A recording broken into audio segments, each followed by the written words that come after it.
What was that? Like, it just the mic just decided to just nope out on me. What the heck? And the thing is, I didn't have to unplug it.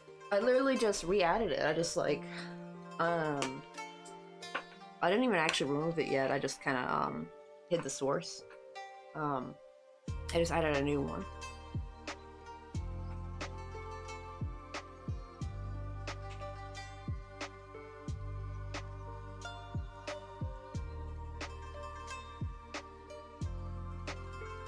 Will this camera stay straight? Oh my goodness. Okay, but hopefully you guys can hear me now. I see the mic, I see the bar popping up, because yeah, like nothing was like popping up at all on OBS, like for the mic. It was like dead silent. I'm like, oh dear, that's not good.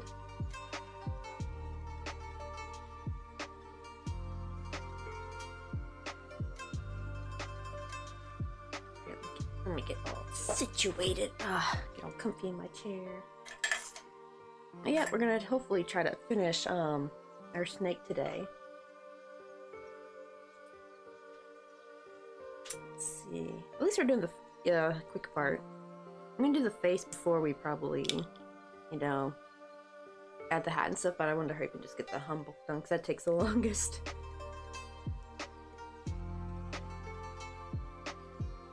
Let me give my glasses a quick clean.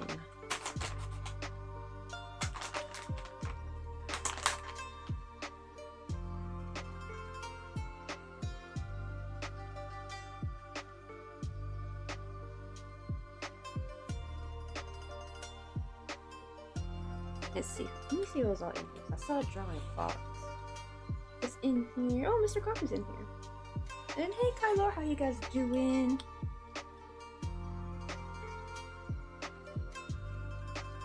Okay. Nice and squeaky clean. Because yeah, I accidentally grabbed my glasses. Like I grabbed with the lens and not the arm. And so yeah, there's like a big fat fingerprint on one of my lenses. I'm like, yeah, I cannot have that. It's like a little blur spot whenever I put these on. I got any fingerprints on them. Ooh, much better. Hey, retro lady. Ah, you finally got your steel hooks. Let's go. Wait, did you have to order different ones, or was it more? Did they like send the wrong ones? Did you have to like send them back, or did you just have to order new ones to get the correct ones you wanted? But I'm glad you finally got them. Let's go. I really need to like. I have no business cards. I don't know. I guess can you print business cards yourself? It's like I have. The problem is regular paper is probably not a good idea.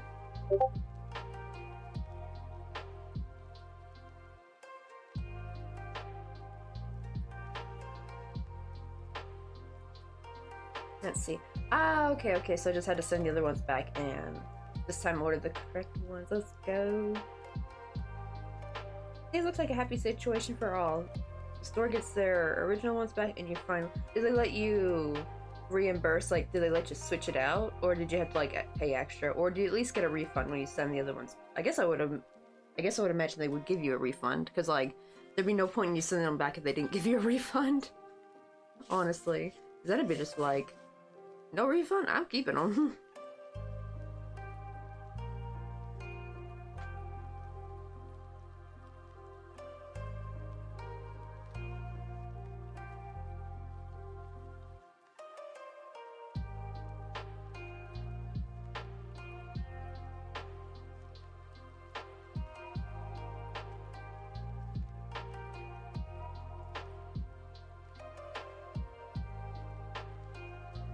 Okay, so now this will be refunded. I guess that is one of the good things actually about Amazon, was they'll refund you even if you have like no proof that you didn't receive it.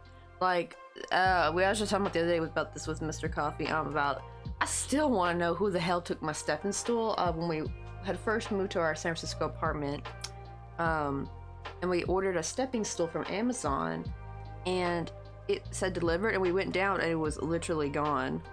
Like, I actually kind of wish the post office, because usually with the post office would be like, hey, sorry, couldn't get to the door, so you gotta come pick it up. You know, I wish they could have done that. So they must have actually got in and delivered it. They left it in the hallway though.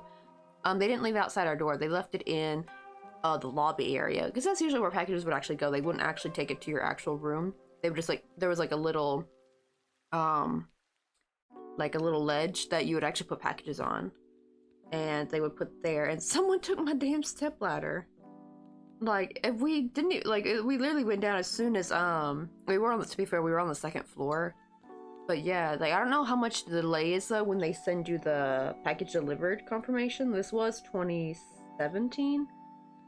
So I don't know if it's faster now, or more accurate, but I don't know how long it was. Like, it could have been sitting there for a while, for all we knew, before they gave us the, hey, you actually finally got your package kind of, you know, notification. And thankfully, Mr. Coffee just said, hey, we never received it, and yeah, they refunded us. Never needed us to show proof. I'm like, dang. Oh, right. Oh, we got down to a 0.6. Yay, so now we got the same hook size. I think I got my little 0.6 millimeter. I wanted to get a 0.5, but they were sold out. Maybe one day I'll get a 0.5, but then again, I don't know. Like, I don't even think I could crochet any smaller with the embroidery floss. Like, I do sometimes wonder if this specific hook right here is a true 1.5, because you know, like how we talked about how some hook sizes, even within the same brand, actually will be different sizes if you hold them up next to each other. So I wonder if I got lucky and got like a true 1.5. I will only know when I finally do order a 1.5 one of these days. Maybe I'll get, actually, you know what, maybe I'll get one when I go to see my sister, because then I will just order it off Amazon and then just have it sent to their house so I can pick it up when I'm visiting. That'd be cheaper. Yeah, I'll see these are Clover brand. Oh yeah, I remember the people said the Clover brand ones are pretty good. But basically Tulip and Clover would seem to be the best when it comes to tiny hooks.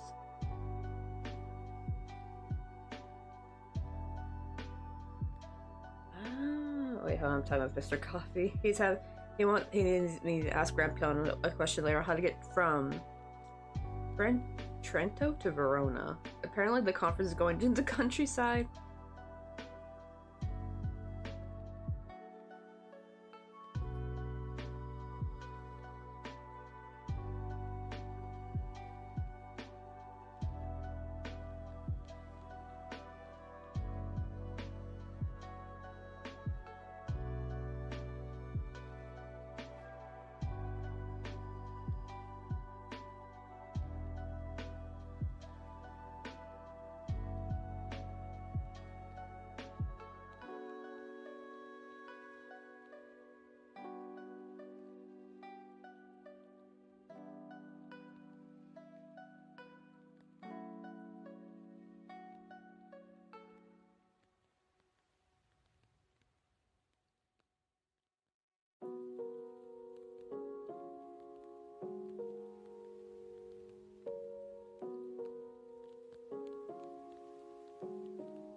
go.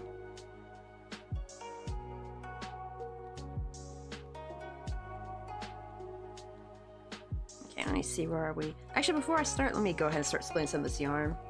Because this is all that we have left of this color. And it's definitely gonna run out fast.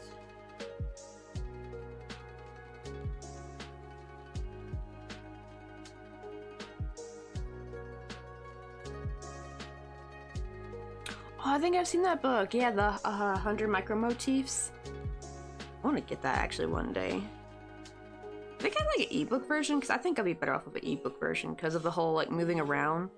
And as much as I like having physical books, using an ebook actually is usually a lot easier for me when I'm crocheting, because a lot of books, I actually have 2 crochet books I bought here in Korea because I wanted to be able to like learn how to, you know, read and write in Korean for crochet terminology. But oh my god, trying to like keep a book open unless you got like a special thingy that can clamp on the pages, like trying to keep it open while trying to crochet is so annoying. Them books don't lay flat unless they like make them into spiral. Like I would be for that actually. We need to start making more books into spiral notebooks actually. I love books like that because you never have to fight with them, you know what I mean?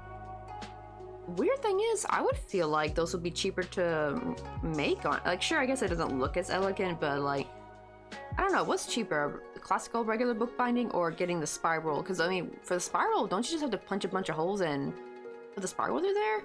With the classic way, you have to like glue it and everything, let the glue set. Like I feel like a spiral would be a way cheaper way of manufacturing. You know, though, if I ever make a crochet book, I am going to make it spiraled. And maybe I'll offer a version of the regular old-fashioned way of bookbinding, but the main one's going to be spiraled.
Oh no, even the patterns too are small? Like, you mean like the font size is really tiny? Good lord, you're gonna need a magnifying glass. I guess they wanted to be able to squish it in without needing too many pages.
Oh, that's true. Yeah, also they both have the written and the chart.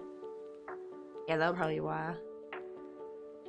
I do like that they include both though. I always like it when they include both, because especially for motifs, I actually prefer the charts. Those are easier to read. I have seen some where they'll actually make a chart for amigurumi, and I'm like, it's kind of confusing because it's like, because you have to, once you just start decreasing, it really kind of you know, makes it the chart not really easy to read. It's much just easier when the object is flat.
Wait, let me count this because I realized I forgot what my count was on last time.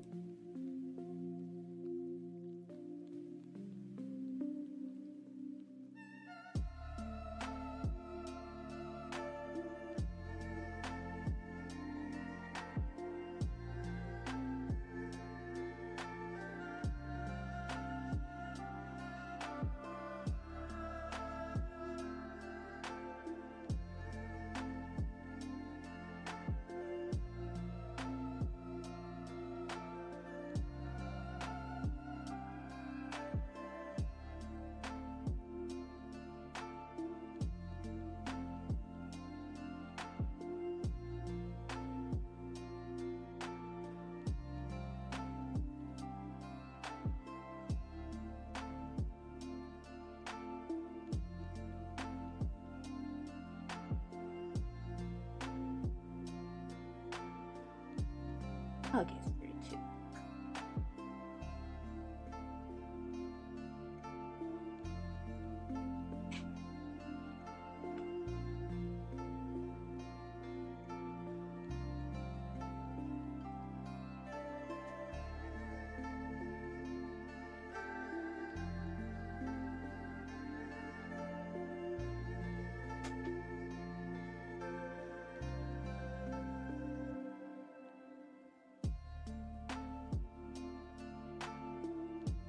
Hey, Cozy, how you doing? You're working on a little snake.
Oh yeah, it's for the Chinese New Year. And I've already packed this up. I gotta go to the post office later this afternoon. But also for Chinese New Year, I made this little, what do you call it, plum blossom? Oh wait, hold on, this is too. There's that a little bit better. There you go, you can see it a bit better. I made this for my aunt. Oh, sorry for the jump scare.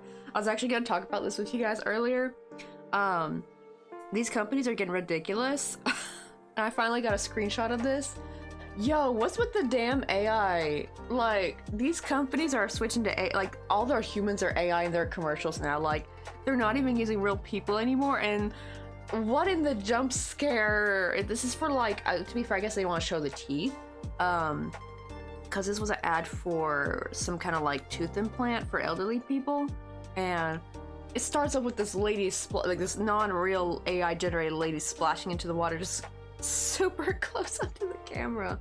And it's just like, oh my god, it scared the shit out of me. I'm like, what the heck? This is like the 4th or 5th AI commercial I've seen.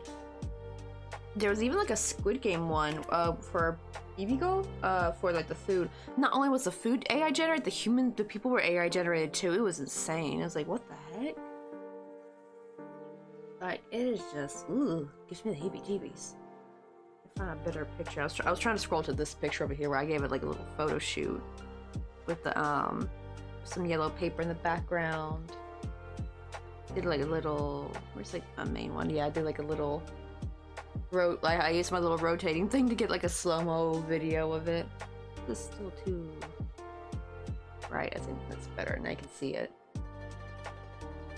Oh, you saw it on Instagram. Okay, that's good. You actually saw it in it. Yeah, the full form. It's kind of not as great when I try showing it on here, like through the webcam. But yeah. Oh my god, though.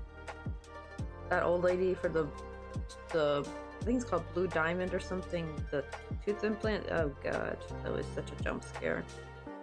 All the people in that one, like all the old people are all AI generated. Just GB's like, damn. They coming for actors' careers too. Like actors about to lose their damn jobs, all for this shitty AI. I even saw a meme about it the other day about like companies like making their eyes with AI, and how we're all like, yeah, nah, we're not for this. Did I ever take a? I wonder if I took a screenshot of that meme. Let me see.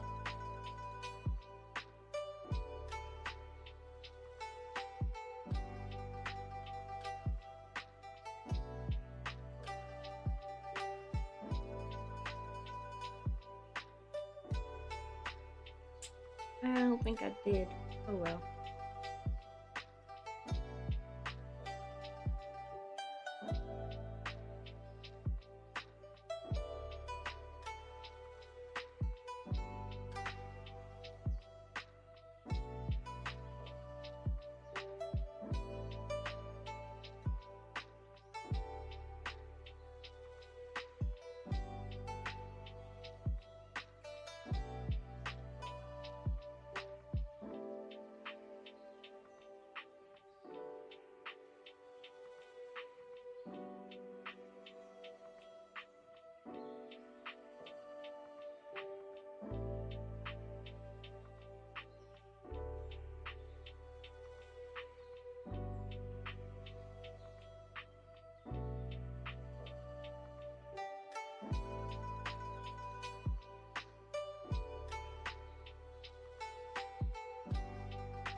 See, we got still quite a ways to go.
Okay, I think after this round, I'm gonna take a break from doing the unbulk. I'm gonna work on his little hat, because oh my goodness.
Alright, let me get that going. Let me make his little hat.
that one's too big.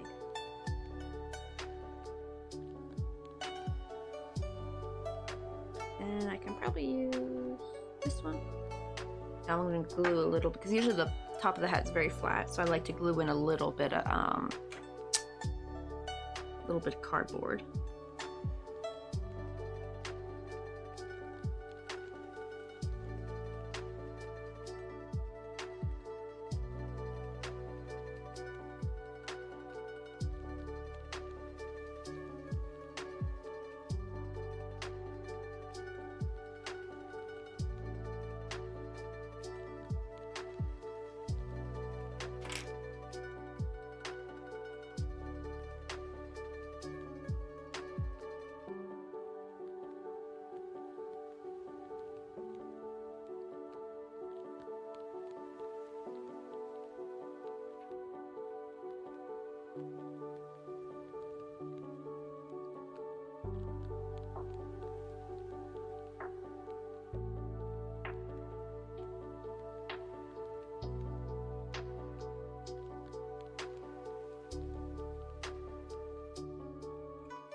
There we go, now the surface is nice and flat. I need to wait for that to dry real quick. Not dry, more, I should say set.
Jester, how you doing? Oh, we're still working on our little snake. I'm trying to make his little hat. I took a break from the humble because it's a lot of blue. And it's just a lot of single crochet over and over again. Let's see. Oh my god, this black yarn though, it's so hard to see my stitch. The problem is I'm doing joined rounds and I can't see where my actual stitch is versus the seam. Like I kept trying to go into the stitch and I kept going, it wouldn't go through and it means I'm like hitting the seam or something. Because that's usually really tight and hard to go through. There we go, found it.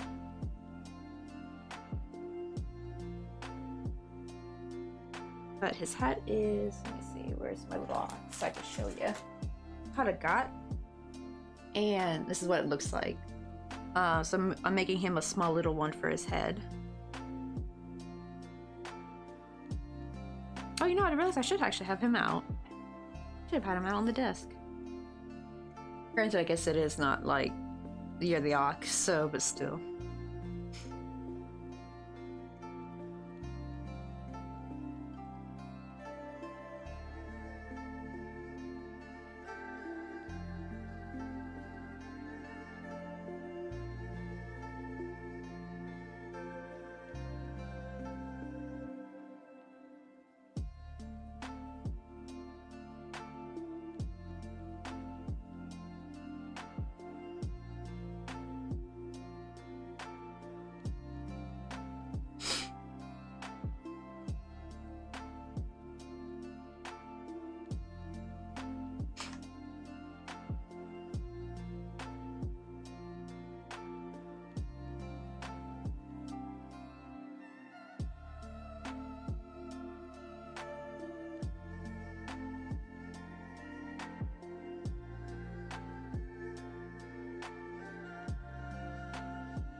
There you go. Let's see. I was gonna look on him.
Ah, see, I'm getting it again. I'm getting this creepy... Well, this one's not so creepy, where it's just the old people standing there, but that's the same one I was showing early.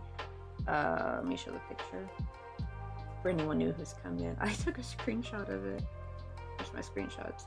Yeah, these companies, they got AI-generated people for their ads, and I had this jump scare the other day, and I finally waited around, and I finally paused it in time to get a screenshot of it. Look how it's just so creepy. Why are they AI generating old elderly people for their like little tooth ad? It's like a implant or something they're advertising, but oh my god, that's like the 5th. Right, it's creepy. To be fair, I think they're trying to show off the teeth, but like she like dived in some water and swam up to the like camera viewpoint. It's like, I guess, to show off her nice new implants. And it's just like, yo, this is creepy. It would have been nice if it was just like a normal old lady, right? Like a real old lady. Not an AI generated cursed old lady. And it's like, this is like the 5th, I think, AI generated ad I'm seeing from these big companies I can afford. They can afford actors, they can afford, you know, good marketing, and they're copping out for some cheap AI. It's like, damn. Like, it's actually kind of a little disheartening, because it's like, man, I feel like a lot of people are gonna lose their jobs now. Even like, sure, maybe not big actors, but like, you know, people who act for like commercials and stuff, they probably about to lose their jobs. People who do voice acting, you know, like, this industry's gonna start to die. These big companies are latching onto it, unfortunately. Just so disheartening to see, though.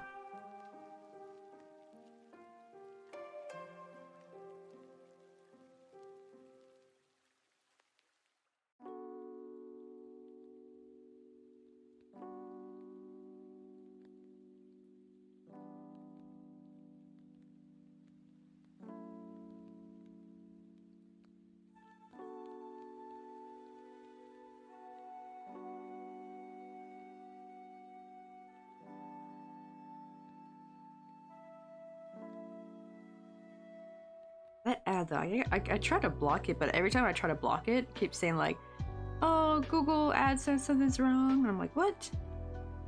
I think Google got tired of people blocking their ads. Well, it's not a Google ad, but you know what I mean? Like, I just wanted to block the stinking ad. I don't want to see that AI shit.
There we go, I think that's good.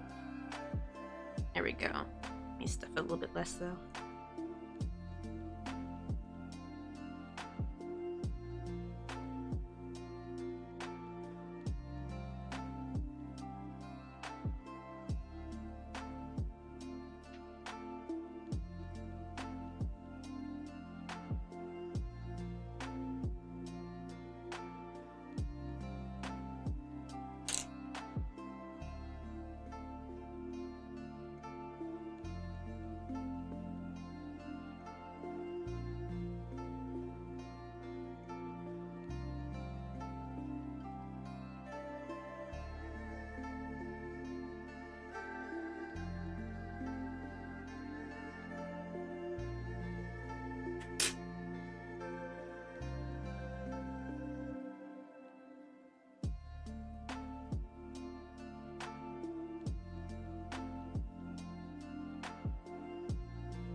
Maybe we could grab some coffee? You want to go get some coffee with me? Let's see. Hey, is it Luna? Or is it La Luna? Well, welcome on in. I'm just crocheting a little hat for our little snake. It's called a gat in Korean. I have like a, here's from Year the Ox I made, where he's got his little hanbok on, little hat. So we're kind of doing like a similar thing. Kind of looks like a witch's hat almost right now. It'll look better though once I get it like more straightened out. And he wears like the little beads or something. For now we're just getting rid of all these fuzzies with a little bit of heat treatment. This yarn, black yarn in particular, is quite fuzzy.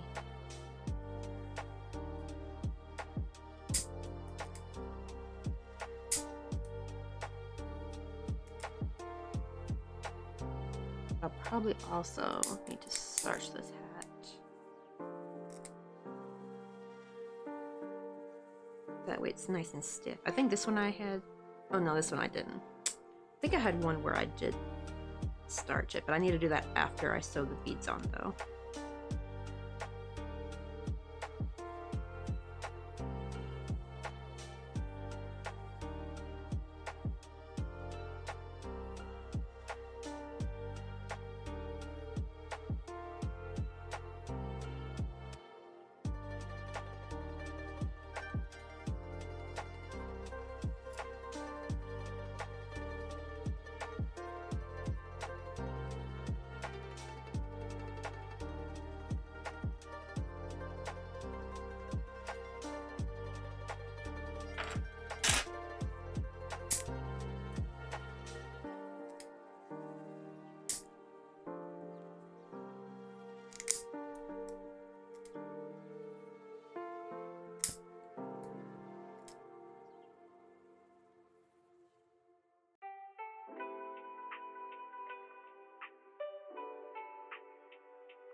Okay, let me get some white yarn.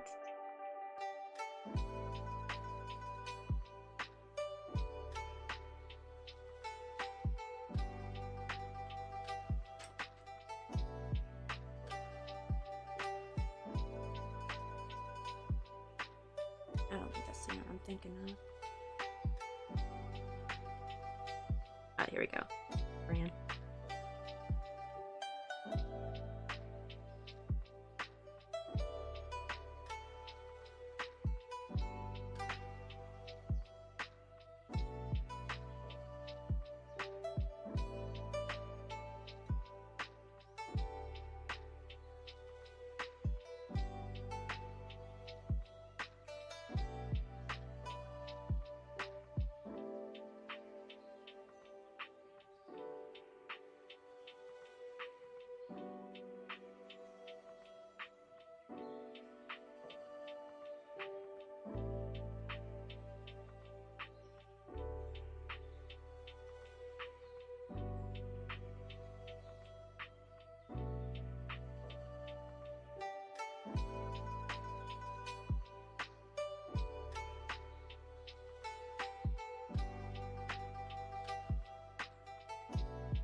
Ah, these beads might be too big. I need to find a way to make them a little bit smaller.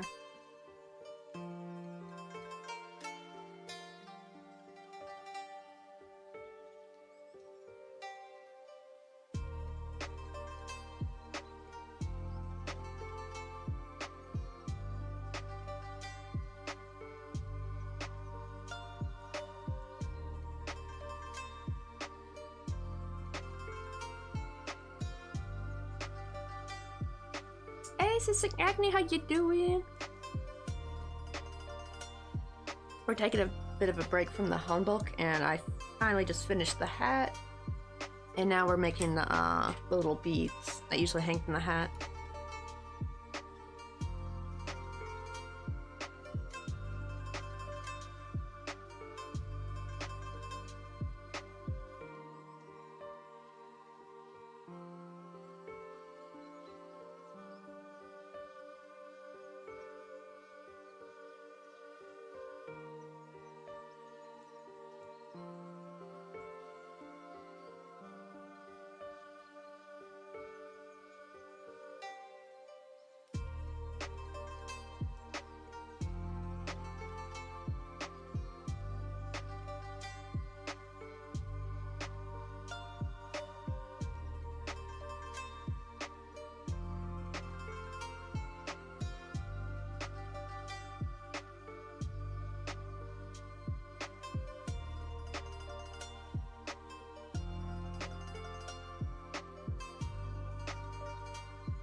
Let's see.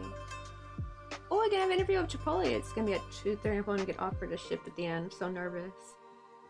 Also going out to buy shoes for the interview. Oh yeah, because they like you to have the no-slip black shoes, I think. Kind of dealio. I actually worked for Chipotle for about a month and a half. I heard it's different now. When I worked for them, they were still that, like, overly perfectionist kind of company. It was really weird. Like, they had to do... like, I heard it's different now. I heard they're actually much more lax now. So hopefully, I still hope you get the job. Because, like, if it's much more lax now, it's actually probably much more pleasant to work. Because I will say, I did like their cash register. I don't know if all Chipotle's had this, but at least the Chipotle I worked at had a special cash register where it actually, you didn't have to count change. You just had to count the dollar bills. Like, it actually would, the machine would dispense the exact amount of, like, quarters and, like, nickels and dimes that you needed, which was really nice. The interview went fine. It's been a while though. Let's see, when did I do? I did that interview in 2016, so it's been a while. I think it helped because I had worked at Einstein Bagels for a bit. I also worked at that for a month and a half. To be fair, I am not meant to work in fast food. The reason why I got fired from Chipotle was because, well, technically they gave me an option. They're like, you have one more chance left to prove yourself, and I'm like, nah. I told him straight, like, nah, I'm sorry, dude. That'll be like us both. We both know I'm not good for this kind of job. I just kind of peacefully exited. Like, the dude was nice, actually. I liked the manager. But it was more the higher-up corporate was really creepy, because actually the managers themselves were actually pretty nice. But you could tell they all had this, like, nervousness about them. Like, we had to have these one-on-ones every single day. They're called one-on-ones, and they set aside where to, like, just talk with your manager. It did not matter if you had something bad going on or not. Like, if you were like a perfect employee, they still made you do these one-on-ones to like see where you can improve. It's like that weird corporate, we must always improve kind of thing, where it gets kind of psychotic, because it's like, who needs one-on-ones every single day? They're like scheduled too. And it was just like, I think I did get hired on the spot. I think everyone did at the interview table, because I remember I worked with a lot of people who were, it was like a group interview, which is where I know some people don't like those, but I actually kind of prefer them sometimes. I hate the whole one-on-one thing. It feels nice to kind of be in a group. And I think actually all of us got hired. Now, thankfully though, we got hired because this was a very brand new Chipotle that was opening. So they were like desperate to fill all the positions. And actually practically, aside from 2 girls that actually had worked at a different Chipotle, we were all like brand newbies. And I think that's what made it a little bit hard on this particular Chipotle, was because we were all like super brand new. Some of us, this was their first jobs. Or maybe, like, for me, it was, like, oh, in my second, well, technically third, I guess, but it was, like, my second fast food job. And yeah, girl, I'm not made for fast food. It's even funny, because my mom even said she didn't think I'd be good for fast food. She actually said, I think you'd be better at a stockroom job. And after the Chipotle, I decided to go apply for, I had applied for stockroom jobs. I just never got callbacks for them in particular, except for the Ross job. Because when I applied for Ross for a stockroom position and I got it, woo, oh my god, finally, I actually had a job I could actually do. I stuck with them for 2.5 years before moving to Korea. I worked at like 3 different Rosses, technically 5 if you count 2 of them that I helped out at for like a day or so. Let's see. Okay, and then when I'm going to the manager as a trans woman and somebody's queer, I freaking love it. Exact. Ooh, that might also help. You know, like having someone, especially in these like political times, you know, you guys need to stick together because it's about to get rough. But I think that'll help. I think that'll help give you some brownie points. You know, something you guys can like relate on. All that kind of stuff. But yeah, what do you call it? I realized I was just not for the job. Because like, when we do prep, I'm just someone who, because the problem is we couldn't have the card with us. They had the cards to like the ingredients, like they had the recipes, right? Of what you needed, and it was on the wall. I don't know if you could take them off or not. The problem is I had to keep going back to look at what I was missing, and they didn't like that I had to keep running around. And I kind of now realize part of that was actually due to probably my ADHD shitty short memory, like or short-term memory, I think they call it. I did not know that actually, or working memory. Like I had to keep going back to the same card, even though I would look at it, I just could not remember. I would remember most of it except for like maybe 1 or 2 things, and I had to keep going back. And it's just like, especially when you're panicked and trying to rush, you can like look at something and then like you go get what you need, and then you forgot like, oh shoot, how much of this did I need? You know what I mean? Like the exact amounts and all that. Oh yeah, I saw that last night. And here's the weird thing. I actually heard a lot of it, because I was able to still use TikTok, which at first I was not surprised, but then I was surprised when I found out a lot of other Americans who live abroad could not access their TikTok. And then I thought, well, maybe they made their TikTok in America, and when they came over and they also have an American phone, so maybe that's why. No, there's one expat who lived in Germany for years, has a German phone, lived there before even TikTok became a thing, so they downloaded it on a German phone, with German internet, and they still, as an American, couldn't use it. And actually, they even tested it with their German friend. The German friend logged out and logged into their TikTok, and it worked just fine for the German friend. And I was like, what the heck? The only thing I can think maybe is because when I made my TikTok, I made it specifically for coffee and crochet. Like, I don't have my own personal TikTok, basically. I did not sign up with my American, like, address. I mean, technically, my Gmail, my coffee and crochet Gmail, I believe I made that while in Korea, so I guess that is because I made it on Korean internet. I guess it's automatically assumed as a Korean address, I guess, like email address maybe. I think that's why I can still use it. I thought that was weird, but now and then I saw they unbanned it. I was seeing all the goodbye TikTok, like, you know, reels and stuff on Insta and stuff. Everyone's saying like goodbye TikTok, like, oh my god, I love Jeannie Weenie's one. It was honestly so sad. It's like showing all the different she was like holding up the different logos of the different social medias, and it was showing like the US government coming in and pointing at TikTok like, you're out, jump out of the plane. And the funny thing is she's actually Canadian, so she can actually still use TikTok, but she was taking part with the whole like all the funny reels and stuff that were coming out, the little skits of like goodbye forever TikTok, and then next day it's like unbanned. It's like, what? So ridiculous. I wonder if it's like a weird like propaganda move, like Trump's gonna be kind of like, look at me, I'm the savior, see, I saved your little TikTok. Like, buddy, you were the, it's like an arson who, you know, like put out the fire, be like, hey, see, I saved y'all. Yeah, but you're the one who poured damn gasoline and lit the fire, you dumbass. Like, oh my god. It's so ridiculous. But I'm glad it's getting unbanned, but it's a little worrisome though, because I think, like, what are they gonna do? I think they're gonna try to go for like 50-50 ownership or something of TikTok. The only thing I worry about is like what's gonna happen to, like, is there gonna be like heavy censorship? I already had like Bourbon Bourgeois's TikTok, they got pulled back because apparently about misinformation. All they did was just talk a video about like what an oligarchy is, and they actually showed the actual definition from a news article and also like the dictionary definition, and apparently that got deemed as misinformation, harmful content. Like, what? She was literally just showing like the like definition, like just a quick little video about the definition of what an oligarchy is.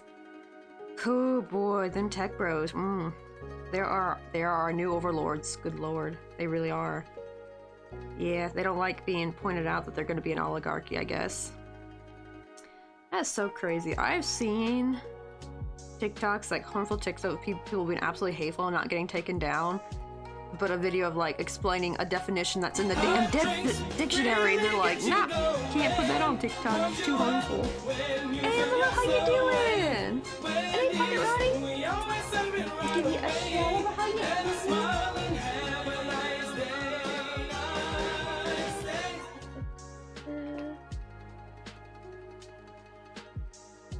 see, but how was stream? What are you guys making today? Or are you guys doing some weaving or spinning?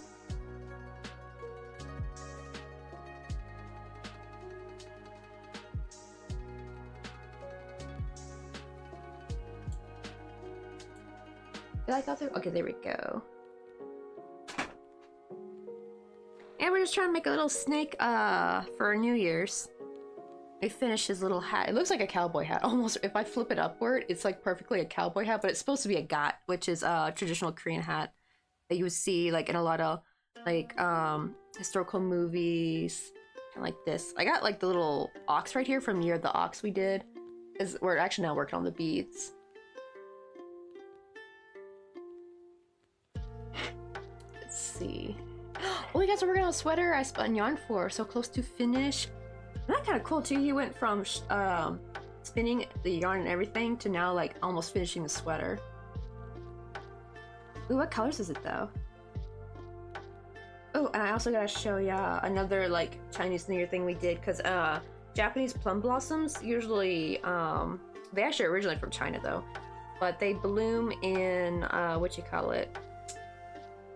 in like mid-February, which is usually kind of, because I know Chinese New Year can change, like this year it's January 29th, but last year it was in February, so it can sometimes land in February, and that's why you see a lot of these, like you see like a lot of flowers like this, right, in like the Chinese New Year stuff, like these like flowers. They're the Japanese plum blossoms. They call meha in Korean. And I made oh, this is too bright. I don't have it here to show you though, unfortunately. Like it's actually still have it technically, but it's all packed up, ready to go. It's from my aunt. It's her Christmas present because I was waiting until after Christmas. But there it is right here. That was before. I think those are the pictures I took before I put the bow on, but here's what I took after. But yeah, I made like a little plum blossom branch. And even gave it like a little photo shoot and everything. But they turned out beautiful though. And I can actually, wait, let me grab the link too. I followed this, I did freehand the vase, but I followed this tutorial. I didn't follow it completely because they do 6 petals. I just kind of tweaked it to do 5 just to save time. And I did 4 petals for like the little bud. And I grabbed that, but it's so pretty. Like, this was a really great tutorial, and it actually was like a new technique for me. So now I actually know how to make bigger flower petals without having to like do triple treble and double, you know, double treble and triple treble crochets, right? Because it just looks awful after a while.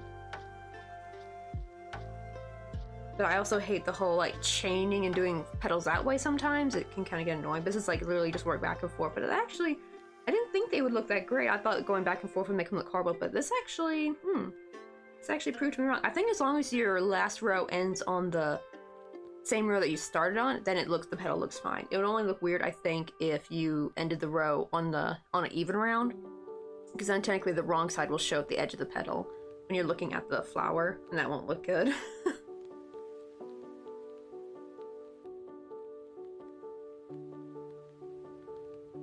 Let's see. Ooh, and it's also blends of green. Oh, we worked on this past summer. Oh my, this is a long haul project. My goodness. But I hope we get to wear it soon too, right? Because heck, before we know it's gonna be spring. Oh, that reminds me, I also need to take a picture of these to put on the coffee page. I finally have a pair of earrings ready for the coffee page. I just need to take some pictures. Might maybe take some pictures after this, I think after this, stream, because I actually have to go to the post office later today.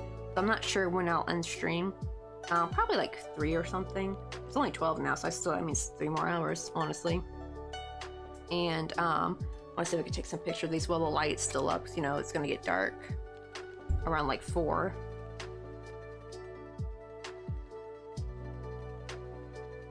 Oh, and you definitely gotta send a picture in the Discord when you're done with it. I want to see. Or if you got any progress pictures of it now, feel free to drop the link in the because we have links open in chat. Oh, that also reminds me. I almost forgot. You got any like links you want to share? I would need to have this like an auto command or something. There we go. But yeah, no worries. We got links open in chat, so you don't have to worry about being permitted or anything like that. I finally have the Siri bots, so they finally took care of all those pesky follow bots, you know, or tiny viewers or whatever bots that come in and drop links. So now they're kind of kicked to the curb. So now I can feel free. I can finally be free to have links open in chat again.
Okay, we're almost there.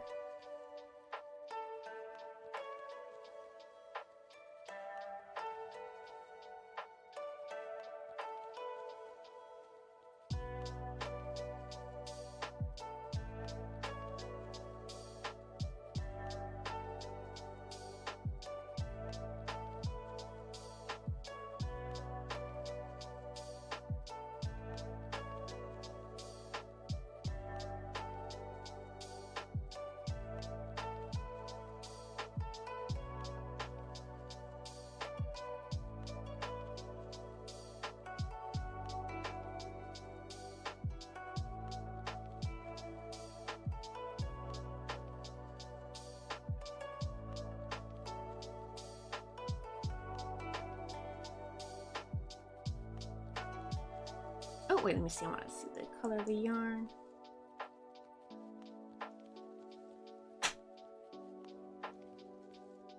Oh, it's gonna be so pretty though.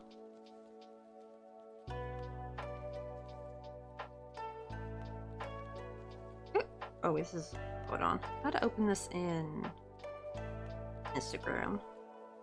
This has me logged on my other coffee and crochet. This one's meant for Korea only. I don't really post on it that much. I go on regular Instagram or my coffee and crochet one.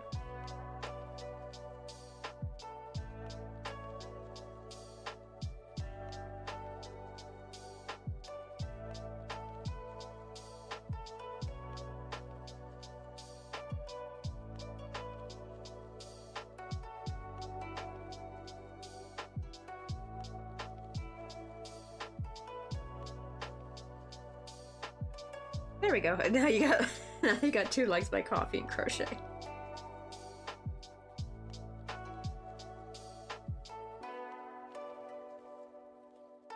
Alright, let me. I don't know why it won't let me open the Ravelry thing, but it'll let me open on the crow. Oh, that's so cute! It's a little hoodie sweater.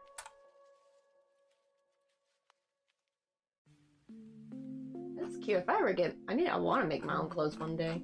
I'm gonna wait till I move back to the States though. The only thing I'm a little worried about is I heard Joann's is gonna like declare bankruptcy or something again. Or they're going out of business again. And the sad thing is the place where me and Mr. Coffee were already planning to move when we move back to California is there was gonna be a Joann's there. There's like literally a Joann's really close to the apartments. It's close by to the Safeway. And I was so excited, like, oh yay, I can finally go yarn shopping all the time. And it's like, oh man, if that closed, you know, that's not necessarily gonna become another yarn store, right? It could become something different. Now if it became a Michael's, I wouldn't be mad. But damn, right? Until someone, so they need someone to buy I think the rights to it, right? I remember one, I don't know if you saw her, but I don't know what was her name. I just saw it randomly when I was scrolling through Instagram. As one lady was talking about, she's hoping like she was like tagging big celebrities that she knew who would probably have the money and also are into crafts. And I think one of them was Dolly Parton. She's like, we could call it Dolly's. And I'm like, that would be actually kind of cute, actually. Oh my god, like a Dolly Parton themed yarn store. Or, well, I guess they don't do just yarn, but they do crafts in general. But like, oh my god, that would actually be kind of cute. Like Dolly's, like that's actually easy to remember and it sounds hella cute. Like I would love a yarn store to go to called Dolly's, you know? And I love Dolly Parton. She's such a sweetheart. She's actually one of the few celebrities I actually think are generally good people.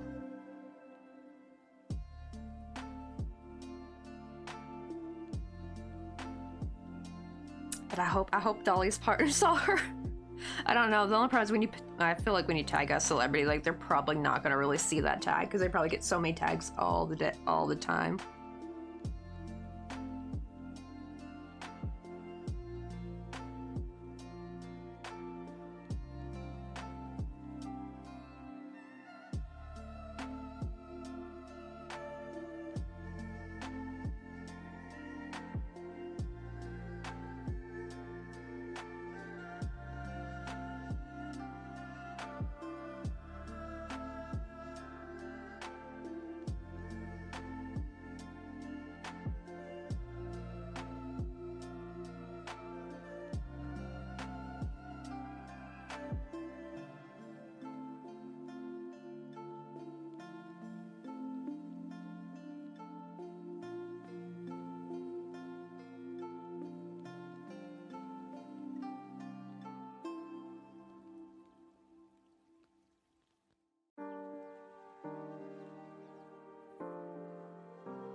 Takoyaki, how you doing? Yeah, taking a break from the hanbok and working on his little hat.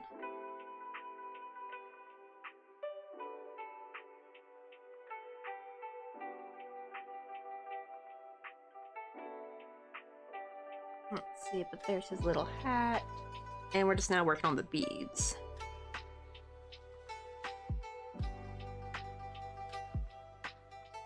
Oh, we're actually gonna do some crocheting today. Let's go. I guess because the folio's done right now, you can finally take a bit of a break, bit of a breather. Ah, he's such a cutie patootie. I need to add his face later, but I want to get his like hat done and everything.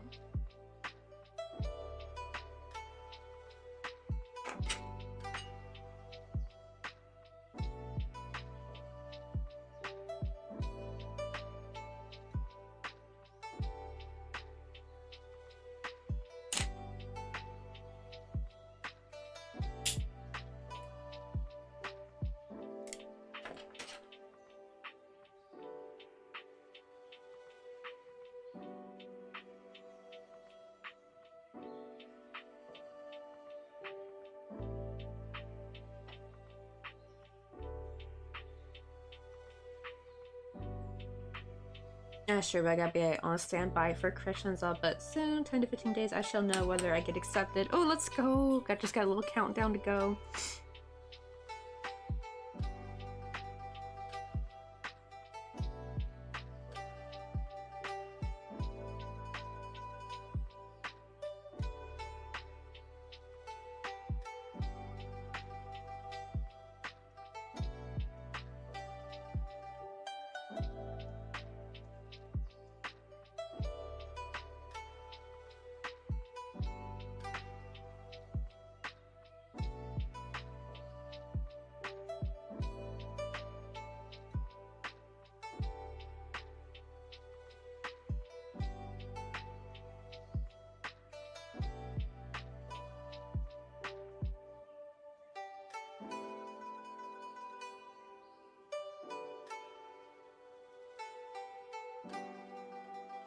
Let's see, also today I'll be lurking a bit more. Oh yeah, it was easier to lurk when you're crocheting. But what you crocheting though? Before you go into lurk.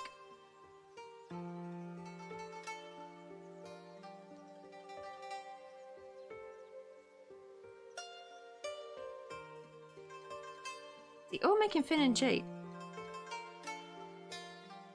Is that from the I never watched Phineas and Ferb, but wait, no, maybe that's not it. I didn't know if they called him Finn for short. Who is Finn and Jade?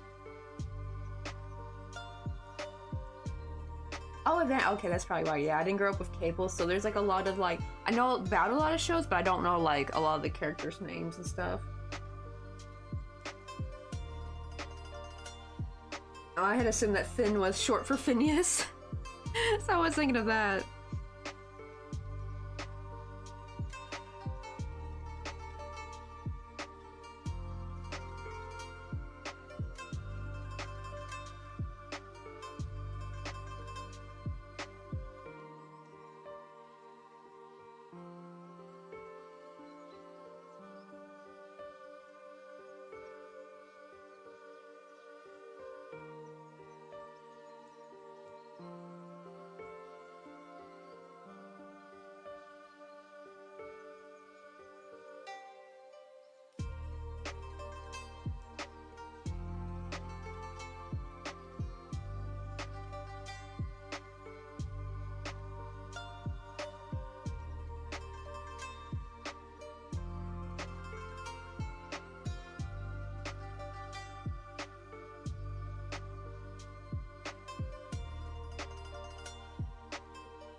Oh, I saw this on the wrong side.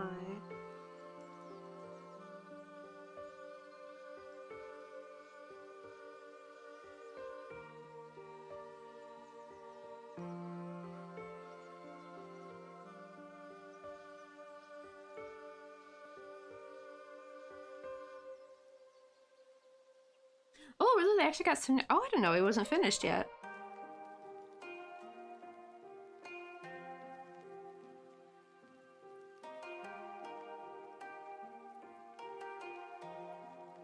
I remember, what do you call it though?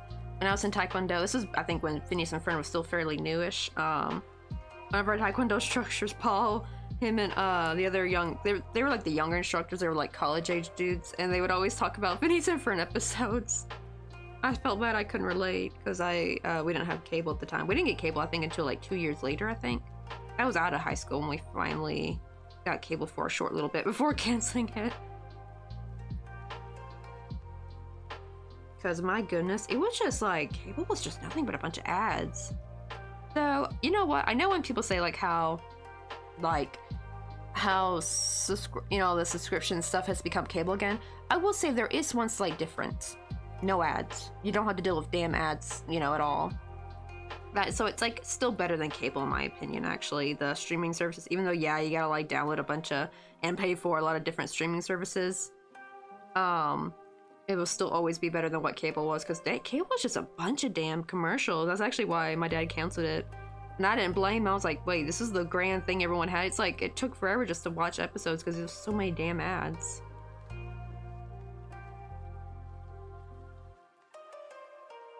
Right? It's just like, ooh. And cable wasn't cheap. It was expensive. It's actually probably just cheaper getting all the streaming services.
Oh my god, right. Oh, Saturday morning cartoons.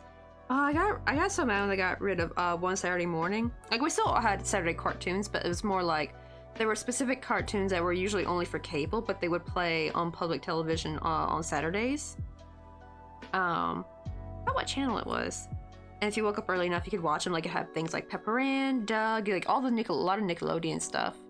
That sadly did not come on the other regular Saturday mornings. It's so weird because we actually got quite a bit of Disney. We got Disney that I would play. But yeah. The thing is, though, after I started, like, when I got older, I would take Taekwondo on Saturday mornings, so I basically miss out on any cartoons I would play anyway. Bonus points if you wake up super, super early to get to the National Geographic and, like, any kind of, like, wildlife adventurer kind of those would always play before the regular cartoons did, and I'd actually get up early just to watch those because I was super into, like, like nature and stuff and like wild thornberries. So I also loved watching like the real life, like, scientists and stuff. That was always a treat in the morning. Good old classic National Geographic trauma. Well, sometimes if they had the cute fuzzy animals, it was fun, but yeah. Watching a poor gazelle get taken down by a lion is kind of sad. You would have your, what do you call it, moments where it's like the lion didn't quite get the gazelle and you'd be like, yay, heck, let's go. But then you realize that poor lion's gonna also starve. Why is nature like this?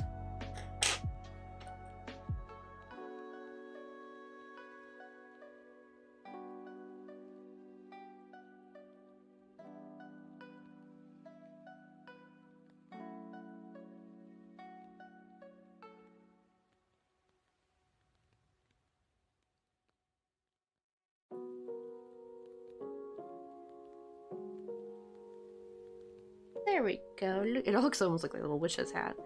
He needs his little headband thingy, so I gotta crochet that as well. That's sure right. I'll start how you do it. The gazelles didn't build the pyramids.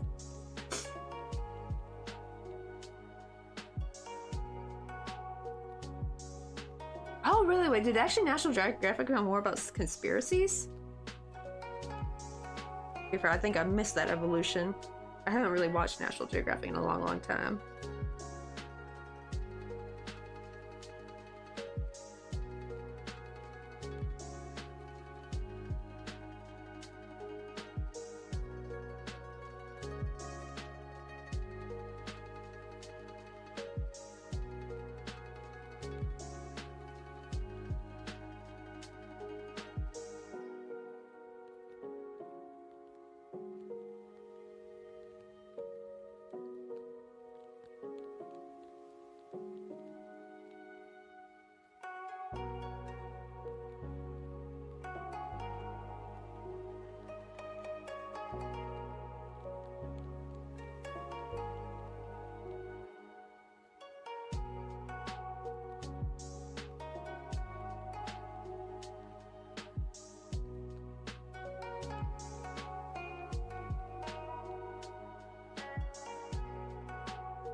Uh-oh, I hope you remembered to give takoyaki. Well, better hop to it, because yeah, I think you're behind me, right? Yeah, you're behind by an hour or so.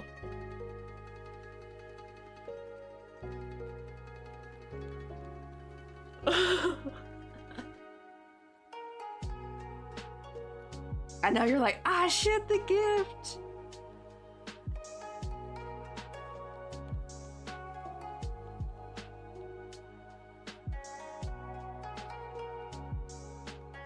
Actually, you know what? This I might maybe... I don't know, maybe I should crochet it. I was gonna say, maybe I should just embroider it, but I'm like, nah, then I won't have that 3D effect. Alright, I think if you're able to like run and pick some snacks up, or like their favorite snacks or something, I think that'd be fine. You could be like, say, sorry, I was working on the folio, I had no time to crochet a gift.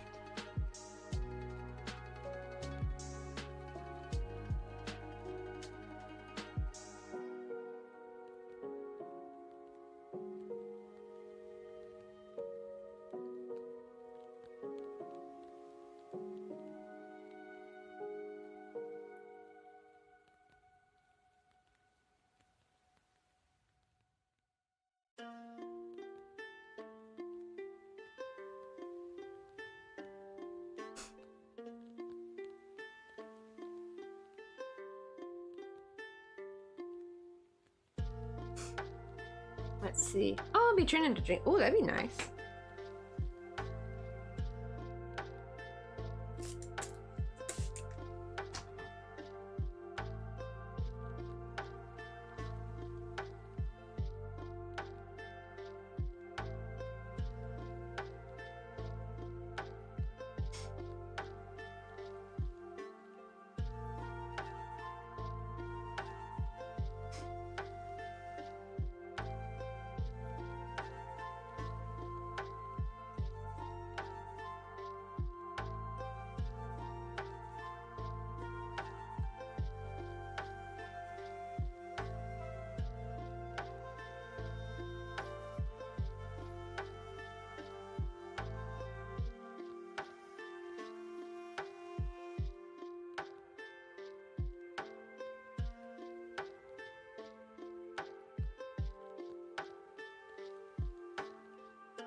Let's see. Let me cut off this bit of. I noticed with the black yarn, I'll have bits where it's like really thick and oddly fuzzy in the middle, and I can kind of screw up the look of my work. So I'm just gonna cut that bad part out and just use it for stuffing later.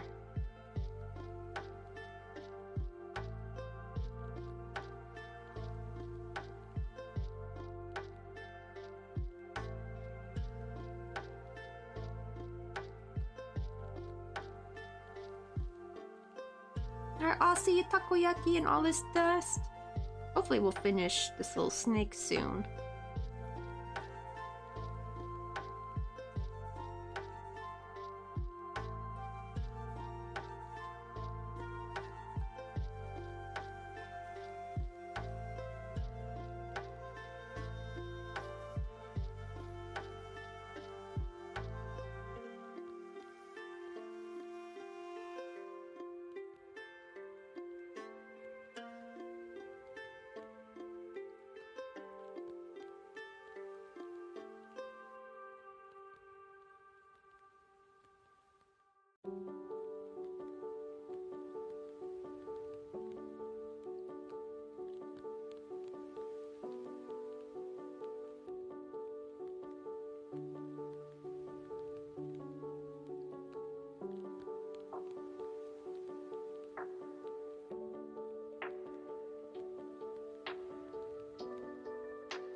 Yeah, oh my goodness. Like, sometimes I don't have to, but it really gets stuck in there where you have to, like, literally use pliers to pull the darn needle out.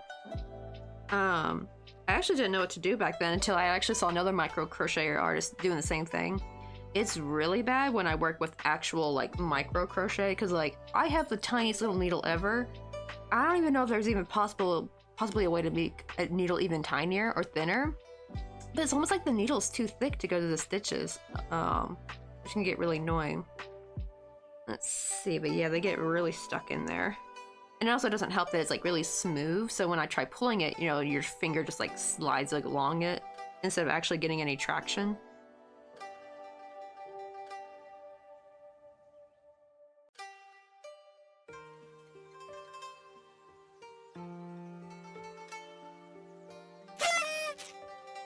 Hey, Crafty Girl, how you doing? We're crocheting a little snake for Chinese New Year. We're making him in a little humble, kind of similar to what I did for the ox for Year of the Ox a couple years ago. When was it actually? Was that 2020? I can't remember. I think it was. Or no, 2021 I think. It might have been 2021. I'm doing pretty good.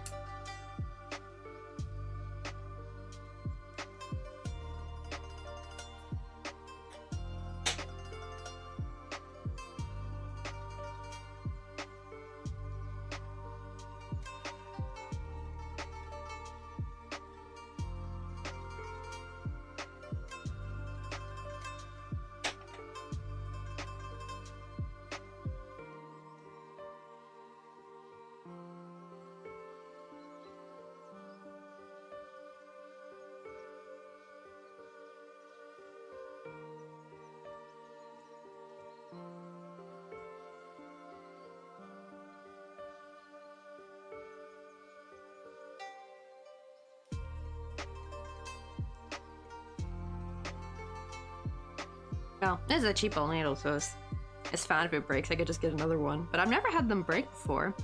I've been having to use it on. It'd be nice though if they did have some rubber, though. I don't know, do they have rubber-coated pliers? Because that probably would be even better, actually. Because that rubber would really help get a nice, good grip on it. But this needle's pretty durable, though. Now, I have some needle, like the ones I was telling you about that's like really, really thin. They're actually from, I think, AliExpress. They're really weak, but they actually are the only needles I can use when I do micro crochet, because like my other little thin standstill needle is just a tad too thick. I can sometimes get to go through, but most of the time I can't. And even the other ones are still a little difficult, unfortunately. Let's see. I gotta make his little head tie thingy. Actually, wait, let me come in quick.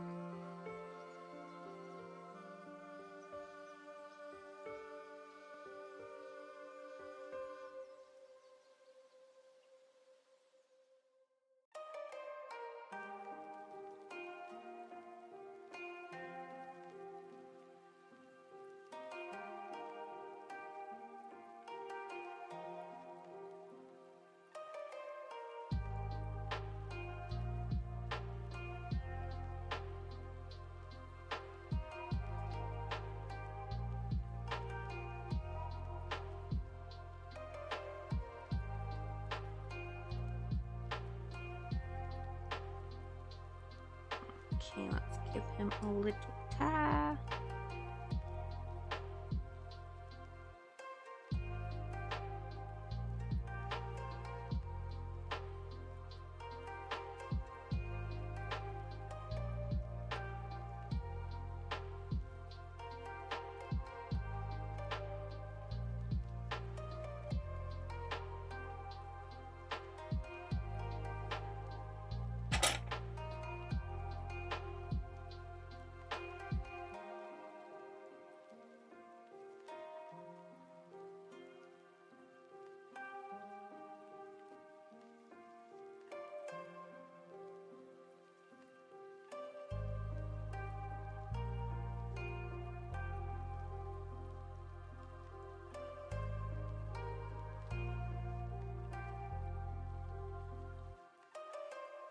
Oh, that's true. And these are my only good pliers I got. I have to like get another. These are my good ones from Michael's too. These are actually from what, a beading one. I had some I got from Daiso, but oof, they rust. So these are actually stainless steel, while the other ones were probably like some kind of iron, I think. Which honestly, I feel like all tools need to be stainless steel, because like, why would they make them? I guess they're cheaper to make that way if they're made of iron. But yeah, they're from Daiso though. So I think I went through 3 of the other pliers, but I usually prefer these smaller ones because they're a little bit easier to handle.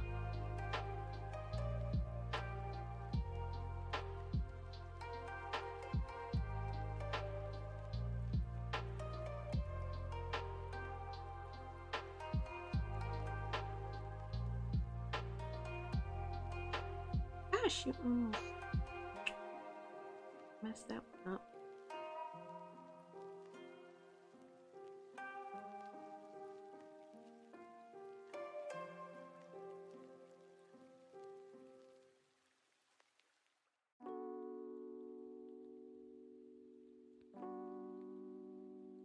Okay, that both sides looks good, so be very careful and apply a little bit of heat to it.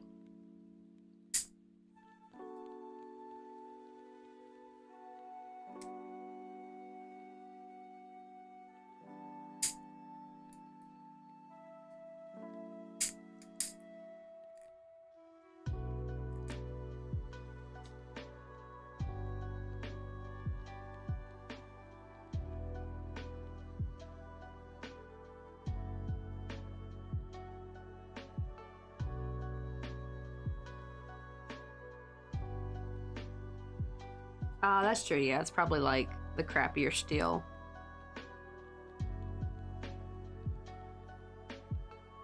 They probably have, I think, rubber pliers, don't they, I think? I have nylon ones that are used for stringing out wire. They get a bit of a grip, but they're kind of big though. They're really big and chunky to work with.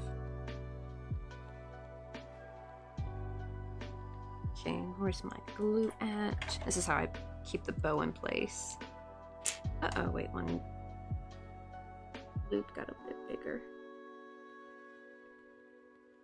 Okay, are they about the same size now? There we go. Where's another, my crappy needle? It's actually my bigger darn needle.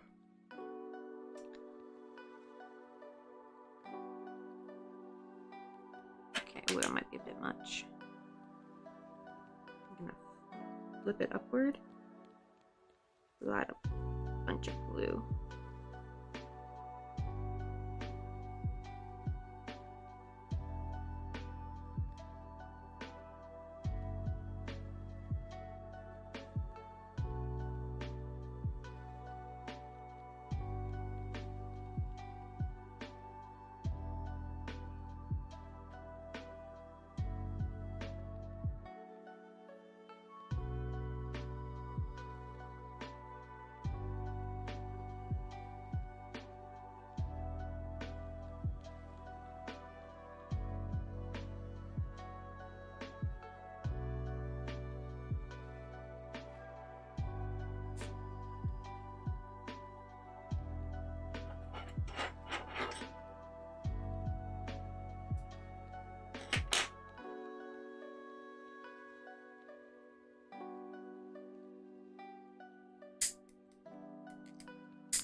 not a little bit of glue, I swear to God. Don't ever let a glue bottle smell your fear. They can smell fear. Like printers.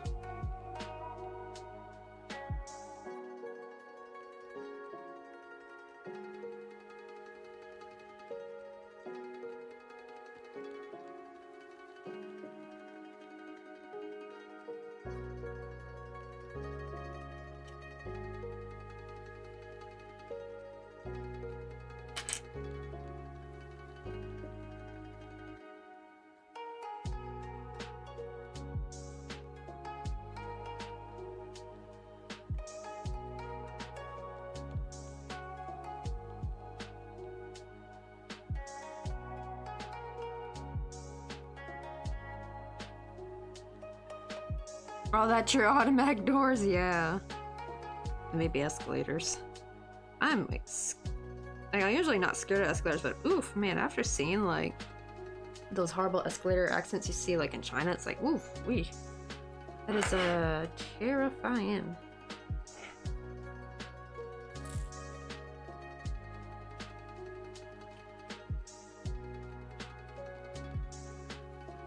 Oh no, you have escalator trauma from childhood. Oh god, what happened? Did like a piece of clothing get snagged or something? So yeah, that's usually what I'm worried about. Or them just like full out collapsing right underneath you.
I'm gonna try to add a little bit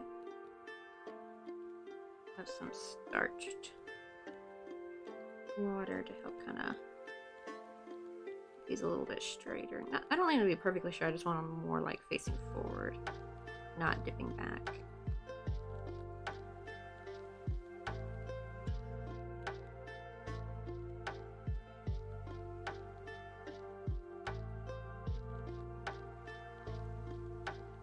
Oh no, so basically, oh no.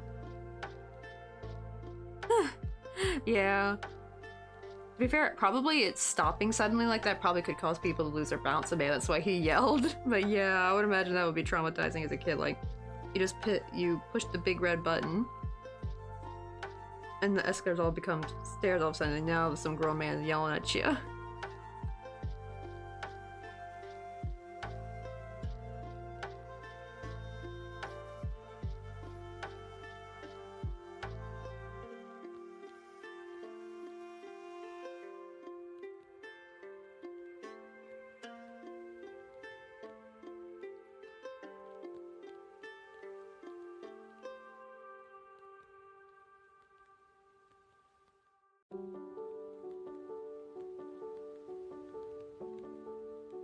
There we go, that's better. Now he's got his little tie.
Oh no, I think I was like 8 or 9 and pretty much cried the rest of the day. Oh no.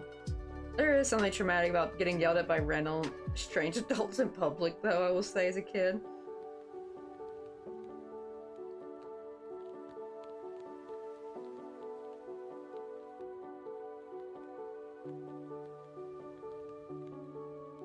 Especially adults that you don't know, they're just like kind of scary, not gonna lie, when you're like a kid.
No, maybe the fuck got to feel better at screaming at kids at the mall. Honestly. Let me see. What was I gonna do? Oh yeah, I gotta starch the hat and the beads. Let me do that real quick.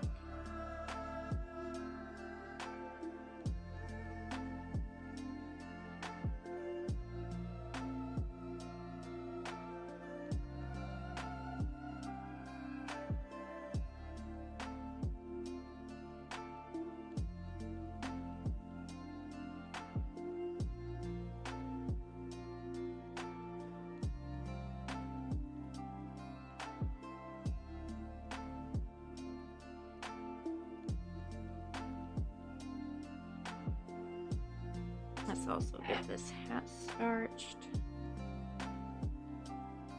At least a good thing about this hat being black is that if there is a bit of a white cast from the starch, then I can just color it with Sharpie. That's what I usually do.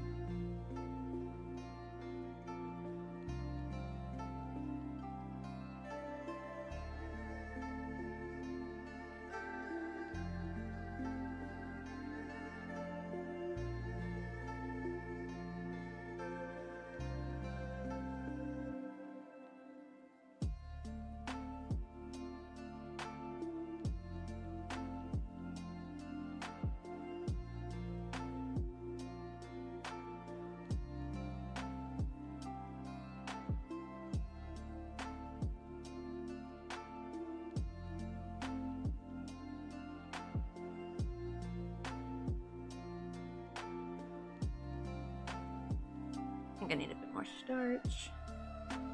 Kinda. It's called a got. It's like a traditional Korean hat.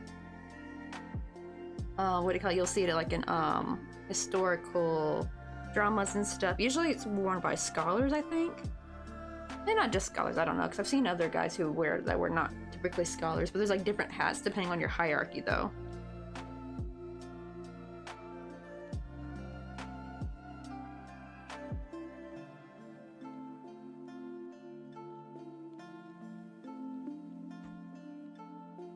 I know it does look very similar to the pilgrim hat. It's basically just like a giant, the brim is just bigger than a pilgrim hat, but the shape is fairly similar. And it made me think, like, right, like, made me wonder, what's with humans in the pilgrim hat kind of shape? Like, they like to seem to like, back in the olden days, they seem to like shaped hats like this. And the funny thing is they probably never met a pilgrim, right? The, like, ancient Korean civilization, they probably didn't even know what a pilgrim was. From America. Like, actually their first interaction with foreigners, I believe, were the French, actually. That's why actually some parts of Korea have like a very big French influence. It's because the French missionaries came over back in, I think, during the Chosun era. I'm not sure about before. Look at this nice and stiff.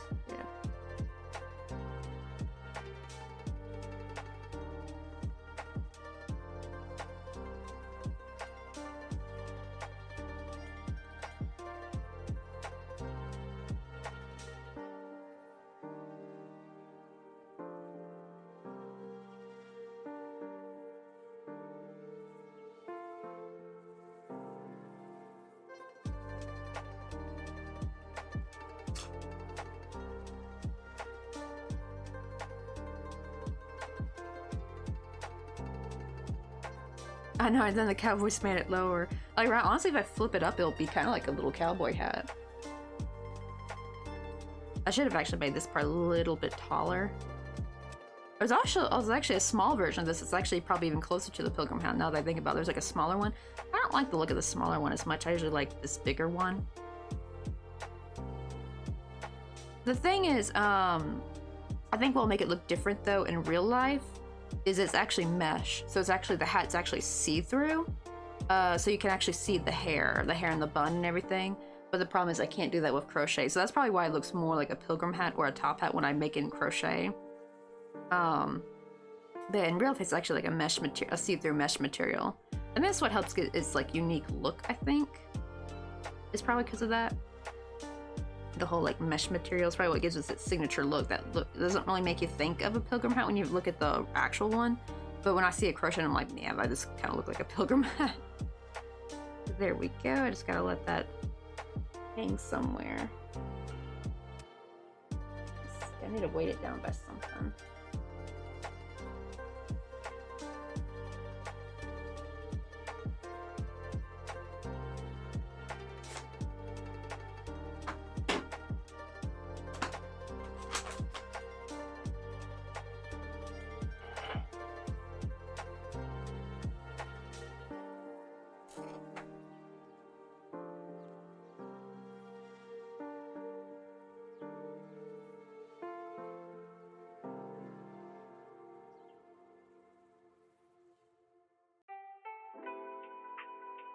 Let's see. Oh yeah, yeah. These are the cause I got the Chosun. I mean not Chosun. I got the Hola version. These are all like Doguri artwork they did for Chinese New Year. That's why they all got it on. That's why I'm kind of mad that the like one of the executives at NC Soft were like, oh, we want to focus on more traditional art. It's like, then do more traditional Doguri. I actually love it when they do Doguri in like little hanbok and stuff. You know, he looks so adorable.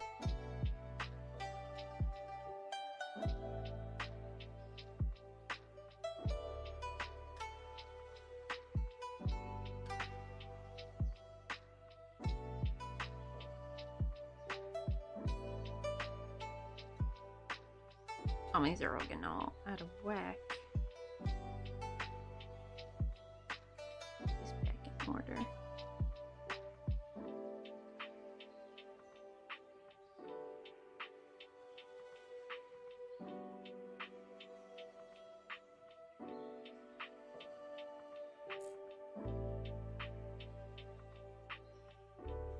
Exactly, right? It's like we need to do stuff that already existed. Well, exactly. It's just so dumb.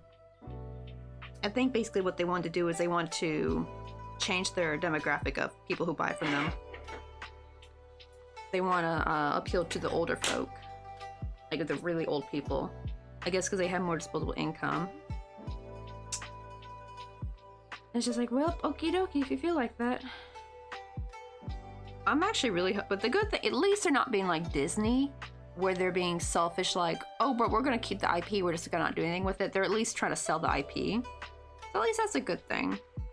At least they're trying to sell the IP, so I'm hoping just someone buys it soon. Oh, and a sad thing is, yeah, the cacao stickers are no longer available to buy, and there was like another sticker pack I forgot to buy, and now I can't even buy it. I'm real sad. It makes me a little worried too, because I mean, thankfully I still have access to my stickers I bought, but it makes me think like, if I change device and I have to re-download them, are they going to be available to download, or am I screwed? Because usually, when you're like re-downloading the sticker pack, it kind of takes you to the store, but you've already purchased it, so it's already available to buy. But now that they're gone from the store, does that mean like, I don't know. Like, I don't know if they're going to be able to download or not. I'm a little bit worried about that. And I would think like, oh, well, let me just like, you know, download on a different device and log in. That the only problem is when you do, Kakao Talk doesn't allow you to be on two different, like you can't be on two different mobile devices basically. It will log you out of the other one. So that could screw things up, unfortunately. So I would love to give it like a little test, like, oh, could I still, like, you know, download it, you know, just give it a little test before actually having to worry about that.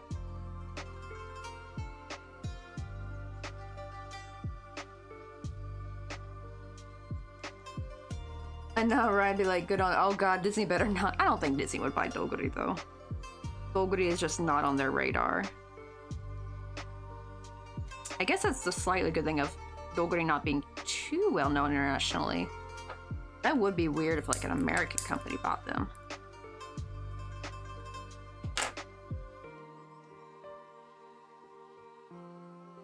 Hey Piglet, how you doing? We're making a little snake today. Oh wait, hold on. Let me bring this back. I keep forgetting when I do eyes, I can't do them both. I gotta do them separately.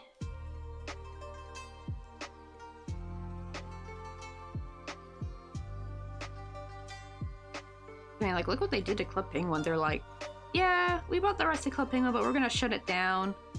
And then they're like, people are like, hey, can you bring Club Penguin back? Nah, we're not gonna do it. It's like, oh, can you sell the rights to someone? Nah, we're not gonna do that neither. Like, what? They're just like literally letting it collect dust. It's so bizarre. I can understand if they were thinking of like, okay, maybe not right now, but maybe in the future we plan on bringing it back. And then people ask them, they're like, nope, we have no plans to ever bring Club Penguin back ever. They were like, and people are like, what?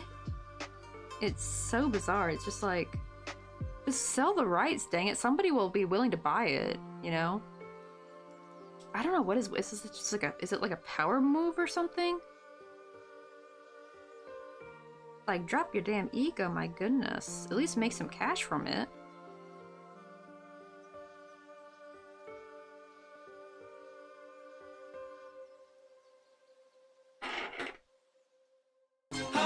See, I'm doing pretty okay. You know, it's It's winter, dreary winter time. Hey, no comment! No, right, these are the answers. Oh, these are taxes. Oh, really? Wait. What would that be? Oh, would they have to pay taxes on, I guess, if they sell You it? want to go get some coffee with me?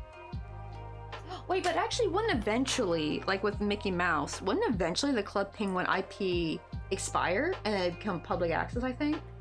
So maybe one day Club Penguin will finally be free.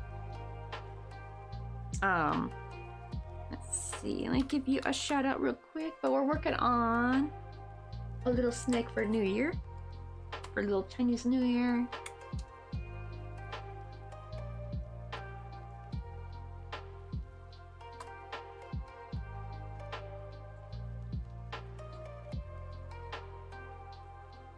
There we go. What are you guys doing on stream today? Just popping in. Also, how's your New Year been going? Oh. Well, at least you're in Australia. Lucky you. I will say it's not gonna be that great for the US.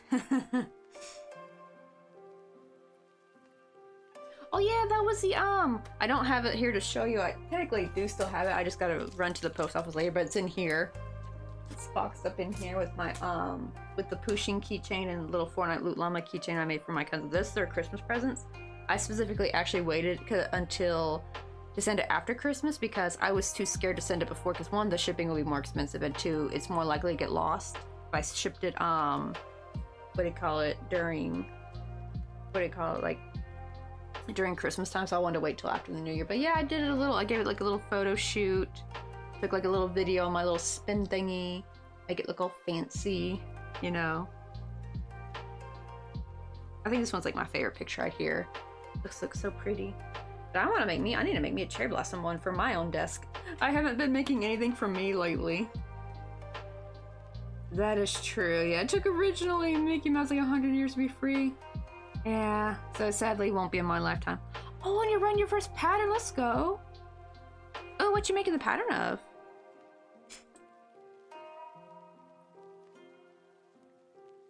Let's see. Had 3 months off of crocheting and was painting and drawing, but finally back to it now.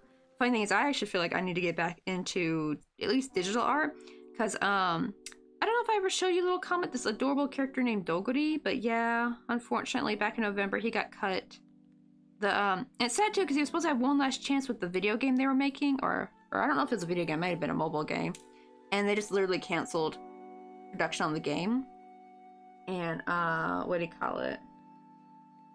So now thankfully I think they're trying to sell it though, so they're not being like Disney. That's why we're talking about like Disney and, you know, copyright and all that, or the IP. Yeah, this little guy, the cute little, like, you see like the little pink raccoon, this guy. So that means the stickers I have now are it. I can't buy any more. The shop's closed. There's no new calendar. Hell, they don't even have the free art that they usually give out for like wallpapers and stuff. They actually took that down, which is really sad, because usually the artwork is the same artwork you will see on the calendar, meaning that this artwork is already ready to go. They just had to post it. They literally took down their Google Drive where you would go and download the wallpaper. That's gone.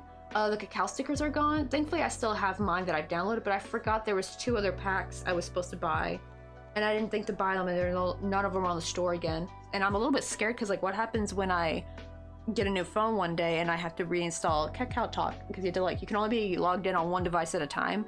And what if my stickers are not available for download because they're not available for purchase anymore? I don't know. I don't know if because I purchased them I should still be able to have them. I don't know how it's gonna work, but I'm gonna be mad if I don't have them. Hopefully whoever does buy them will reinstate the whatever they have available. Like, I hope they don't like change up Doguri too much, and like, I hope they keep the original products and then just add on new products on top of that, you know what I mean? Yeah, it sucks because I don't think Mr. Coffee got to download them either. Let's see. Oh, it's a mouse. It's a spike pattern. And I also just oh yeah, I saw that on Instagram, the little Baphomet. And it's like I made one years ago. It's 3 feet. I want to make one that was much smaller. Right, the Baphomets get really huge actually. They get really big. But yeah, I'm so sad I won't be getting a new Doguri calendar. But I was thinking, in the meantime, I actually wanna, if I can get back into digital art and like practice, because Doguri thankfully is a very simple looking character. I wonder if I could get good at drawing him. Maybe I can start like making wallpapers and posting them until hopefully eventually when the IP gets purchased, you know? I even actually made a subreddit too, because actually there was no, Korea doesn't really use subreddit that much. So I went to go see if someone already took the name. And no one, there's no r/Doguri. And I want to make it kind of like, you know, r/Pushing, which is a fairly moderate size, you know, subreddit. It's not huge, but it's got a pretty active fan base on there, you know, posting the merch of Doguri. So I want to see if I can get other Korean people to come over this side who have merch of Doguri, or maybe other foreigners who, there are some Americans who know about Doguri. But usually they're like me, where they've lived in Korea or have an interest in Korea, and that's how they found out about Doguri that way.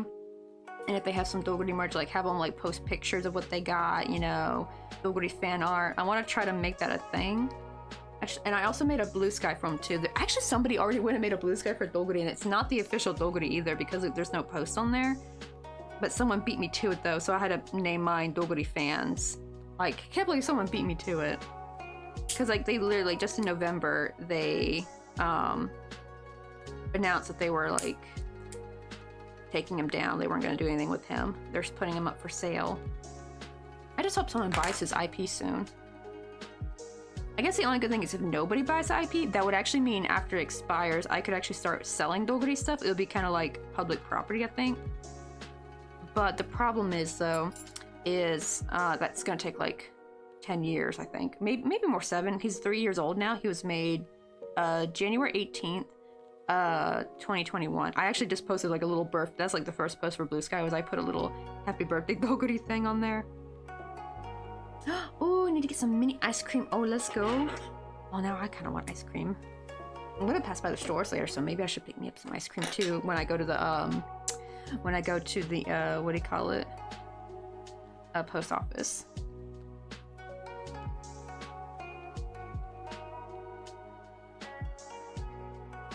Oh no, or they'll suddenly ponify Doguri, make him thinner and hot. Oh god, I hope not.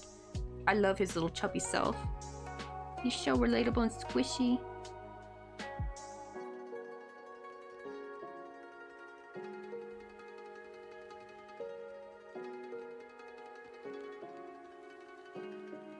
Hey Smokey, how you doing?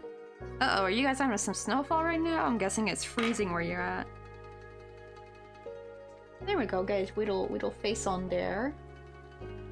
Let's see, is the hat dry yet? It's still kind of wet. We starch the hat. And this is what it's gonna look like when we put it on. You gotta glue it on, basically. It's gonna be cute though when it's done, but I feel like that's not gonna dry for a while. It's sopping wet.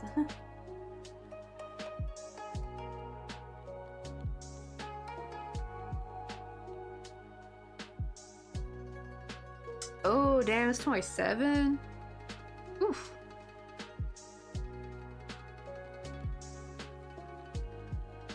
That is freezing. Let me see if I could go ahead and make his collar real quick, too, actually.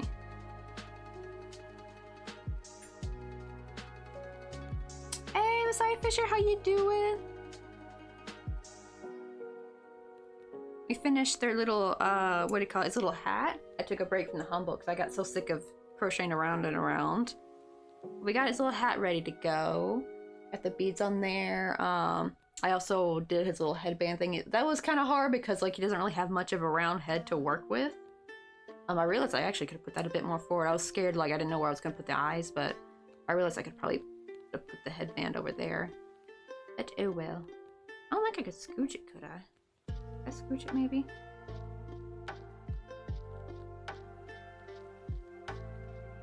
Oh, a little bit. Not very much though. That barely moved it though. Oh well.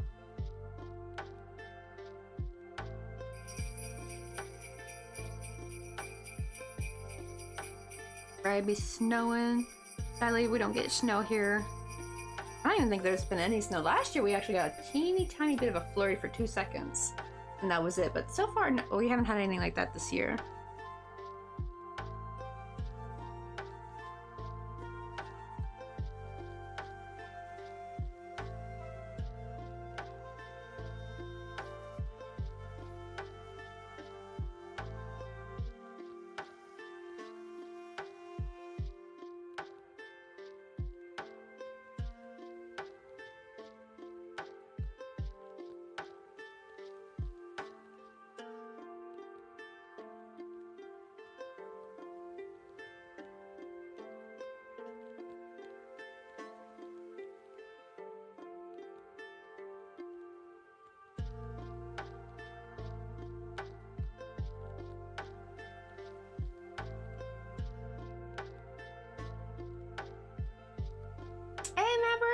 Oh my god, right, 12 Fahrenheit, and oh god, wind chill -10 here. Oh god, you guys are in a deep freeze. It's actually been fairly, but it got chilly for a while, but then now it's like all kind of back to normal. Let me see if I'm making this long enough or not. So you don't want to make it too long. It's got to overlap though. Okay, that looks pretty good. I'm gonna add maybe one more stitch because sometimes the chain will appear a little bit longer than it really is. Like it'll wrap around a lot more than it would once I crochet some single crocheting. There's something about the single crocheting in there will kind of tighten up the fabric and it won't be as flexible. Let me add 2 more. I think that should be good.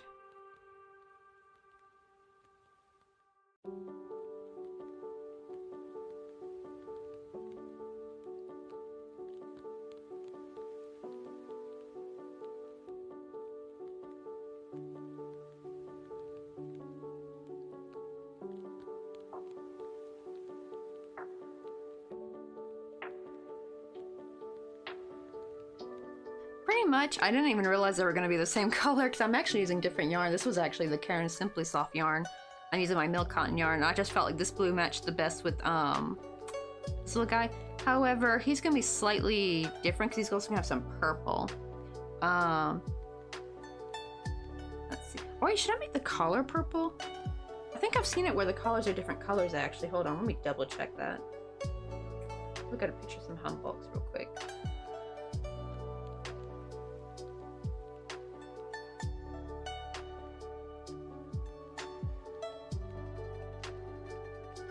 Oh yeah, the collar can be different. Okay. Because I want to make the tie purple. Let me see what's a woman's humbook. And I like this style of humbook. You can see, right, this is the hat I was telling you about. It's see-through, so that's why it's got like its own kind of unique look to it. Oh, actually I realized it kind of almost cuts down a little bit to the brim. I didn't realize that. But yeah, with crochet it's gonna be kind of impossible.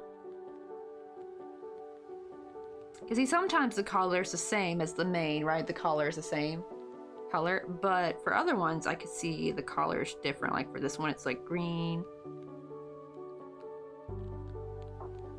I saw one somewhere where it was like this shade of blue with purple. That's what I was trying to emulate.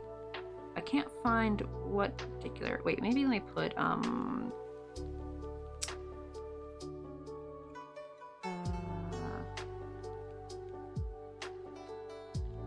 oh my god, no, this one be because I want the live action one. Yeah, here we go. See, this was the colors I was going for. See, it's like that dark blue with that purple. I think that blue's a little bit more brighter, but it's because of the photo, it looks darker because of the how do you say that? Like the darkness around a photo. It starts with a V. I never know how to pronounce it. Here we go. See, you can see it's a lot brighter in this photo.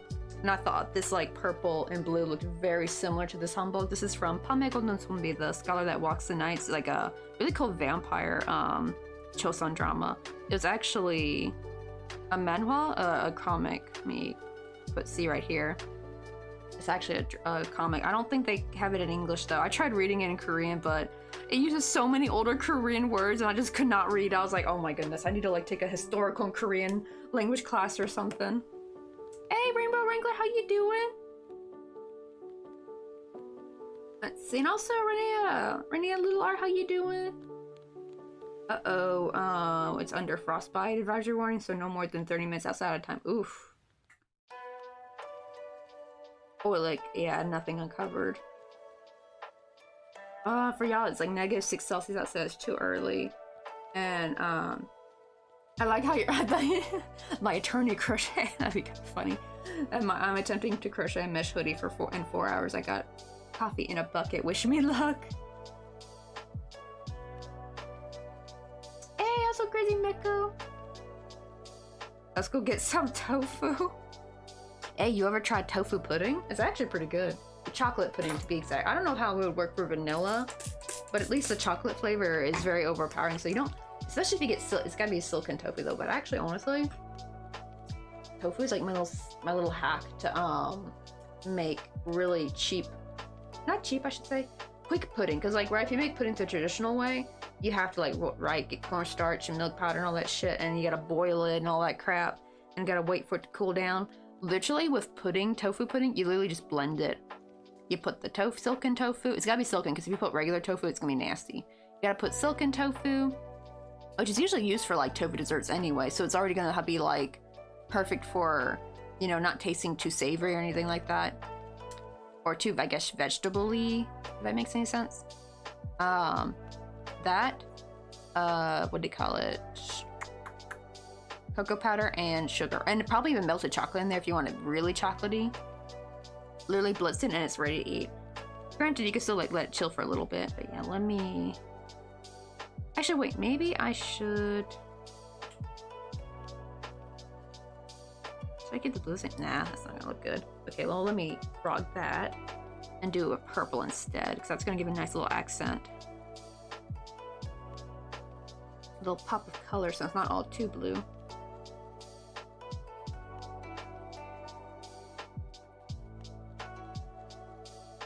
Oh, I wish I could work for a tofu shop.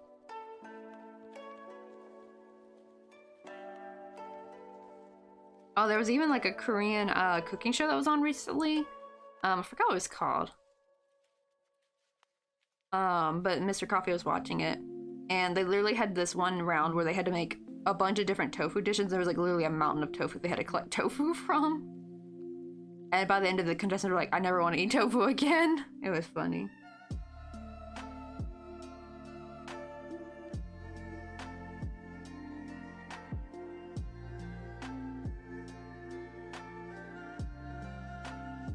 How many do I have?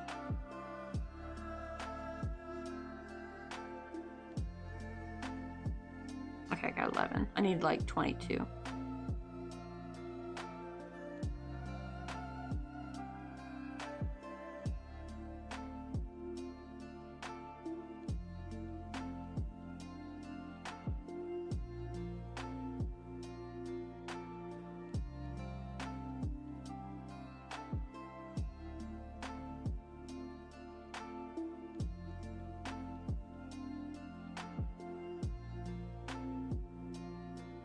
Or the Fujiwara tofu shop would be rich, and then that's the case. Oh, I don't know where that is. Is that like a real tofu shop?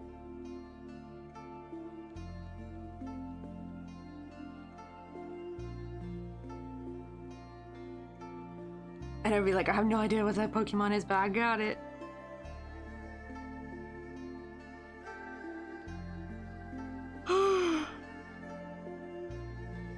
Oh, see, I haven't seen Initial D yet. I actually want to watch it. I know the song Deja Vu. That's how I found out even about Initial D, but I have not seen the anime yet, actually. Your girl hasn't really seen that many animes now that I think about it. I've seen like Inuyasha, Naruto, Bleach, Full Metal Alchemist. What else? I watched one called Zuko, I think. Not Zuko, was it Zuko? Not sure. Not from Avatar, it was a different, like, it was like a very different anime. I can't remember if it was Zuko or was it Kiba? It may have been Kiba. So I remember it was the character's name was the same name of a character from another popular anime. I can't remember if it was Zuko from Avatar or like Kiba from Naruto. I can't remember. Let me see if it's Kiba, I think. I think the name of the anime is called Kiba. Ah, yeah, here we go. Yeah. This one right here's got a bleached white-haired kid. Oh, that's an old anime, 2006. I watched Kiba. That was pretty good. It did kind of leave me a little bit on a, like, I don't really know how it ended. Like, just felt like the ending was kind of unfinished. But yeah, I remember how this anime was like the name of this character from Naruto. I like it. Like 2006 isn't old. It's getting old for me now. Man, how old? I was like 11, I think, in 2006.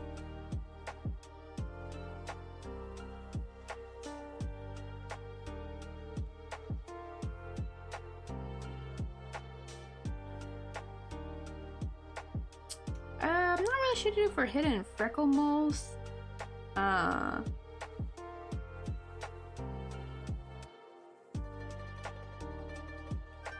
Honestly, I think the only thing short is having to go to a dermatologist, maybe.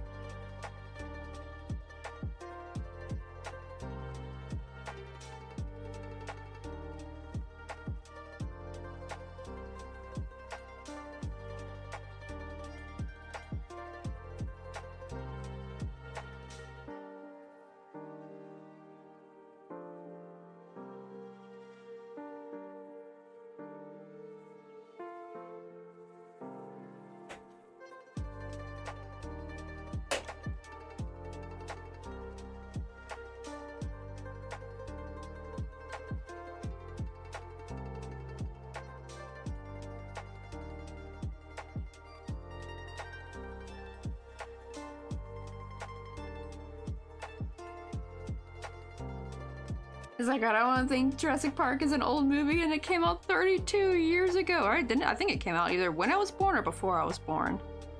What year did Jurassic Park come out? Because I was born 95. But it's weird because like it didn't feel that old when I was watching as a kid. Like it just felt like it was a few years old, but now it's like, damn, it was like a lifetime ago now. Damn, 1993. That was 2 years before I was born. Damn. So it was already like over a decade old actually when we were watching it. The fact that it was still it was still a very popular movie though in the 2000s.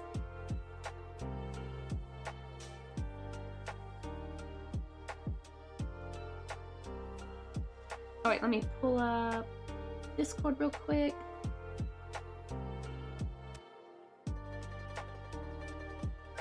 Let me see. Ooh, it's gonna be so pretty when this is finished. I know it's not Mortal Kombat, but I don't know why, but it's making me think of like the little Mortal Kombat Deception. I think, is it Deception, I think? It's making me think of that. The little logo. That's gonna be stunning though, when that's, especially, I think that's fire in the background. Like that's flames, right? I think I see some yellow and orange. That's gonna be fire though when it's done. Hot drinks really get you going. Warm you up when you feel your soul. Come on in. Thanks so much for freaking ready. Oh, so you guys are making crafting. What are you guys doing?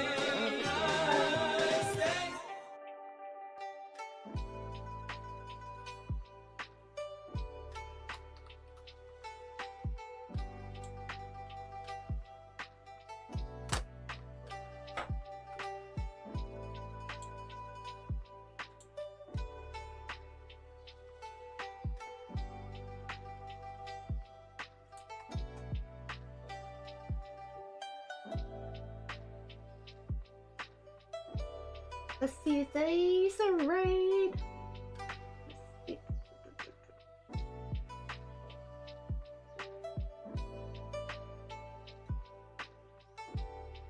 Oh yeah, these are all crocheted except for this gingerbread house. This is made with clay from another streamer named Benaviv. Like the gingerbread man broke off. I got him over here. I gotta glue him back on eventually. I don't even know I forgot what happened, but the poor little gingy guy.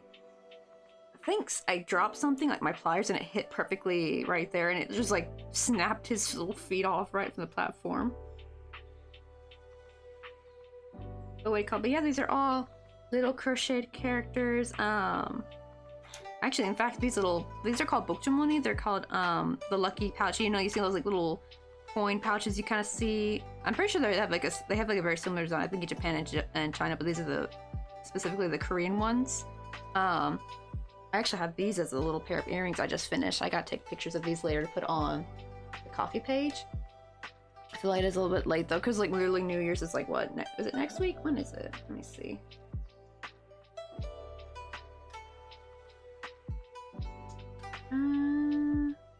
Yeah, it's next Wednesday.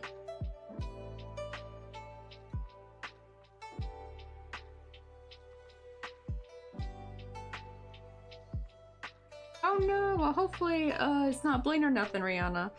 But yeah, I'd probably go get that checked out by a dermatologist just to be on the safe side, especially, you know, moles can be cancerous, so you gotta be extra careful. And also, ahoy, Crafter, welcome on in! Thanks so much for the follow.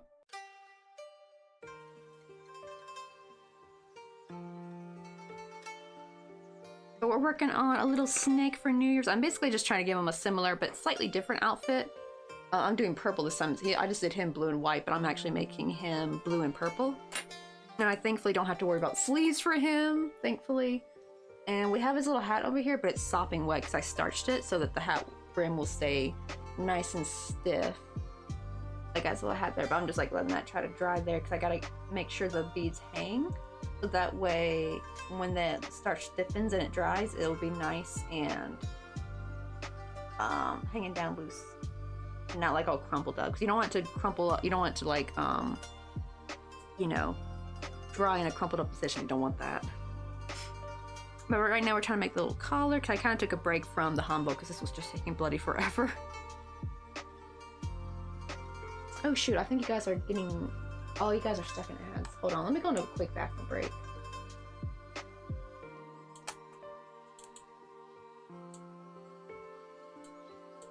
Second.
Alrighty, back.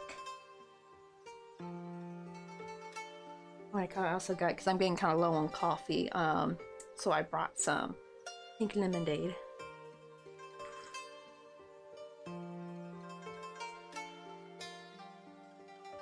Alright.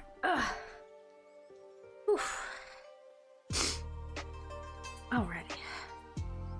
Where was I? Oh, yeah, finishing the cuff.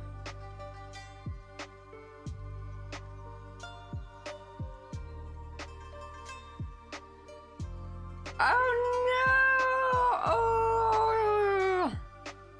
I mean, to be fair, this is probably like the closest a man will ever get to how a woman feels when they get like a gynecology exam.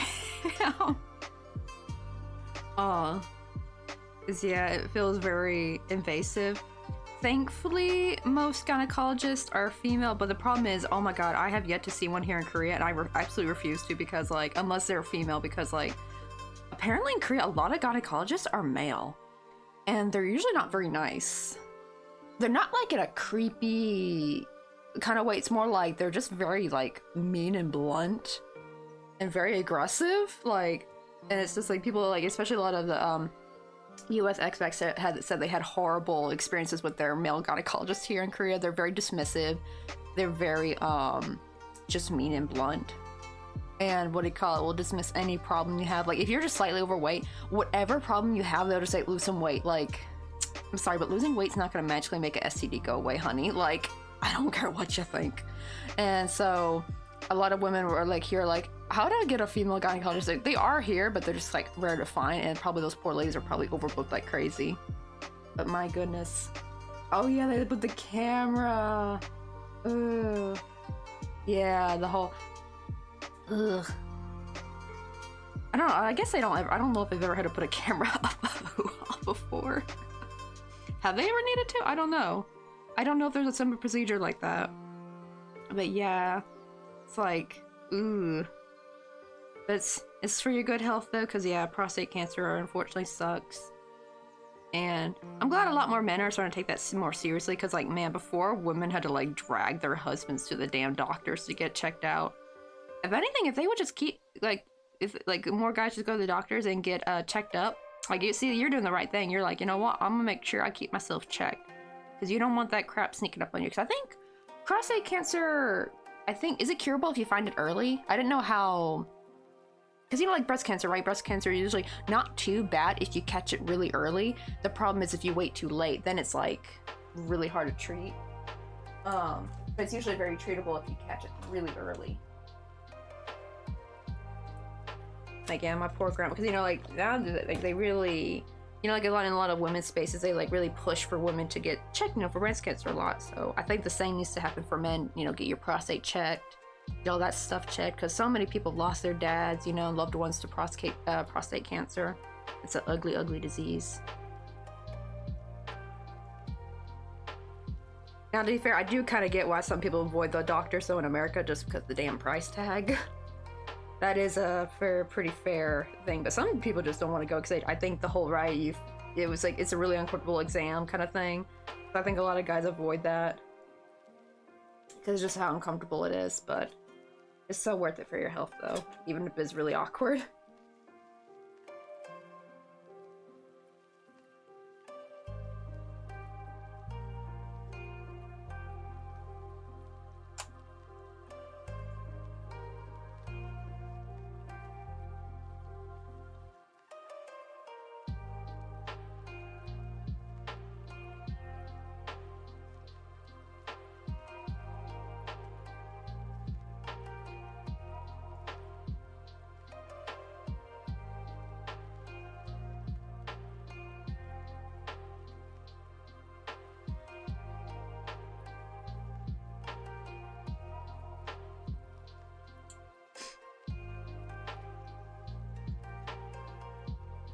Yeah, I hope they find nothing. Hopefully your system is all nice and clean.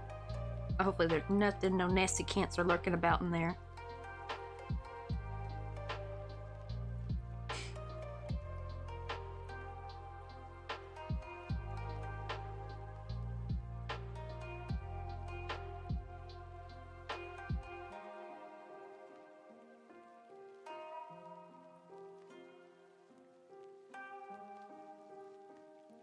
Let's see. Oh, really? It's a mandatory deal. You're basically being forced to do it.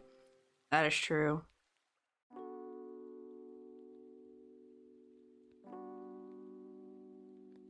Oh, okay, good news. Everything's negative. It's negative and everything looks good. That's good. I wonder what are some of the leading causes of frost. I don't know if it's just genetic or if your diet can influence it. All that stuff.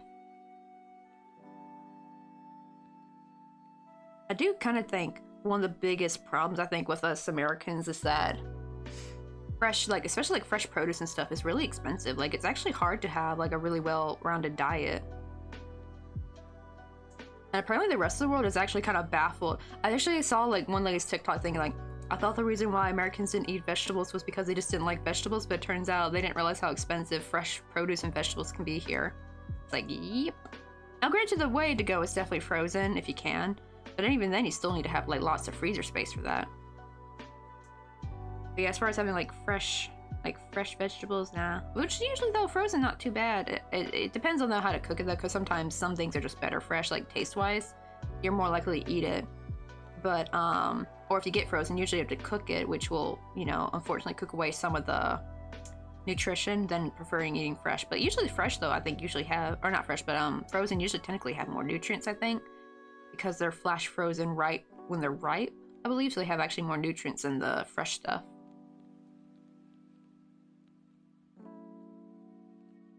Alrighty. And normally I would have just color change, but I actually want this both the good size of be on here. So I'm actually gonna just rejoin over here with wait, let me go in the back loops, that'll be better. Or rejoin with with white. Do I have a smaller thing of white? This one's kind of big. Yeah, let's go with this one. I don't want to waste any of my big one. I need to use up the smaller one.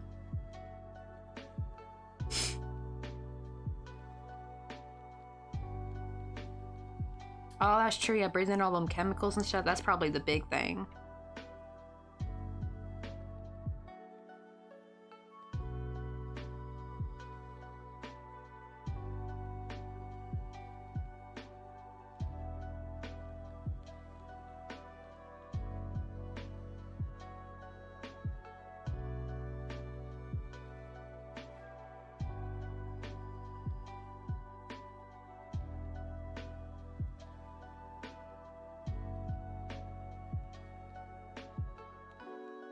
Think we could grab some coffee? You want to go get some coffee with me? Oh, who is that? Let me see. Beneath the Dogwoods, welcome on in.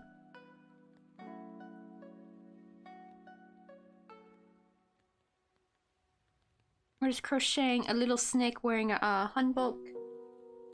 I kind of took a break from the robe part and now working on the collar. We're gonna make it in this really pretty white white and purple. Well, usually always white's on the, because technically the white's supposed to be the inside hanbok that's white that kind of shows up on the outside, I think. And then what do you call it? The purple is part of technically the outside robe. It's just easier to crochet these two together.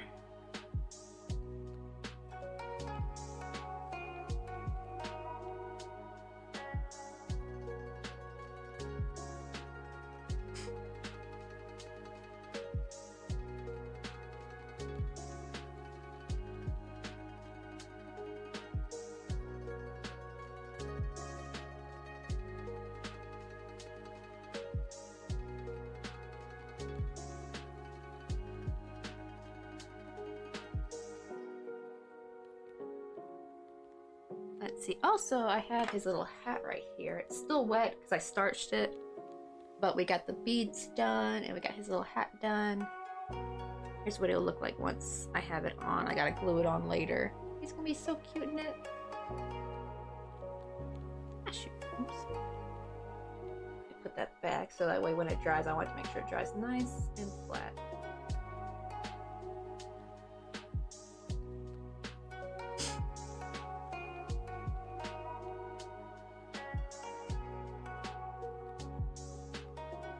See, oh, I crochet about everybody able to do stuff this small, and I like how a whole letter is like same here. The trick is I'm doing actually though, I have a little bit of a sneaky trick. I'm actually using what do you call it? Yarn, like regular size yarn. And then I split it. I should just cut these off from like the bigger skein. And I use a single strand. I'll split them all together. Like, do I have any of this green ready to go? I think I do. This is the same green we made the snake with. Oh, maybe I don't. Did I use it all already? Oh wait, no, here we go. Here's some. Here's some already that I split single strand ready to go. And basically what I do is I pull it, by the way. I don't like peel it. You don't want to do that. That will actually make it what do you call it? They'll make it like tangle up. And not all yarn will split, unfortunately.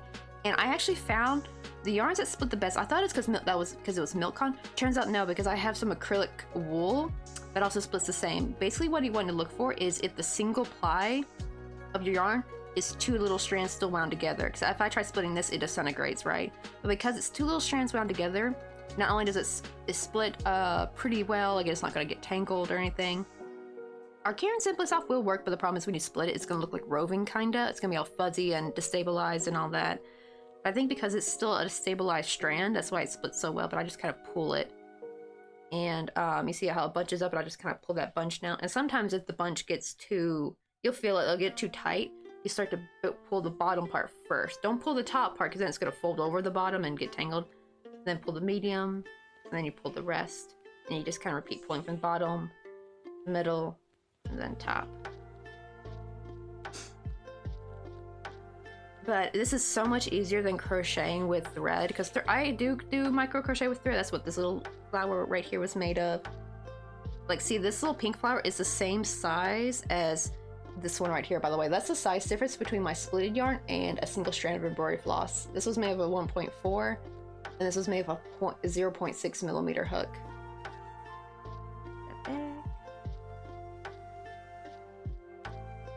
But this is just so much easier to work with. Right now I'm using the Chinese brand Milcon, but I have a Korean brand called Milkycon that works really good too. I also have a video, let me find it real quick.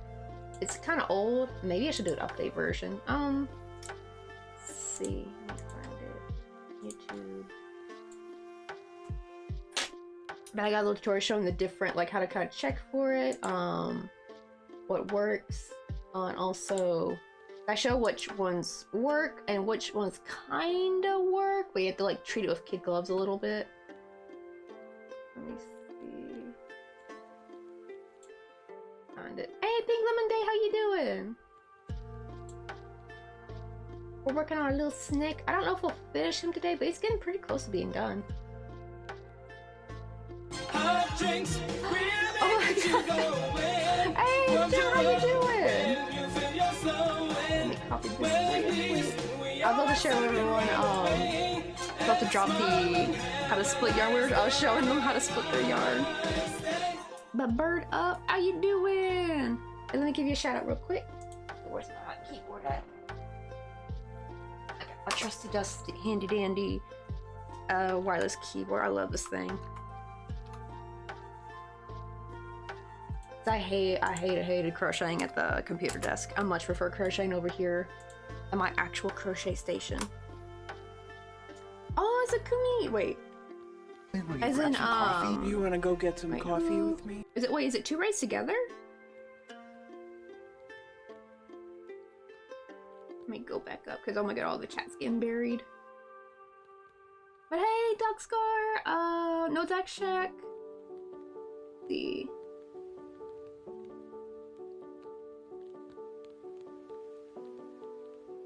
Yeah, it's like, right, young men like yourself, you have to do the mandatory exams. Wait, do they make you do it in your job? 'Cause I think for like regular schmegular folks, I don't think they have to go get an exam done, but I think maybe because your job, they probably force you to. Hey Maker, hey Nick the Man, I love that name. Let's see who's all in here. Hey Rara, how you doing? My Mitts, Doug, Will and you wait, grab some right. coffee? You want to go get some coffee with Scarlet me? Square Body, and Tianhimi, hope I said that right. Reiko, Karis, AJ, how you doing? And B Joshers, how you doing? Oh yeah, call me Raido. Ah, okay, so it was a raid before, right before another raid. So a raid on top of a raid. Let me see, wait, let me give There we go.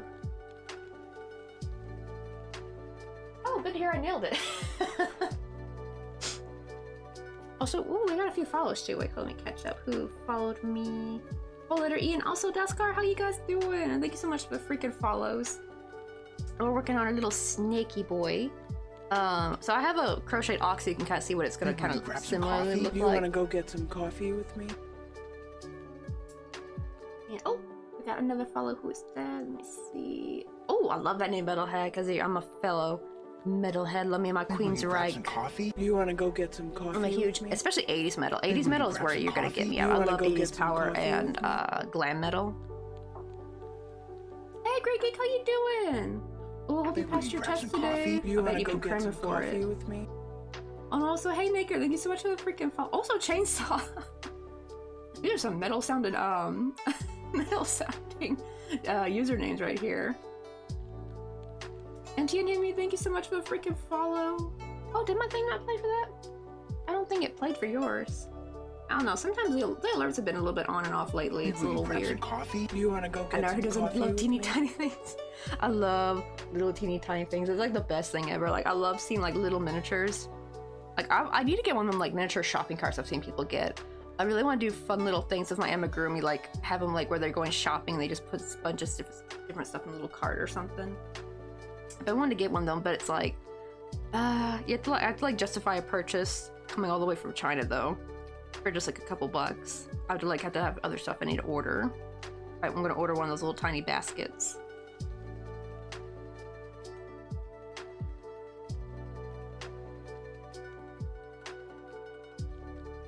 Let's see. And hi Kari Kensai.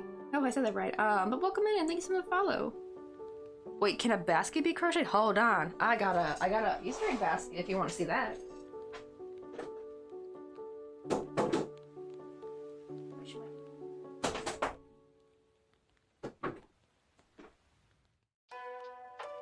Here's all like my holiday stuff.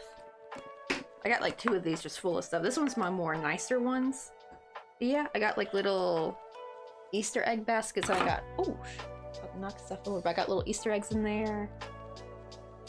But yeah, we got a bunch of little ones that I can like put them, you know, in the basket and all that, you know. Yeah. Uh-oh, everything's just falling everywhere.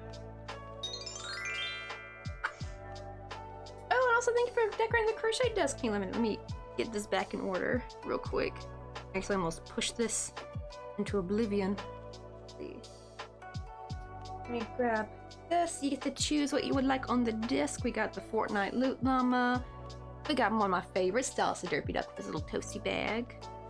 We got ourselves a little colonizing pilgrim turkey right here.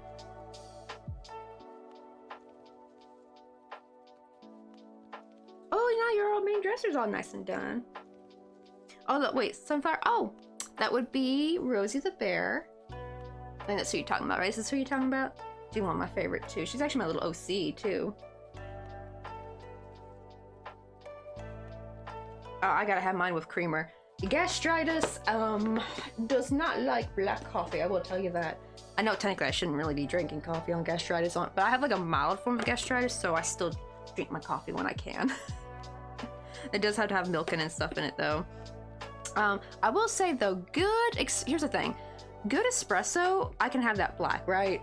But cheap coffee, I just can't have cheap coffee black. It's gotta have coffee. I mean, it's gotta have milk and creamer in it. I mean, milk and sugar in it and stuff, or creamer.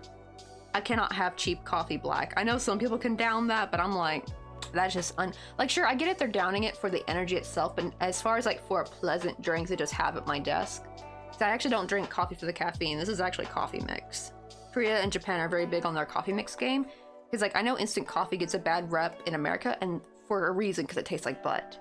But in Korea and in Japan, their instant coffee game is way better. But it's not like coffee. It's kind of more. This British streamer actually came up with a good name for it. It's basically like coffee flavored hot cocoa, if you think about it like that. And I'm like, that's kind of like, that makes so much sense to me now. It's just my little sipping drink, I call it. But when I do want some actual coffee though, I do have some Brazilian Santiago that I grind and make into a cold brew though. Just sadly, the last time I tried making a cold brew, my gastritis had quite the tantrum. My stomach did not like it, unfortunately. I was really sad too. I think I probably need to replace the beans soon. I think they're getting old. I'm kind of sad. I feel like I wasted that bag of beans. I only got to make a few cold brews out of it. Let's see. Hey, Slicey Macaque. I like that name. But also, thank you for the follow. Right, duly noted. Oh, I almost forgot to ask you, Jong. Wait, hold on. If you got any socials you want to share in chat, we have links open. If you want to share your socials, even better if you got like a link tree or anything like that. Feel free to link that. You got a shop. And also, what Legos were you working on today? What like Lego builds specifically? Uh-oh. Oh, I forgot I was in the middle of splitting this green strand. Oh my goodness. I was like, what's this yarn all doing up in my lap? I forgot that was there. Oh my god, my desk is a mess. Let me see. Let me make sure I didn't miss anybody.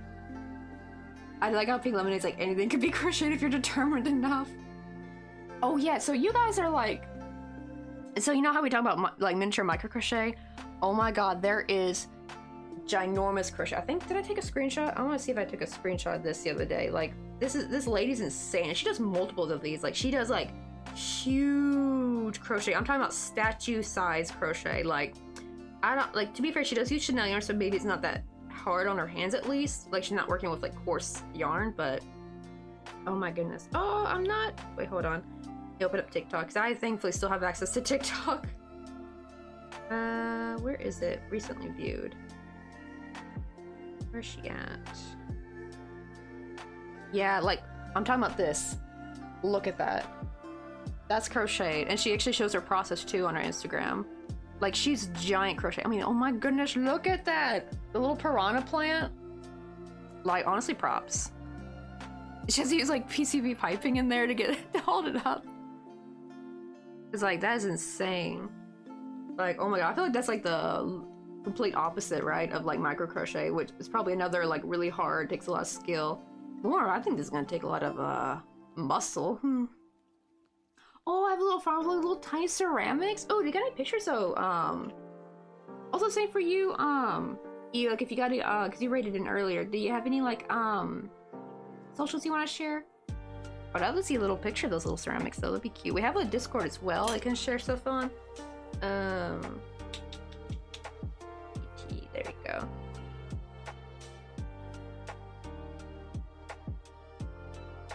No, what I mean is because a lot of Americans didn't have access at all to TikTok last night, I think, right? Like, it literally, the app wasn't working for them. And here's the thing, like, yes, by the way, I'm not in America, I'm in Korea. And I thought, like, oh, that's why I can see it still, right? However, a lot of expats, like, there was a lady in Spain, there's a guy in Germany they were talking about, like, how they also couldn't have access to TikTok, which I think for the girl in Spain, she just recently moved to Spain. So I thought, okay, well, she probably downloaded TikTok and has an American account, basically, right? That's probably why it's not working. But the dude in Germany, though, he lived in Germany for like a decade. So probably before, I don't even think TikTok's a decade old, right? It's pretty newish. So he literally had a German phone and everything before he signed up for TikTok, right? And it still didn't let him. And I'm like, how? Because I also am American, but I made this TikTok while in Korea. And I'm wondering if maybe he made it with an American email, like the email he made on American internet, maybe. I don't know if how that is, because I realized my TikTok is made for my coffee and crochet. It's not, I don't have a personal TikTok account. And I made it with an email that I made here in Korea on Korean internet. It's a Gmail account, so it's not like a Naver account, because Naver is very Korean. Ooh, I do wonder if that will help people bypass that, like just make a Naver account, because that's a Korean email service, but you don't have to be in Korea to make one. You can make, I made mine in America actually. But maybe be safe, make it on a VPN, and then sign up for TikTok with that on the VPN. I wonder if that would help. I don't know. Yeah, yeah, it's like TikTok's being banned. But Trump just said he's gonna unban it. Like, what the heck? It's so weird. It's like actually giving me whiplash. Actually, like they literally just banned it yesterday, and then the new message is like, oh hey, by the way, Trump's gonna be our Lord and Savior, not ban it. It's like, isn't he the one who wanted to ban it in the first place? I am confused. It's kind of like giving an arson, right? An arson burnt down a property. He caused a fire, but he went to go put the fire out. He's like, "Hey people, I'm the savior. I took out the fire." And everyone's looking at him like, "But you're the one who poured gasoline and lit the match and started the fire." You know what I mean? Like, it's so weird. Like, I just don't get it. Ooh, really? It listens for accents? Well, it sure has not picked up on mine. I mean, I got a very American sounding accent. Yeah, so I guess it'll be like a 90-day reprieve while some of the buyout offers are considered. That's true. I think now they're trying to go for... Oh, you know about Naver. Yeah, I got a Naver account that I sometimes sign up for. It just makes some stuff a lot easier to sign in with. You know, like how a lot of American apps, right? You can sometimes sign in with Google. You don't actually have to make a whole fresh new account. You can just literally sign in with your email, Google or Gmail. Well, in Korea they have the same thing. You can sign in like a lot of applications. You can sign in with your Naver account, and it's just easier using that instead of having to like make a whole brand new account.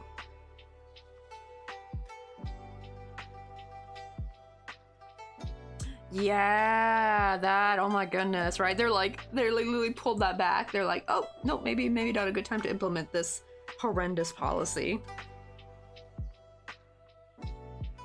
I like how they're just like pulled it back though. They're like, yeah, we don't want to get schmirked like our bro, Brian. That, honestly, the fact that they still went on with the shareholder meeting is, oh my god, like they don't even care about their own. Honestly, it shows you how sociopathic they are. Good lord. Even the other, like, rich CEOs and shareholders, they don't give a damn about their other billionaire friend. I guess, was he a billionaire or a millionaire? I don't know. It probably don't matter. They're all the same.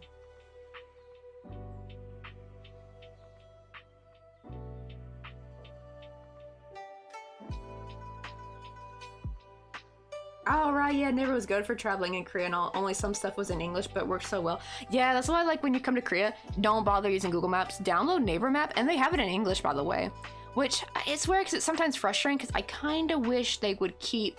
Well, I don't know, sometimes they'll have the Korean name under the English written, because I cannot stand trying to read Korean, name, like, I hate reading it in English, you know what I mean?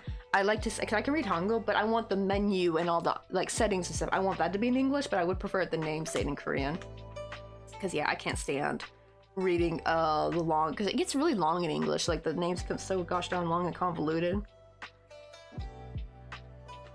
It's just easier to read it in Hangul.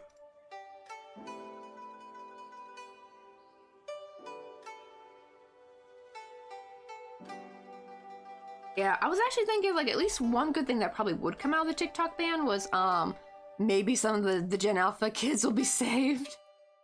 I do wish, here's the thing, I do wish they would put a heavy age restriction, I think, on TikTok. Right, because too many kids are on TikTok, and I think, because I do feel bad for the content creators because I was like a living to them. Granted, thankfully they have other platforms they can jump onto, but it's still probably not going to be the same, right? But hopefully, what do you call it? I really wish they would put a heavy age restriction. Like, because Korea is very good about that, actually. Like, it's because everything's connected to your social security number and your phone number, and your phone number is connected to your social security number. So you can't just sign up with any phone number. You know, in America, right? If you just had a verified phone number, you can just use that to sign up for like, you know, older age, you know, restricted content. But in Korea, no, they check whose name is on that, who is connected to that phone number. And so, like, when you want to sign for anything, like, constantly, even though I verified it multiple times on YouTube. Like if they're gonna be like, maybe a news story is like, oh, this is like restricted audience because maybe there's like blood and gore in it. I have to like literally put in my full name, date of birth, my Korean social security number that I got on my ARC card, and I gotta like put my phone number, and they have to send like a code to my phone to verify that I actually have access to that phone number. You know, put the code in, they give you, they email you or message you, and put that in. It's like, it's so annoying. Like you would think you just have to do it once, because I remember in America, I just had to do it once to verify that I'm over 18, and I had to do it again in Korea, but I had to do it multiple times. Like, it's really annoying. Like, I think they literally just got rid of the Cinderella law a while back, if you guys ever heard of that. It was where if you're under 18, you couldn't game past 12 p.m. But the problem was, it was a nightmare for foreigners who were coming to visit Korea, and they wanted to go to, like, you know, the PC bang, right? And they wanted to, you know, game with their Korean friends. And the problem is, unless you actually, even usually foreigners can't even sign up. You sometimes have to use their friends. What do you call it? Oh, hold on, what's this? Oh, there you go. blanket got stuck under my wheel on my chair. Don't want that happening. But yeah, like they would have to like, because of this law of having to use your, you gotta use your full government name and social security number just to be able to play like a simple game. That was the reason for it, because like these games would be like PG-13. These would not be like mature games, but it's because of the whole timing of it. They were trying to make it where kids couldn't like stay up too late, you know, so they can concentrate more on schooling. You know how they are. And things about study over here to a toxic degree. Let's see. Oh, I like the background you have playing. It's calming. Oh yeah, I have what do you call it? I kind of changed the sceneries every season. We had Christmas. We had, you know, we had 2 different fall ones. We had like Halloween and then just general fall, which was kind of more pumpkin spice themed. Probably coming up next really soon will be Valentine's Day, so that will be changing kind of soon. Probably I'll wait till February 1st to change it, or I'll change it right before February 1st. I'm not sure which. Apparently not. I don't think so, because hate speech still runs rampant on here. That's the funny thing, right? Actually, someone made a good point about talking about the TikTok ban. They're like, man, if they can do this, they can shut down, you know, CP and all that. And I don't know if that's the same, because usually CP is not on like regular websites, to be fair. But I'm like, it shows that they can actually stop stuff if they really wanted to. And so it's like, yeah, Korea doesn't, they don't really got their priorities straight. They just care if kids studies like till their brain is falling off.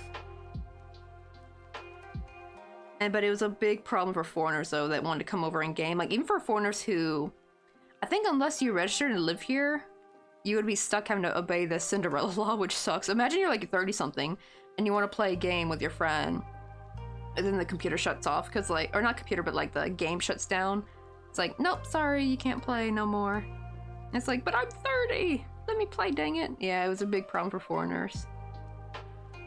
Thankfully, I never had to deal with that because when I got my ARC card, it wasn't too much of a problem. It didn't seem to affect my Xbox though, to be fair. It actually seemed to only affect when you try playing on the computer. I don't know about like maybe, to be fair, my Xbox is bought in America, so I don't know if it'll be different for Xbox or PlayStation bought here.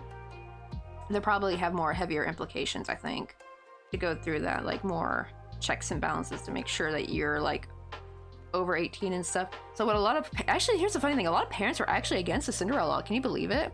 They actually didn't think the government needed to like take charge of their parenting. They're like, no, we're the parent. I was actually shocked about the amount of parents that were actually for getting the Cinderella law taken down. I think they got tired of it because they would actually have to have their kid use their phone number and sign up for an account so they could game past 12, I guess. That was kind of funny though, because I totally thought the parents actually would have sided with the Korean government on this one, because usually a lot of the parents are very study. But then again, I think it's because possibly the demographic of the parents are probably like more Mr. Coffee's age, so they're actually the age of people who grew up with the restriction and don't want that for their kids. That could be why. I think if it was these same parents, if it was their parents, then they would have sided with the Korean government. If it was like the people my in-laws age, I think they would have been like, heck yeah, Korean government, let's go with this. But like Mr. Coffee's age, like people in their 30s, early 40s, are like, they grew up with lots of heavy restrictions and they were like, nah, this ain't it. I don't want this for my kid. Oh, also, oh my god, I missed it, but good luck to you streaming, and also thank you so much, Jung, for the freaking raid and everything, and I hope you have a wonderful evening, because I know it's probably late over there. I'm not sure what your time zone is, but I would imagine it's like probably like 2 something in the morning, maybe like 1 or midnight, I don't know. It depends on time zone.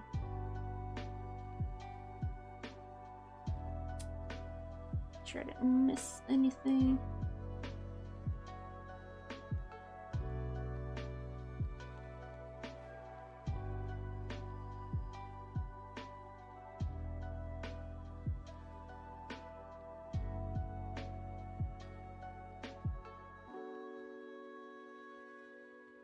I know, right? Yeah, usually parents tend to want to have control of that stuff.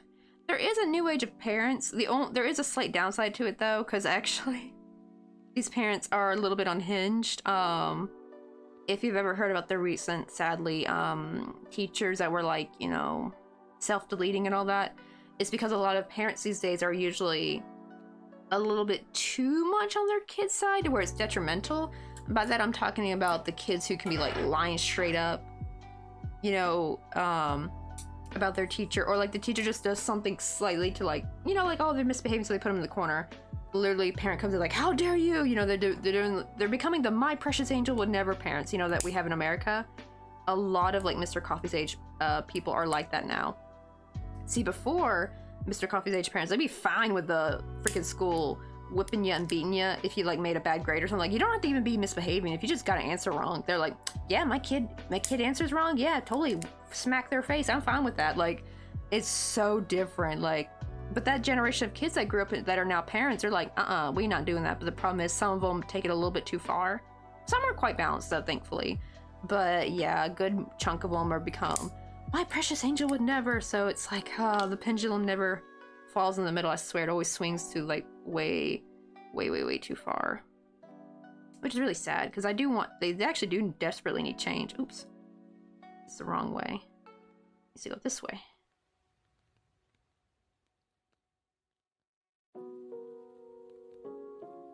Let's see how that's looking.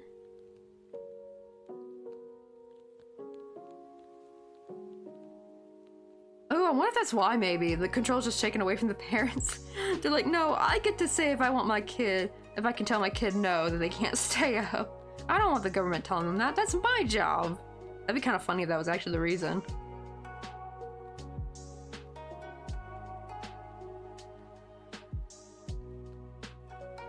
There we go. See, look how cute that purple just looks so good with that blue.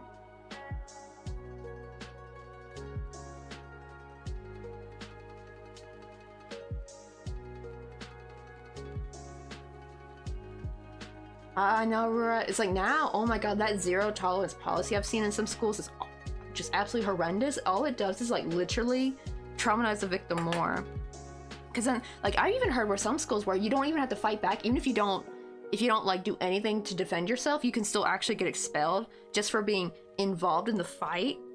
And there were some horrible ones where like this kid was autistic and he was getting bullied by this bully, and the teacher, the stupid teacher, was like, well, he must have done something to deserve it. Like, whoa, like what? Like, god, did they forget that little sociopathic bullies exist? So horrible. But yeah, like, I'm a little bit worried for that. I don't really want my kids going to public school. Whenever me and Mr. Coffee have kids, as if we have kids, honestly, with this political climate, I'm kind of reconsidering a little bit.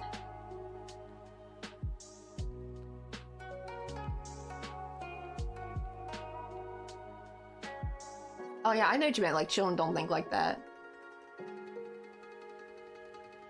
I know, right, Pink Lemon Day? It's like, it's so awful, and it's like, just, and the fact that that's coming out of a teacher's mouth. Now, I know not all teachers are like that. I actually thankfully had a teacher who hated bullies, and she, actually I think it's because she was kind of bullied by the other teachers, like, because I lived in a very white neighborhood, and she was like one of the few black teachers in the whole school, and she did not like the other teachers. They were kind of a little racist towards her. So she would actually come and eat lunch with us. And one of my bullies was in the class, and he couldn't bug me because the teacher sat with us. I always made sure to sit near Miss Crawford. And yeah, he couldn't do shit. He used to terrorize me at lunch. That little shit couldn't do nothing my entire 4th grade year, thanks to the wonderful Miss Crawford. I love her. I hope I get to see her again one day. My mom got lucky and got to see her twice actually at China Buffet back in my neighborhood and in my hometown, but sadly China Buffet closed down. That was like the two places they saw Miss Crawford at, so now it's like I've kind of lost my chance to possibly run in with her. That must mean she lives somewhere in my neighborhood though. I don't know exactly where she lives, so I can't be just like calling her up, be like, hey yo, where's your address? You know, that'd be too much.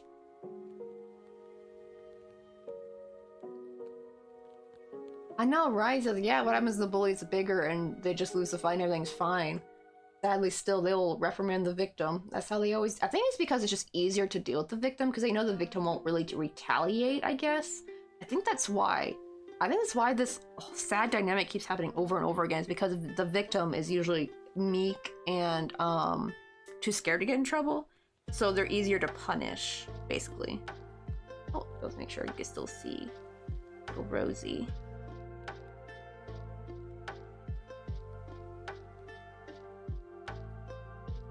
I I actually need to make probably like a. Maybe we'll make a Chuseok Rosie this year because Chuseok is like Korea's Thanksgiving, and I think that'd be kind of cute to do. Hey, Colton, how you doing?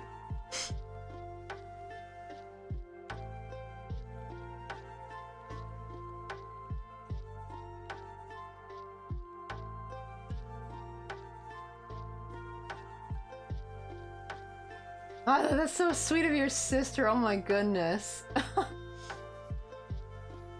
No one gets to pick on my sister but me.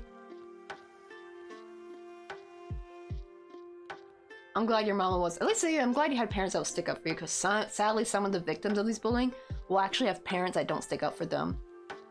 I think it's probably from kids who are probably raised by narcissist parents who had this problem sticking up for themselves, because that's one good thing I love about my parents is that they always told me, like, especially when I went to high school, they said, like, if someone tries to start shit with you and try to physically hurt you, you defend yourself. You punch them back. My dad told me, like, we will not care if you get in trouble. You punch them back. You hit them back if they try hurting you. They're like, obviously don't do the first punch, you know, if they're just arguing with you, right? If they're just, like, being mean and nasty with words. But as soon as they try to get physical with you, that's when you fight back. So they were fine with that. I liked that. I was really happy. I was like, I felt confident that I had parents that would back me up if I got in trouble for defending myself.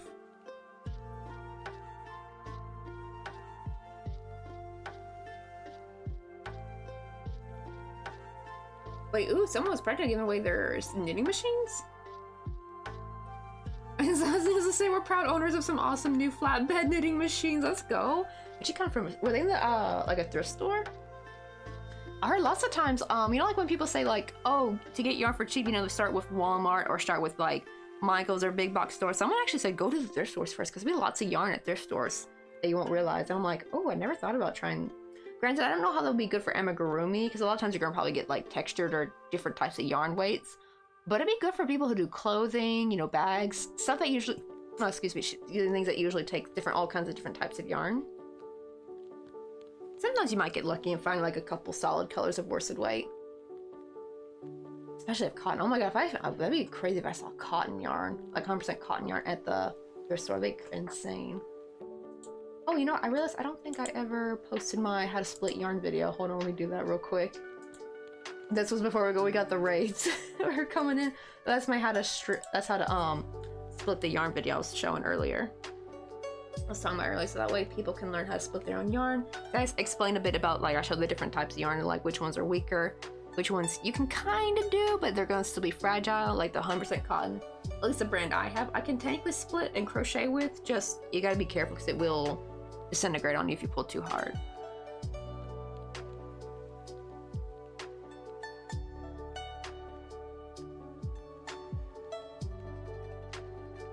Oh no, your sister got good. Oh, the crocodile tears. That's crazy though, it's all okay. Like, I think your mom took it a little bit too far. Oh my gosh, she was fine y'all hitting each other. That's insane. I guess she wanted tough girls, but like, that's not the way to go about it.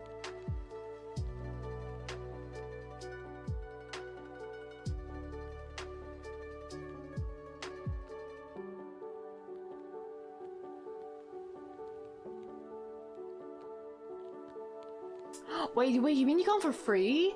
Wait, an other lady who didn't want them anymore and was just taking what we could pay for, like 3 different, oh, I'm guessing you just like, she was like, I don't care what amount you pay me, just like, I guess she didn't care about the price, but it's like, dang, that's insane. So you got like a pretty good deal.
I know, right? Very lucky day indeed. I guess you got them practically free compared to what they're worth. Actually, how much would just one of those machines be worth, actually? Let's see. Well, time for me to go to bed. It is 11:30 p.m. where I am at. So have a great day and rest of your day. Thank you, Hikari. And thank you for stopping on in. Yeah, see, it's like only 2:30 p.m. for me, so I know it's getting kind of late for a lot of people over in the Western Hemisphere.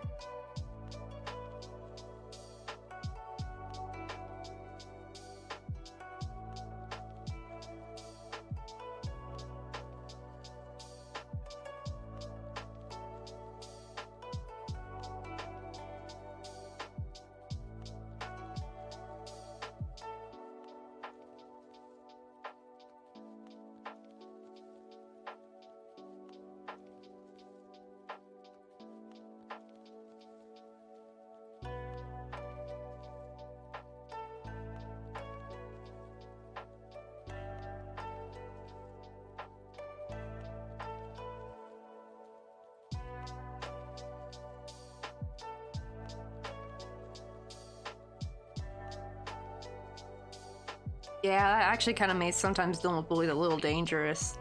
Especially in America, right? Usually they'll come back, you know, with a little pew-pew if they have access to that. Man, what happened back to the... That's why I hate it when, like, I hear a lot of, like, older Gen X and boomers be like, ah, young kids these days, they're not as tough like we were. It's like, yeah, when you finished a fight back then, you gained respect of the bullies. Now, they just stay angry and come back with a little pew-pew or escalate it with weapons and stuff, you know? Or they ambush you outside of school. So, yeah. Shit ain't the same like it was back then.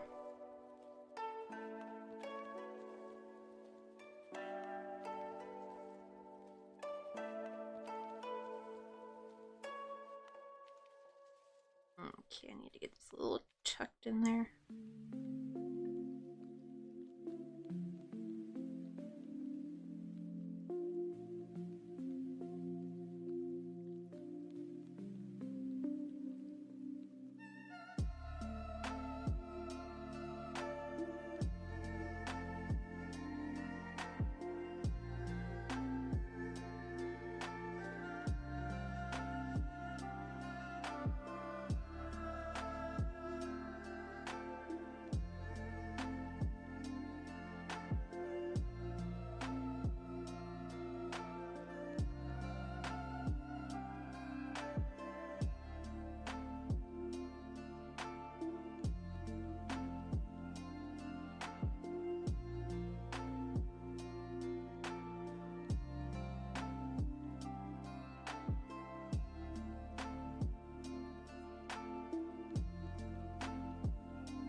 Oh my god, right, yeah, the don't snitch kind of thing. Ugh, so effing toxic.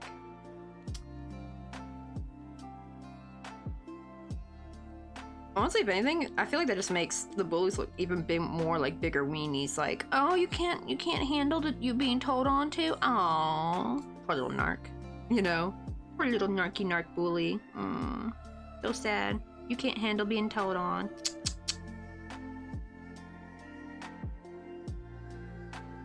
And it's just like they're just delusional as heck. It's kind of like people like who can they can dish it but they can't take it kind of thing.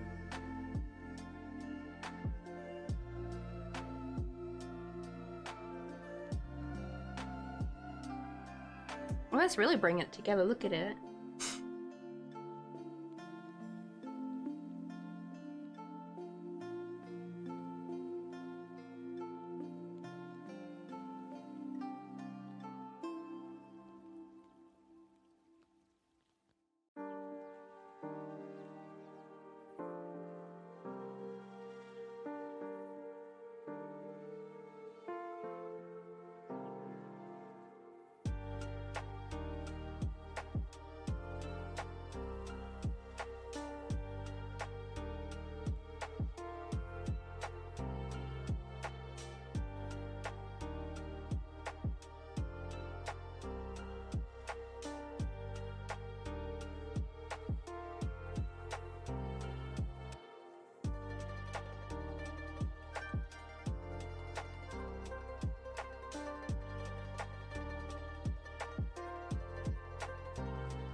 That's true. That they're very big on manipulation and control. You know, they like to be able to control their victims and all that shit. I always think, like, in the groups of bullies, I think the ringleader is always the sociopathic psychopath, or psychopathic narc, or sociopathic narc. They're one of either, right? And the henchmen are probably usually the lower tier, like, they're probably not actually sociopathic, but they're very, like, broken people that sadly get sucked into that life. I don't know, maybe another one of them might be, like, a sociopathic sadist for all we know, but yeah, I feel like usually the ringleader always is the psychopathic or sociopathic one. Let's see. I'm like kind of running out space.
Hold on, let me do this, and the little end is just too blunt.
I know, right? Baby narc. They basically are.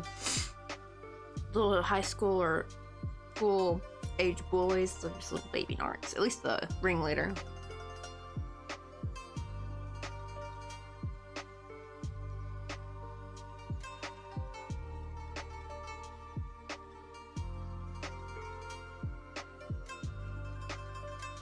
Oh, really? The song has mommy narcs too?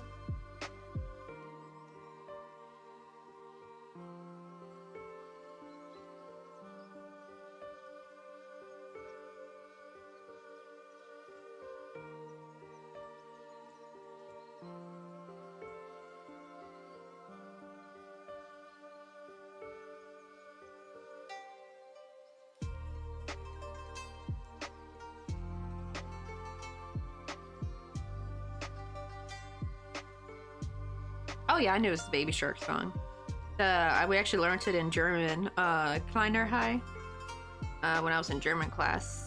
That was like, what, 2012, 2013? Damn, that was so long ago.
Oh god, no, I didn't learn enough German.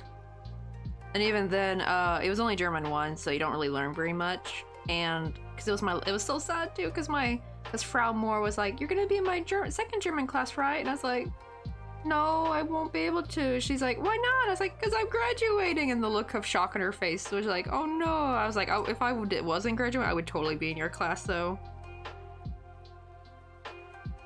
That'd have been so much fun because she was an awesome teacher.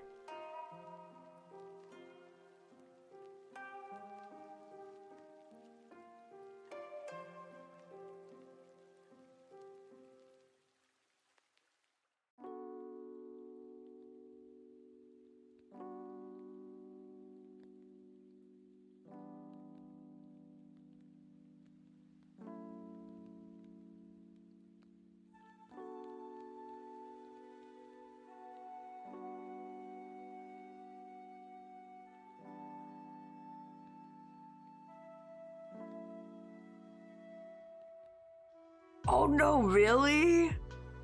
Oh man. I wonder if he's still a climate change denier, if he's finally let up on that.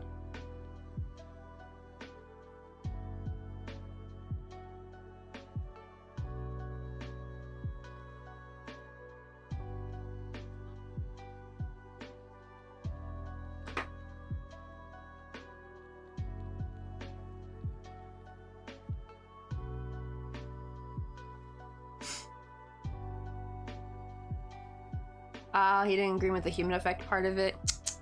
Ah, man, how naive.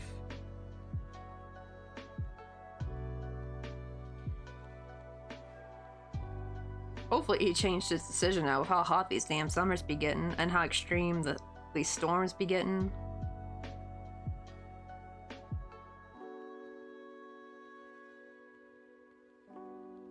Yeah, I guess that's true. That was like 25 years ago. Then it was like probably in the early stages, so probably really didn't really show that much of a difference. Nowadays, it's like really like if you're still denying it, it's like you gotta be a straight up idiot, I think. Oh, really? I was possibly not even alive anymore? Oh, damn. Yeah, that actually always makes me a little bit worried. It makes me think, like, you know, how many teachers I have that probably passed away that I have no idea about because they were, like, you know, old ladies when I was a kid. Like, in elementary school, I'm thinking, like, oh, dear, they're probably not around anymore. Now that I think about it.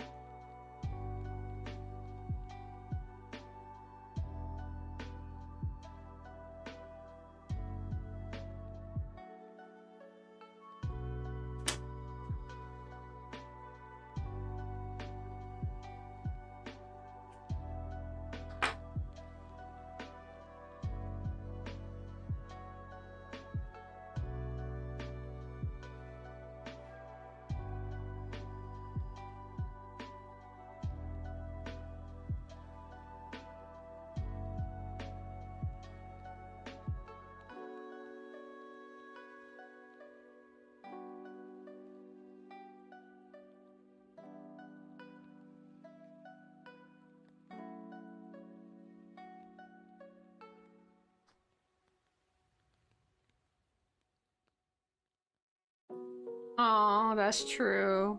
Yeah, like now whenever I watch a movie, especially if it's old, I'm like, well, that dog ain't around. And I don't even like some movies that, you know, where you think the dog would still probably be alive. Then I'm like, wait, that movie, like, you know, this is like, you know, shows from the early 2000s. I'm like, oh, wait, it's been 20 plus years. That dog's probably not around. Especially because a lot of times the dogs are already full-grown adults, too, in the movie. So, you know, they're probably already halfway done through their life.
Oh man, tiny little heart, let's go. How was it for you? Was it difficult or did it feel pretty easy? Alright, the dinosaurs from Jurassic Park are probably long gone by now.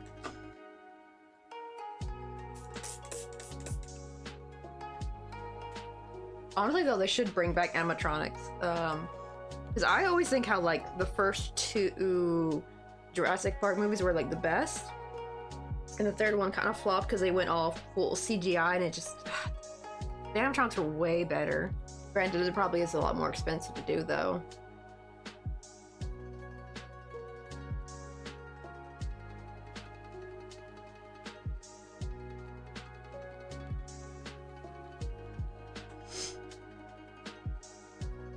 Yeah, sure, yeah, doing the tiny stuff is always going to be a bit on the slower side, because if you try going too fast, your hook's just going to keep falling out. Even with my micro hook, they sometimes fall out.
Yeah, the sequel's not so much. The second one was pretty good. I think that's because I still used the animatronics and it still had the Alchem guy, but yeah, after that it was like not as good.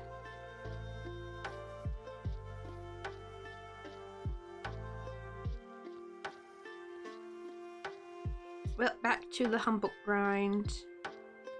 Let's see. I mean, it's pretty much one of the last things we gotta do. Let me fill the hat too. Is it still wet? Yeah, it's still wet.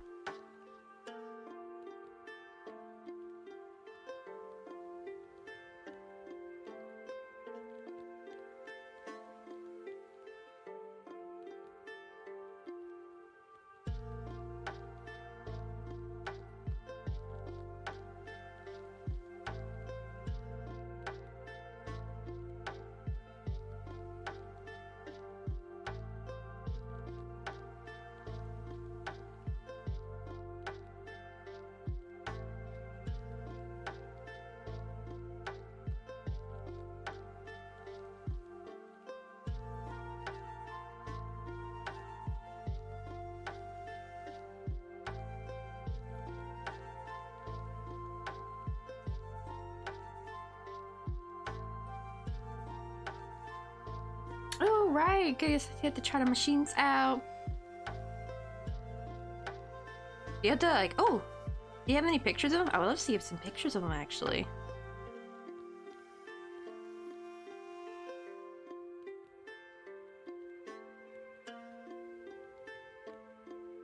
What do the flatbed knit machines make? Are they, like, for making... Do they, like, knit blankets? Or are they, like, knitting... I think... The round ones I know are usually for knitting sweaters and stuff, right? But I didn't know what the flatbed one. I'm gonna assume it's like flat shaped.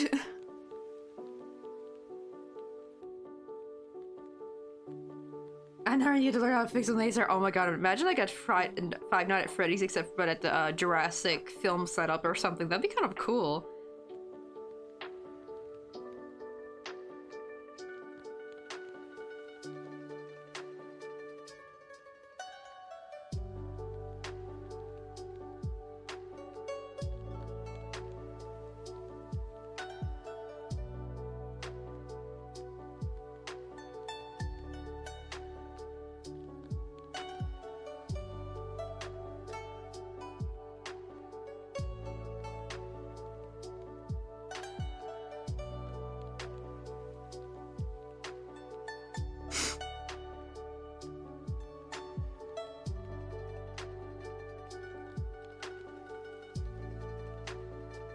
Oh, really? Damn.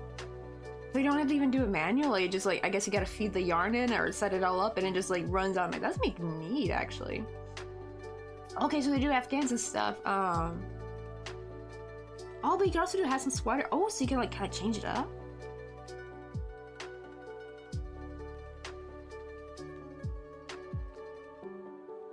Oh my god, really? It would actually start shaking when it got too wet? I bet that was probably terrifying. Oh my goodness.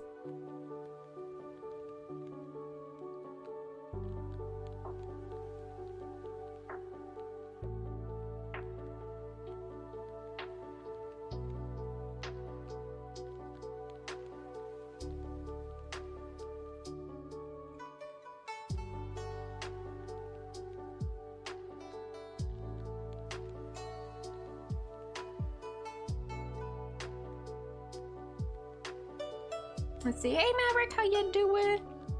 Yeah, we're just what do you call it? Trying to finish up the humbug now. We finally got the collar on. Oh, I still gotta add the little whatchamacallit, little tie right here, and then eventually the what do you call it? The little tassel tie that holds a little fan. I gotta make that eventually.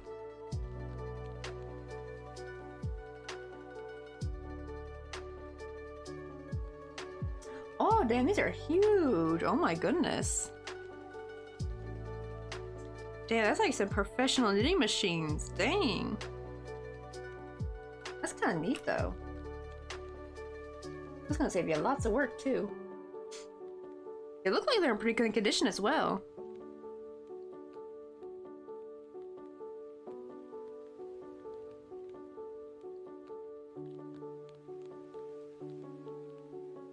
Oh, that's true, right? Yeah, I hope no one got hurt.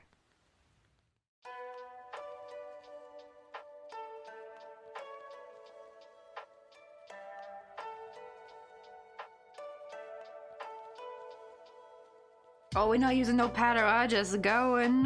We just freehanding. That's actually kind of most of our work. Now, I did use a pattern though for the cherry blossoms we did. Let me show you the pic. Did I think I showed you the picture? Yeah, we did. This one, right? And I only grabbed the pattern for that because that was on. That's a free YouTube pattern, by the way. Find it. But such a good pattern. This pattern right here. I don't know if it was in English. Oh, hey, my little thing pops up now when you Google Japanese cherry plum blossoms. Let's go. Share a link.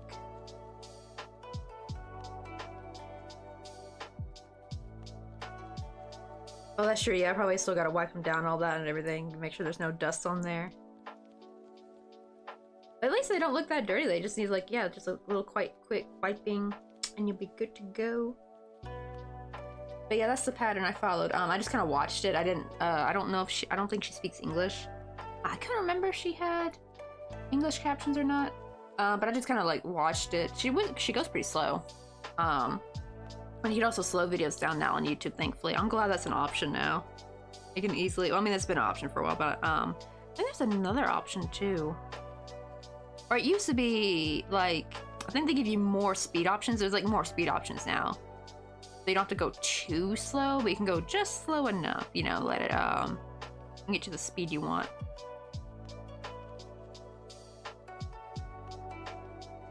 Oh god, I wonder what kind of surprises they have inside.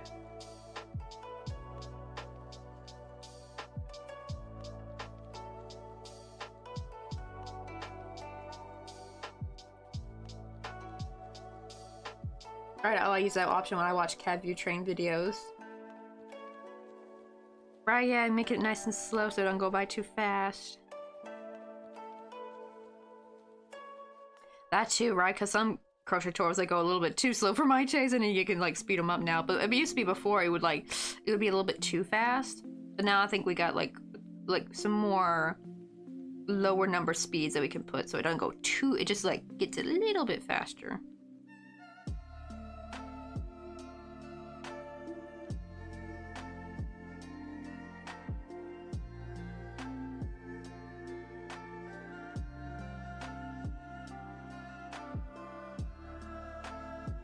I know, right? Everything was made durable back in the old days. Like, now stuff just doesn't last at all.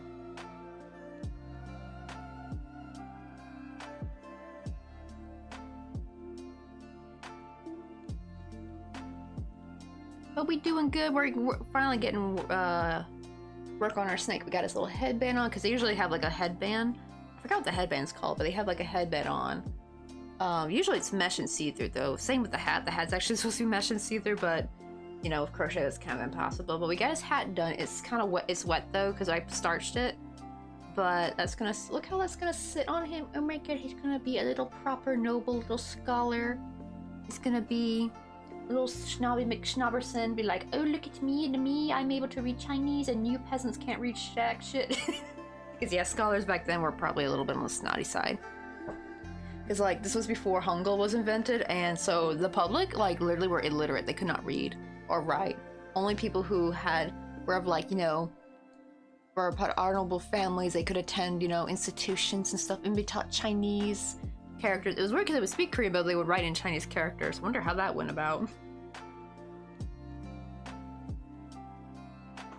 Gotta say though, the outfits were hella fire though. See, do I have the one I had up earlier?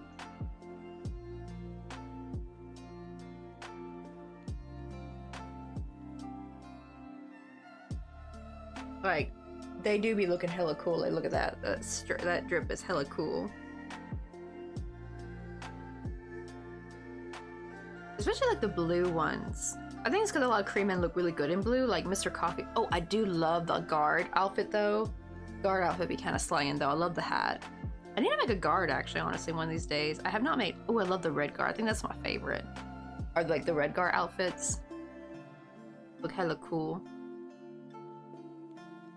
I think this one would be, I think when the king, I think this would be his armor or his outfit. Look pretty cool though.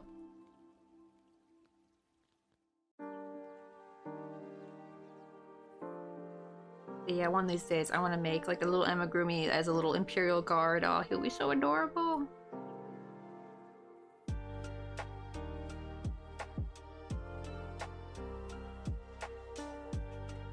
Right, I just need new parts for my whole body. The constant. I know, right? I wish we could like. Honestly, I wish we could like swap out our body parts for when they get old and crummy and just like go to the doctor and get them all swapped out. I mean, I was watching something like a while back called Spicy City. As I don't know if it's still available on YouTube, but I found all the episodes on YouTube in a playlist. But one of the things was like you would see like people would like make replicas of body parts, or like it was like because it's like a futuristic kind of like show, and that was like the big thing was like harvest organs and like, or like they would be making organs from scratch or something and selling them on the black market. It was like big business or something. It was like, ooh. Alright, new parts is where the money is at. Yeah, that's right, we need new parts for our whole body.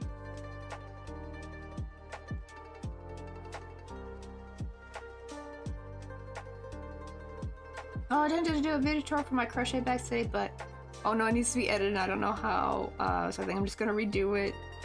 Is it like you didn't like how it was? Do you mean like redo the filming or try to redo the editing?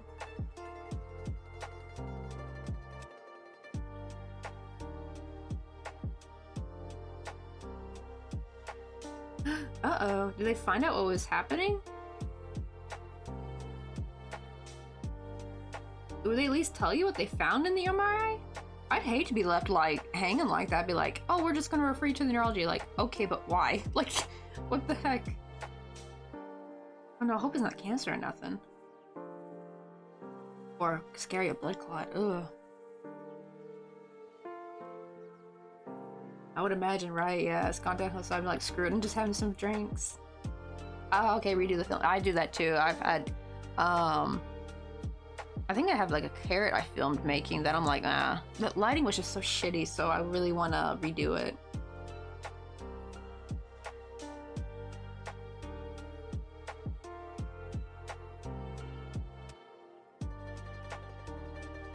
Oh, I think that's where it's from. Yeah, it's kind of like, because I remember they mentioned things like clones and stuff in the Spicy City. It's like an animation. But yeah, I thought it was a pretty good little story. I wish it was a bit longer, honestly. And it's definitely not for kids though. It's for like not even PG-13. It's literally 18 and up. So if we got any young kids in here, don't bother looking that up. It's not for ya. Hey, Craft Quest Cutie, how you doing? I know so far it's been pretty decent. I gotta see my mother-in-law on Thursday, so we'll see how that's gonna make my year turn out. I'm not looking forward to that.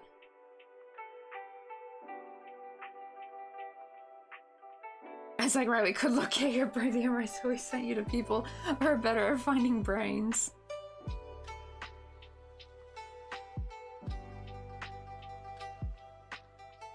Oh, okay, so it has something to do with my left frontal lobe or the lining or something. Oh, so I guess they're like, this looks a little funny, so they want to send you to neurology to get like a better look at it, I guess. Hey, Burning Emerald, how you doing? Oh, I think it explains a few things happening in the past few months, so it's so scary and I'm trying to distract myself. Ooh. That is kind of terrifying, though.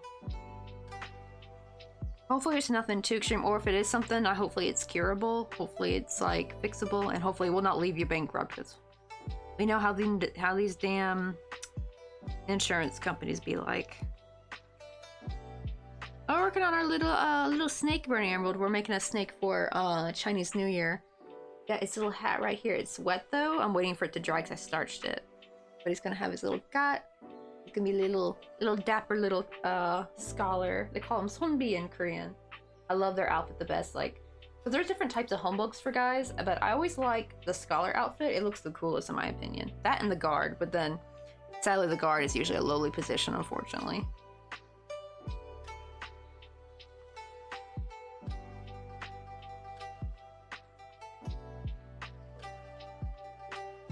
Oh gee, that's like a laundry list of problems, my goodness. Imagine just having a freaking heart attack and a collapse lung? Like, geez, your body like slow down like one problem at a time.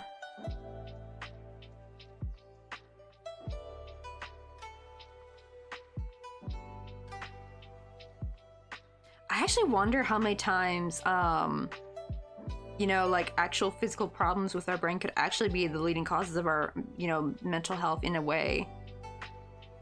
Kind of like how like ADHD has that whole like the low dopamine thing, and why we don't feel motivated and stuff and all that, and why we try seeking like dopamine elevating behavior and all that crap.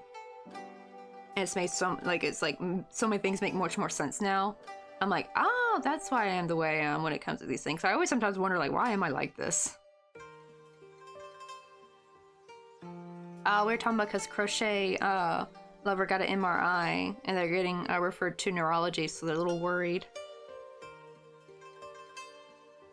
And we're talking about how sometimes like there's probably like if there's like physical things going on with your brain, it could actually probably like play a huge toll on your mental health, because it literally there's something like wrong chemically or physically, and also just like, you know, if you're not feeling well and things are not acting right, like your body's not acting like it should, that's gonna make you sad a little bit too, like, right? Like, oh my god, I had major depression when my gastritis was at its worst. Thankfully it's a little bit more manageable these days. It was really bad was it last year? Well, because technically the year before last year, so not 2023 but 2022. Like, it was horrible. Wait, no, 2023, yeah. I keep freaking last year's. Technically last year, now it's 2024, oh my god. So yeah, 2023 is when it got real bad, especially spring 2023. Or I should say like late winter, or like February, around that time. It was awful. I had some of the worst acid attacks back then.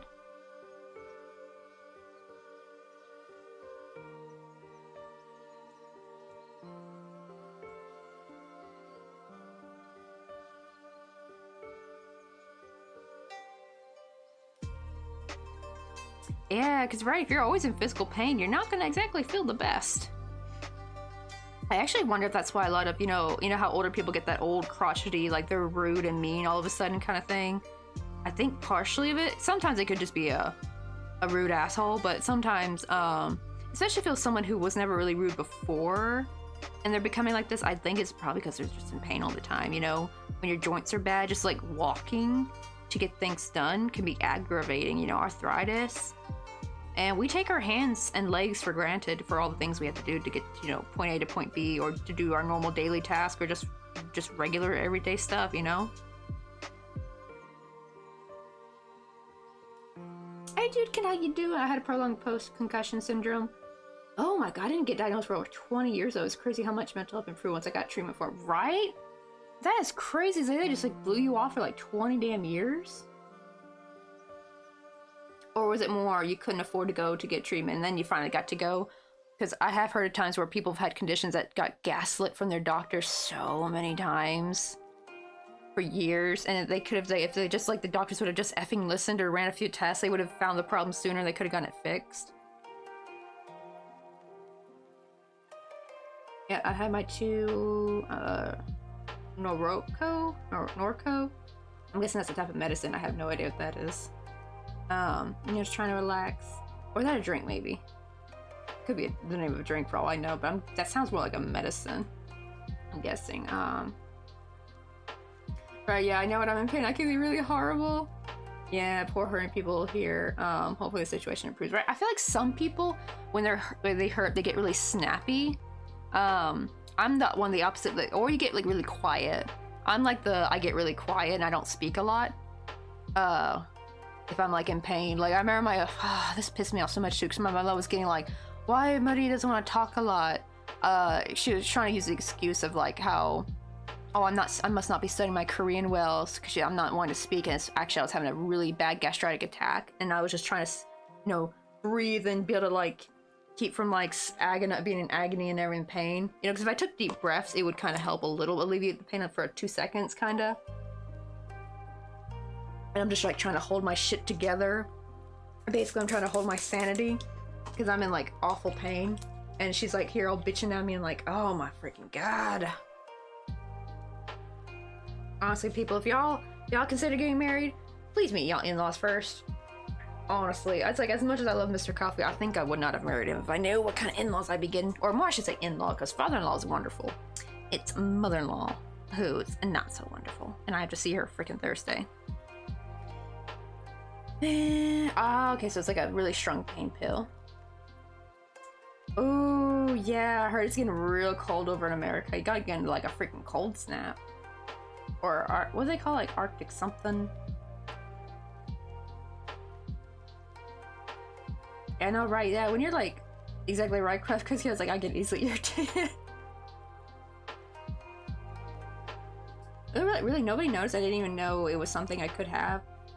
Oh, I just been going to the doctor's long and I got missed, so many times that it wasn't until I went to physical therapy for my back and neck that the physical therapist noticed my posture was off. Oh, she knew to ask all the right questions and make a diagnosis. Isn't that crazy?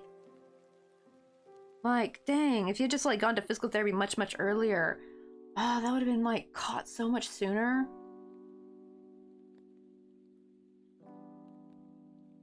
I mean, to be fair, like she would be mean to me anyway, already like that.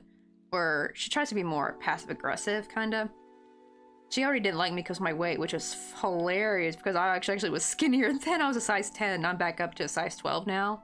But yeah, I'm 5'6", by the way. Yeah, I was a size 10.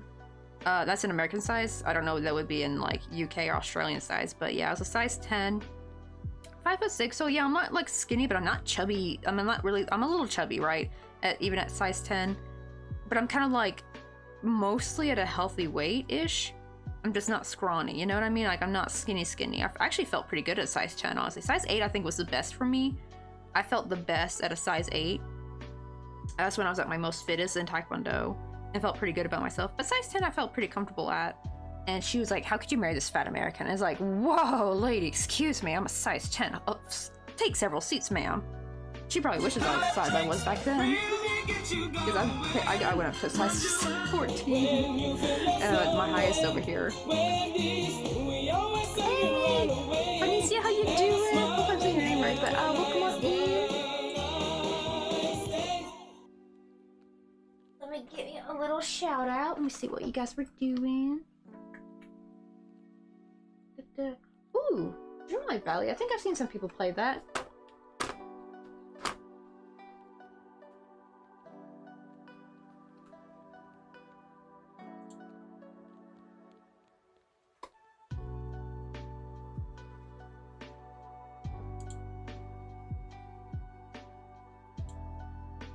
Hopefully I got that. Yeah, our little snake, they're doing very good. We finally, oh, I forgot to push that in. Whoopsie. I finally finished the collar. Push that in there. I just finished tying off the collar, but we got the collar done. Oh, we got his little hat done too. I'm just waiting for it to dry. It's still wet, but I starched it so that way the hat would stay nice and flat and the beads would stay, you know, fairly straight into like a nice little oval shape, so they don't get crooked. But look at him, he's gonna be a dapper little scholarly snake. Cause yeah, I'm doing like the scholar design of humbugs. That's like my favorite style.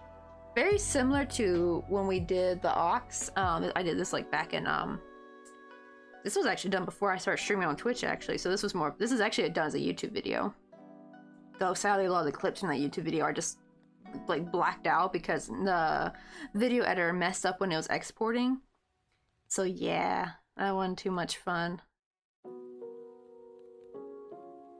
Let me see. Oh yeah, the little hat is called a gat in Korean, and I have a picture here. Let me show you. Like this, they're actually usually see-through though, like so you can see his head bun. But I don't know, what's something about the scholar humbug style. I love it. It's just they're so pretty. They're so nice. I don't like this style so much.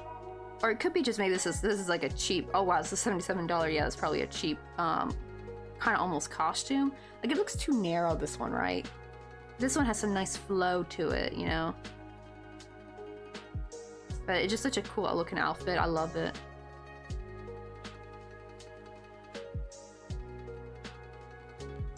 Oh, it's 11 degrees today? Oh wow, no wonder I don't feel that chilly. I love how it's like, can I believe it? It's a oh, wait, is it a Carnarcia or Canarchia? Oh, wait, how did I say your name again? I'm very bad when it comes to usernames. I swear, we all like need the pronunciation. Oh, just Kenna? Oh, okay, I'll just call you Kenna then.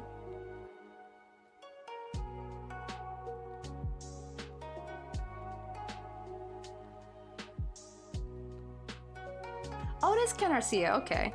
Oh, I'm guessing I said it I think that's how I said it right the first time. I will sometimes forget how I said it even the first time, so. Yeah, Kenna is probably much easier. Plus I love the Kenna, can you believe it? I love that little play on. But he's turned out so cute, his little snaky boy. Oh, also, wait, hold on. If you got any links you want to share, we have links open in chat. Alright, go through.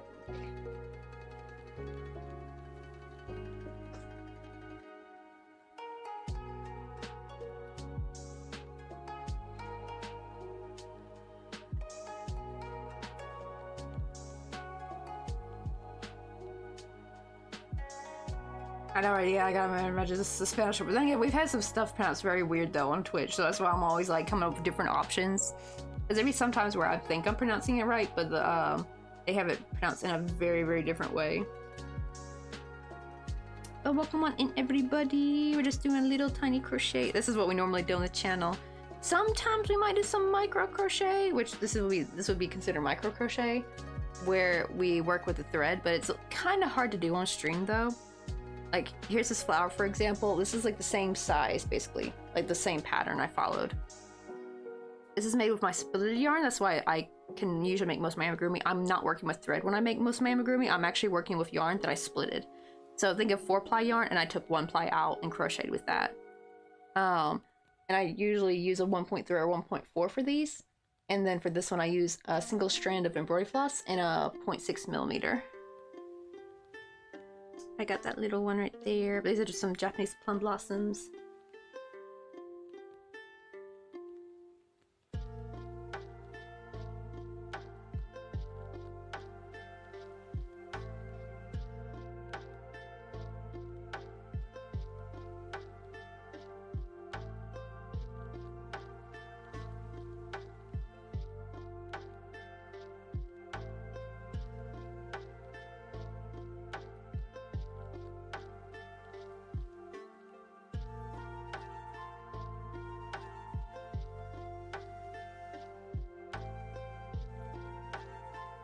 I don't know if my supposed to be a 1.25, but I'm so scared to try, but I can't even imagine.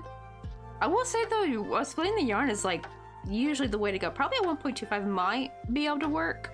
I think it depends because like, because I have a 1.5, I thought would be close-ish to my 1.4, and it was like way bigger. Like even this right here says 0.5, it says 0.5 millimeter. This is not a 0.5 millimeter, this is like probably like a 1.3. Because I actually have a legit 0.6, which theoretically, this should be bigger, right, than this one? But it's like literally half the size of this one. Or like 1/3, it's like 1/3 the size. This is a tulip though, this is a cheap hook I got off G-Market. So it depends, like, sometimes even in the same brand, the same size hooks won't be the same, especially when it comes to micro hooks. I think when it comes to bigger hooks, it's hard to tell the difference, but yeah, with micro hooks, sometimes they can make like a total 180.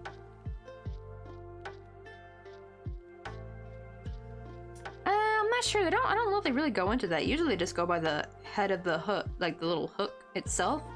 That's usually what the size goes off by. I've never really, they don't really say like any of the other measurements, but they'll be like inlined or tapered. Tapered means, this one's tapered right here, which means smooth. And inline means there's like a deep crevice or a cut. So this is not good for regular, it will snag onto. This is better for like actual like thread, because it can hold onto it, because the thread can be like a little slippery, right? This actually helps hold onto that, but it's not good for yarn because it'll shred it apart. That's why tapered is usually better if you're actually more actual yarn. They'll say things like that, but yeah. A hole at the tip? Oh, I don't think there'd be a hole at the tip. There's no hole anywhere.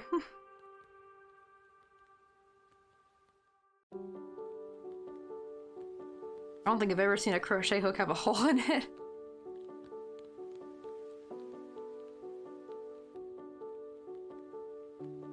Wait, the hook slot. Oh, do you mean, oh, you mean like this part? Oh, okay, I'm thinking, when you say tip, I'm thinking like the tip of the hook. Like up here. Oh, do you mean like this maybe? Where they kind of like push it into the handle.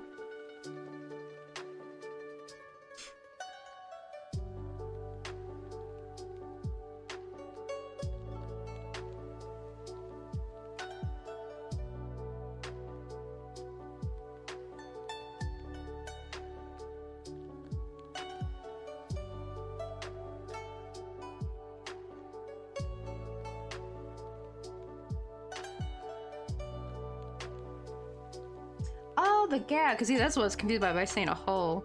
Yeah, that little gap right there, right? Well, I don't think they'd have measurements of that. That's why they kind of go off by the sides. It's supposed to like be probably from here to here, or maybe the whole circumference, I'm not sure. But yeah, I've never seen like really intricate measurements on a crochet hook. They usually just tell you the size and if it's tapered or inlined. And if it's ergonomic or not.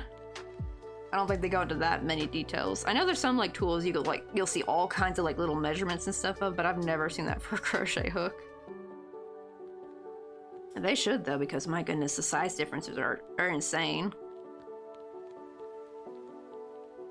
I think what would work would be like, I should probably have like little hole cutouts on like a board or something and stick the crochet hook into that to see which proper, like, and then instead of like going out and buying a hook of the size that it says, just take the hooks and put it into this little board, see the actual one, because I'd be like, this is the actual size I use for this pattern if you want to get this exact result. So just like, because you know, with micro hooks the size will be all over the place.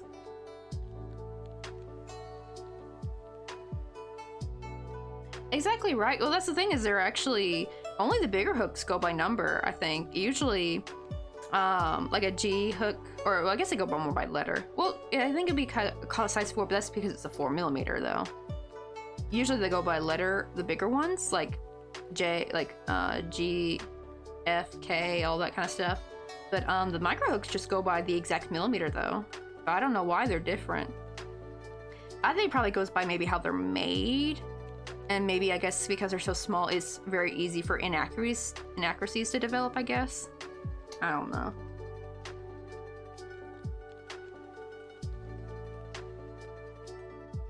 Alrighty, Kenna. Also, again, thank you so much for the freaking raid. I'm glad you got to see our little snaky boy. Hopefully he'll be finished today, because we're pretty much almost done with them. And I think instead I'm going to go to the post office tomorrow. I think I'm going to be too tired after stream to go. Plus, also gets really busy in the afternoon, so I think if I just wake up early tomorrow, it actually literally would make no difference if I went afternoon actually today, Because literally, if I go in the afternoon, it's literally gonna sit in the post office until tomorrow anyway. And usually have 2 times they usually send out in the afternoon. That's like the time they send it out, and then whatever they get sent to the post office after that, they get I guess if it's before 5, they send out twice. I think they send out at 1 and at 5. So what do you call it? So yeah, and I'm gonna be going probably after 5, so I'm like, might as well just go tomorrow. It's gonna get sent out the same time anyway, whether I go tonight or tomorrow.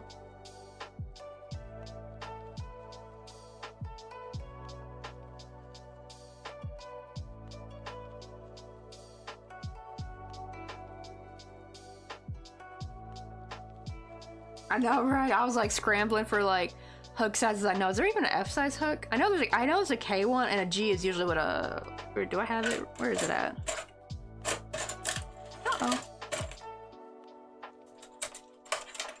Oh, here it is. I'm supposed to say. This is usually a G right here. I don't know if you can see it. It says G on there. It's kind of blurry. Maybe if I bring it down a bit. It actually doesn't even say the 4mm. Actually, it's actually crazy. This is old though. This is my grandma's hook.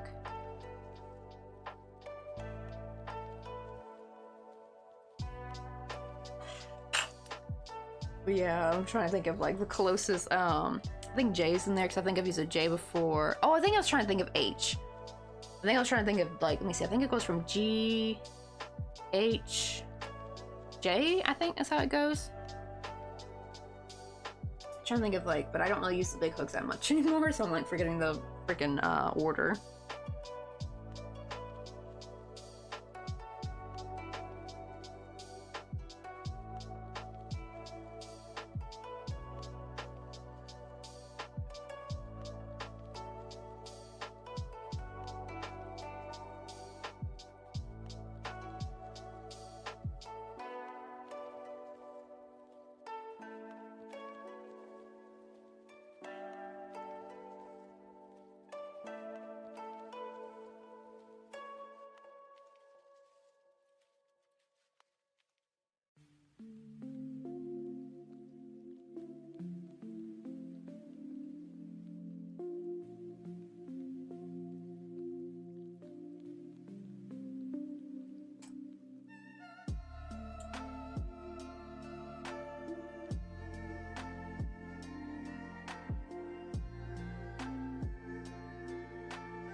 Let's see. Oh, almost done for now. Oh, I can't do much more. Yeah, like when that pain gets too much. Heck, even when I'm having a gastric flare-up, sometimes I can sit and crochet, but when it gets really bad, where even sitting up is uncomfortable, I'll like have to just go lay down and forget about crocheting. I can only imagine what arthritis does. I'm a little worried for that because my mom talks about she thinks she might have rheumatoid arthritis, so it does run in her family, and I think that's genetic, isn't it? I really hope I skipped out on that gene. I really don't want that gene. I look just like my mom though. However, I got a lot of my dad's weird genes though, so maybe all my dad's weird genes will protect me from it, I don't know.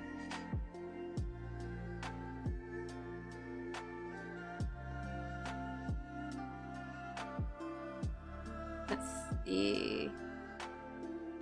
Oh, really? So they use the diameter of the shaft? Oh, I thought it was always the hook size. So that's probably why the damn, like, hook, like the head of the hook is like always different sizes.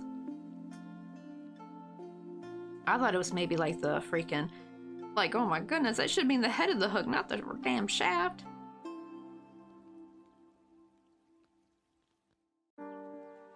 Exactly right, it's a pain and a 10 don't recommend arthritis. Sam and I also 10 out of 10 don't recommend gastritis. It's the worst. Oh my god, it's actually so disheartening. Like, I thought I had it bad, but when I go on r/arthritis, I'm like, damn, I must have a mild case compared to what these people go through. It's actually really sad when I go on there. There's people who can't even eat normal food. I actually can still I can still eat tomatoey stuff and be okay, and drink coffee sometimes and be okay. I just have to stick with coffee mix and not like, sometimes if I'm okay, I can go out and have a cafe, you know, like a coffee from a cafe and be okay. Sometimes not so much. It depends. I wonder if it depends on how the coffee was made. Possibly. Like maybe a more acidic bean is what's gonna like make me go over into an acid attack. But yeah, I technically shouldn't really be drinking coffee, so that's why I just stick with coffee mix coffee, because it's literally just like coffee. It's like coffee flavored hot cocoa. It's basically what it is.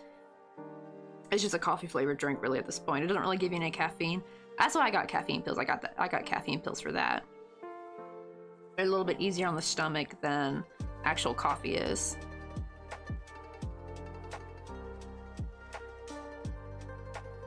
Ew, really? You can actually just have a bit of arthritis during pregnancy?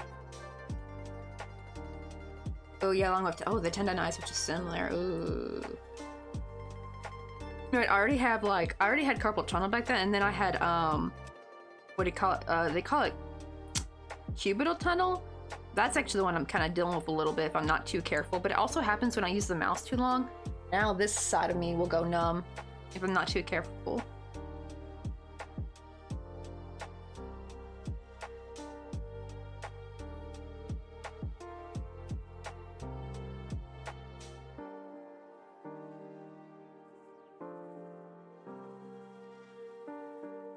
That too, I am wondering. Now I'd be like a 1.4 millimeter shaft and a 5 millimeter hook. Ah, right. So it's not because some hooks have changing diameter. That's weird. Oh, I got carpal tunnel on both wrists. Yeah, that's why I've actually, because I have some people ask if I'm ever going to get back to the big crochet. Like, I actually don't know if I ever really truly will. Maybe if I do like a very slow project, but I don't think I could ever go back to bigger crochet. That's actually why I stopped doing the bigger crochet. It was because I had carpal tunnel at freaking 8, no, technically 17. And I got to resume, I think just before turning 19 or after turning 19, I think. I basically gave up a whole year of crochet just to let my hands heal. Because every time I would try, at least like a couple months after my hands were going numb, they would still go numb again. So I just kind of gave up for a whole year, for the rest of the year. I think that gave it long enough to kind of heal up. But I have felt like if I start doing any bigger projects, it's really more the speed. That's really what it comes from. It comes from the speed. If I'm going too fast, I can feel it coming back a little bit. So be very careful of your speed. I know like some crocheters, like, you know, like radio's our thing. We can go really, really fast, but actually, I do wonder if we should like taper down on the speeds a little bit. Because like that's gonna, unless you're like probably at least taking care of your wrist. I see back then I wasn't really doing enough stretches probably. Now I try to make sure to do like, you know, the stretches and everything. You know, gotta do that a lot. Do them often. Yeah, you don't, carpal tunnel's a nasty little bitch. You don't want her coming to town. Let's see. Oh, my husband got into coffees recently and he's been doing so many light roasted. Over there tea tasting him and enjoying a lot. Although I love a good dark roasty aroma. But yeah, it kind of brought a new view for coffee for me. Right, I think also light roasts are better on the stomach. Well, actually, no, I don't know. What would be more acidic? Let me see. Usually I go for light roast or medium roast is probably the sweet spot for me. Let me see, which is more acidic? But the thing is actually apparently light roast has more caffeine in it.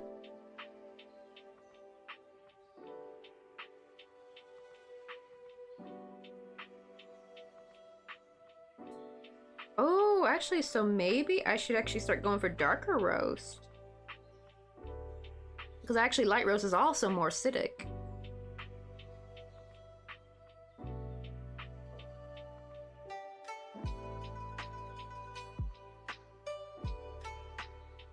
Maybe that's my problem. Yeah, my Brazilian Santiago is a light roast, so maybe I should get a dark roast next time if I want to make cold brew.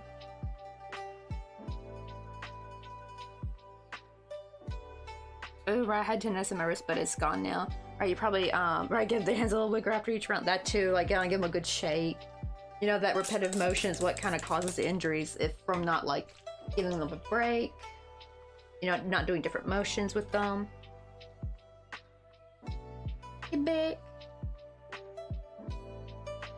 Oh, really? Might be the more fruity coffees. Could be, because I usually don't really like a fruity coffee that much.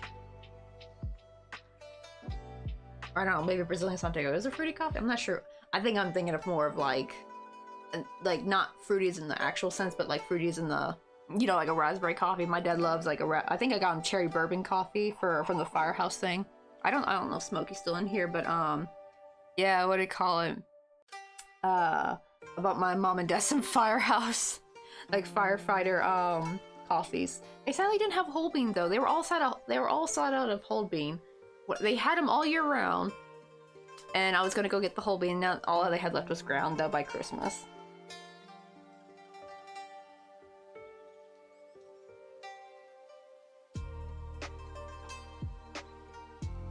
Let me see what would be like the least acidic coffee bean. That's probably why instant coffee works for me, because it really takes a lot of that acid out.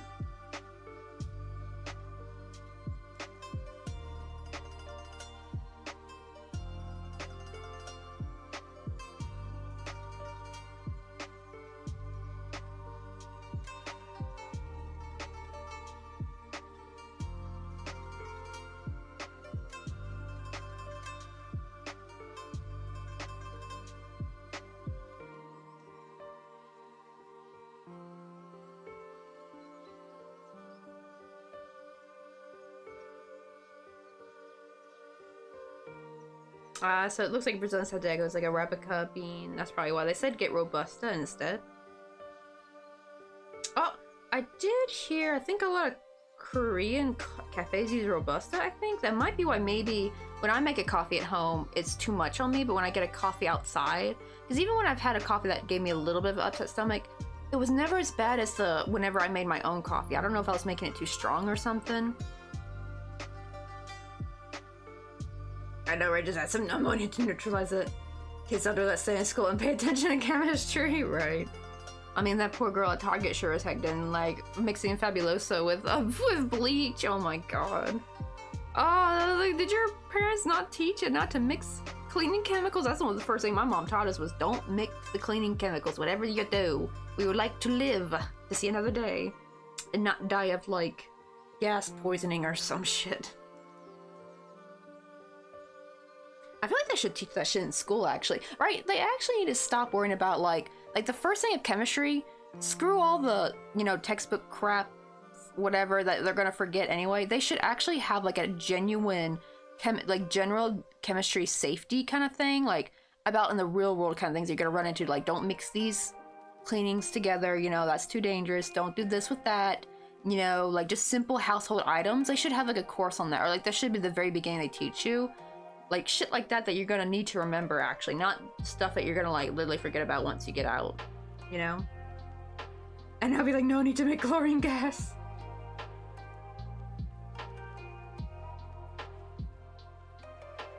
Oh, I know you kind of probably go watch, like, insert name of, show. Hey, Crown Crab, how you doing? We're working on our widow snake. We're making him a little humbug like this little guy right here, but his is gonna be, like, a little purpley. I guess that's the only sad thing about not having sleeves though, because that would mean his sleeves would be purple, because I'm doing purple and blue.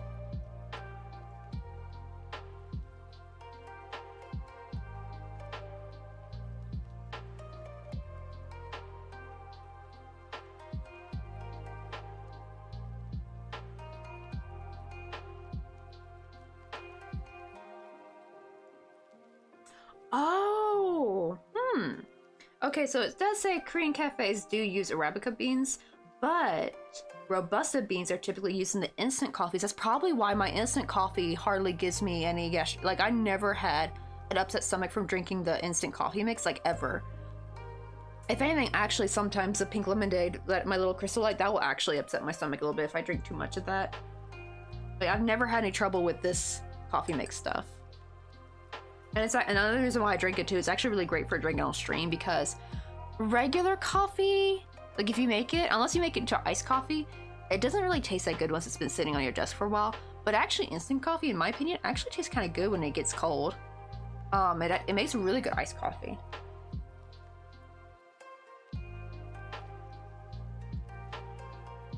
But yeah, this stuff doesn't taste nothing like the crap you would get in the US though, because believe me, I tried instant coffee in the US. Ugh.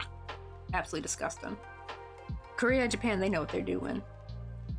I wonder what they're doing, their process maybe. Like, I don't know if it's, maybe it's they're using the types of beans they're using to make, like, I wonder if American instant coffee uses Arabica beans, maybe that's why it's different.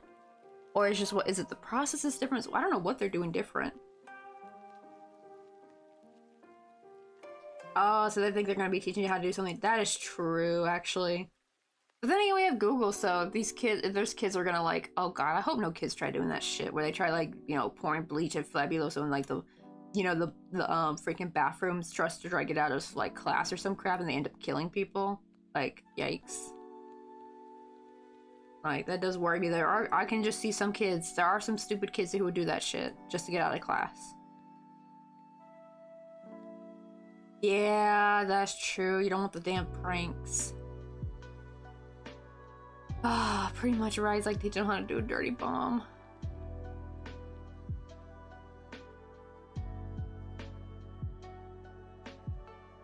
I like how right. It's like, what's the sheriff? Oh yeah, I'm glad you guys like. That's so funny. You guys out here doing. He's like, no, he won. That's what is what it's for.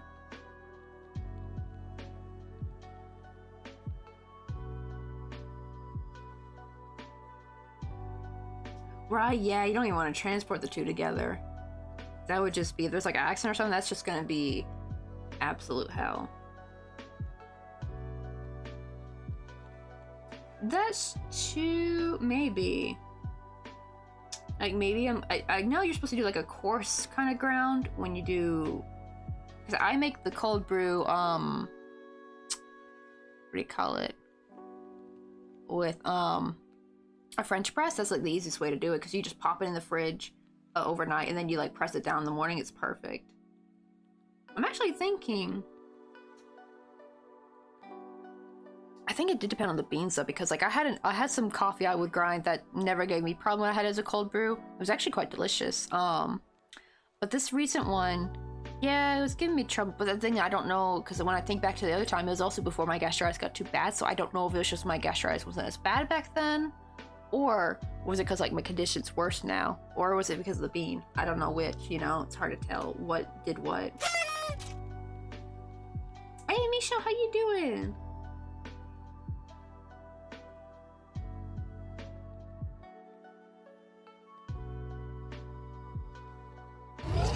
That's gonna be, yeah, definitely the eye wash station, probably important because you definitely don't want. Oh, and also thank you for the hydrate.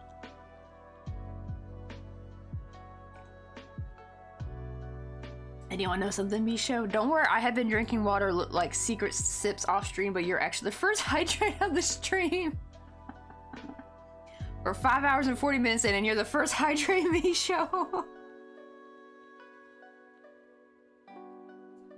It's so funny because I'm always hearing how people talk about how a hydrate gets spammed too much. I don't know. I guess I do have a cooldown on it, but I don't have that big of a cooldown on it. But yeah, I've never had anyone try to really spam the hydrate on me. Maybe back in the early days, I think they did. That's why I put the cooldown on it.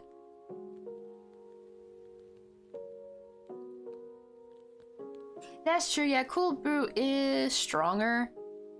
However, though, I tried making just French press as normal, and that didn't seem to go better, and it tasted worse, too.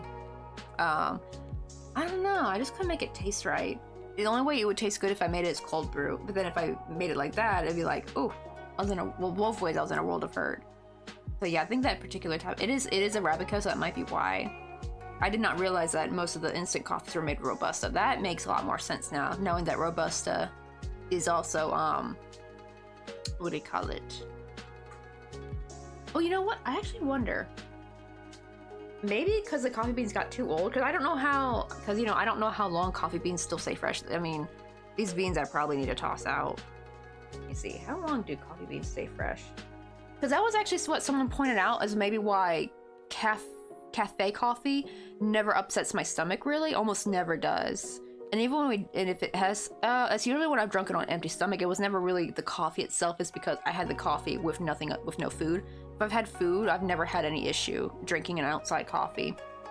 And someone had a good point, is that coffee beans are usually freshly roasted every day, or I guess it would be the day before, because I know you're supposed to let them rest for like 24 hours, I think, after roasting them, like let all the gases out. But you know what I mean? Like, it's usually freshly roasted coffee, like it's very recently roasted, right? And because you know they're constantly going through beans. But the beans we get in the bag, right, I've been sitting for a while, so I don't even know how old they are. Like, sure, maybe they're not getting moldy, but they definitely are going down in something. That's probably the chemical change is probably doing that. I do have an air fryer, and it's got like a little rotisserie thing for rotisserie chicken. And I actually saw you could actually just get green coffee beans and roast them yourself, actually. I really wanted to try that, but I could not find anywhere where to buy green coffee beans. That's the problem. Everywhere I look here, at least, it's all regular, already roasted coffee beans. I'm like, no, I want green. I did find one site that sells green coffee beans, but the problem is they only sell them in bulk, like huge bulk. Like, this is for cafes or even for like a small cafe. This is not for like normal people buying it. I'm like, ah, dang it. And it was really expensive too. I think it was like $100-something. I was like, I just want a small amount of green beans, you know? Let's see. Oh yeah, you're doing the, oh yeah, because weren't you gonna do like a crash with the kids, I think, for Chinese New Year? And here's how our little snake is going. Wait, I think, did I show his hat yet? It's getting a little bit, it's almost dry actually. It's still a little damp. I starched it, so that's why I'm letting it dry over there. But look how he's gonna look. With his little hat on. Oh my god, he's gonna be such a cute little bean. He's gonna be a smart little bean. He's gonna be smarter than all the other snakes because he's a scholar. Because that's the hat usually scholars would usually wear. I just like the hat better because the other hats I've seen the nobles wear are ugly shit. I don't like them. And the reason why I don't like them is because every drama, it's like the more pointier looking ones, always the bad guy wears those hats. They're always some like snarky, evil old ajushi who's trying to like assassinate somebody, and they're like the bad guy in the movie. So that's why I'm always like, I don't want them hats. They're always associated with the bad guy.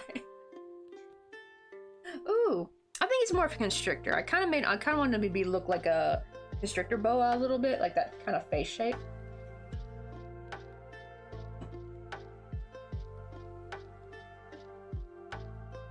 Oh, I saw that too, right? You can like roast the coffee beans in the pan. It's a little tricky.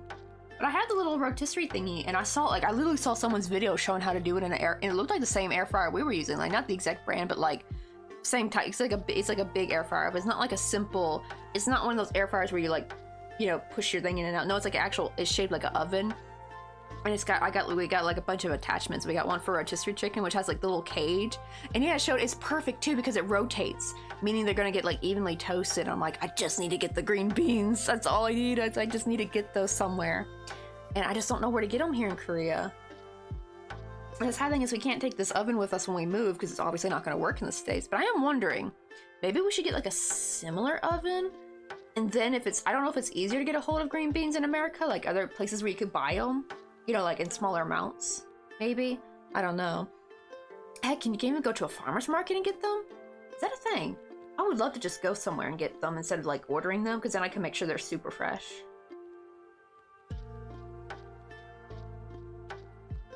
Yeah, so usually between roasting and serving depends on the bean, but generally around 2 weeks from the roast days what I do here. See, that's probably it, because probably buying from a retail store coffee beans, you know, they've been sitting on a shelf for a long, long time, and by the time you get in, even then, you're not going to use them up all that quickly. I think that's what it is. I think them being sitting out for so long, because they don't taste great when you first get them, and after opening them, they kind of like go downhill fast, like they don't taste the same.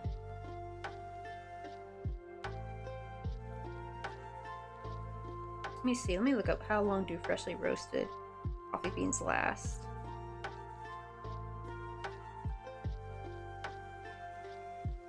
Okay, so it says they can last up to a year. However, their taste and aroma degrade much sooner. So that's the thing, right? They don't taste as good once you do.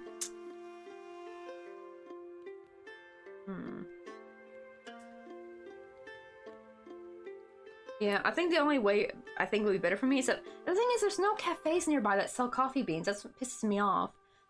The only closest one is effing Starbucks, and I don't want to buy from Starbucks. I only ever buy from Starbucks if I have a Starbucks gift card. I don't want to actually spend my own actual money there because Mr. Coffee sometimes get Starbucks gift cards from the conferences he goes to, especially the one in Jeju. They always have them on hand. They give them out. So I'm like, that Starbucks already got their money on that, so I might as well make them use it, right? But I don't want to pay out of my own pocket for Starbucks, especially with, you know, who they, you know, go for. Like, are they like for Israel or some shit?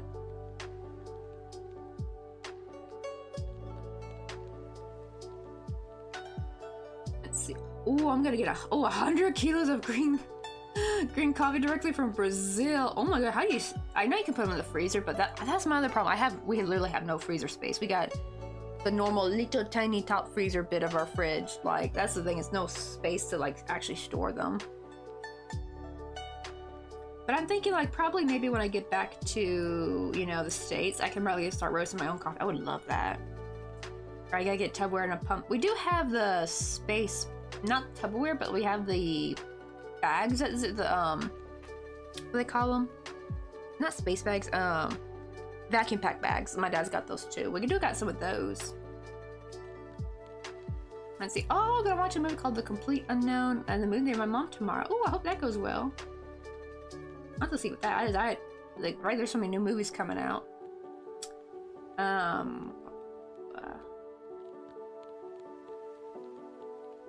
Let's see. Oh, that's actually kind of smart though. You like sold 99 kilo. I'm keeping the 1 kilo for myself. Perhaps I have no one here. I'll be able to pedal them off too.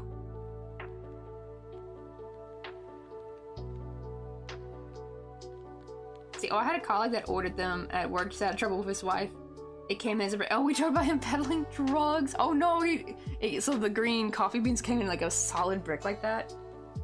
Yeah, well that's the thing, I would keep them in the freezer, but there's like literally no space to keep like a large amount if that's like the only option to buy them. Like, at least one place I found in Korea that I could buy from, yeah, they were like selling in large amounts and it was very expensive. Like the cheapest option I think was like $100 something. I'm like, I'm not spending that much on coffee beans at once. Like, so I think the best way would be like, instead would be to find a coffee shop near here that sells coffee beans, but none of them seem to though. And the closest freaking one is effing Starbucks. You see, we have Compass Coffee, but however, it's a small location. It's a very tiny location, so I highly doubt they're gonna sell coffee beans. Actually, you know what? I should probably look up what Korean cafes sell coffee beans.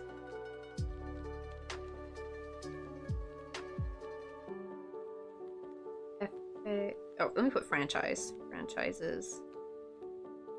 I do wonder, because there is another compost coffee that's bigger, but it's a little bit further away, but it's not too bad. It's a bit of a journey. But if I can go down there like maybe once every couple weeks, maybe it's like a little walk or something, it won't be so bad. Because the closest compost coffee is quite far. There's also I forgot what it's called, Bay Coffee, I think. That's also down the street. It's a little bit further down the street. Actually, if anything, if I wanted, I could probably I could just take one bus ride if I wanted to be extra lazy.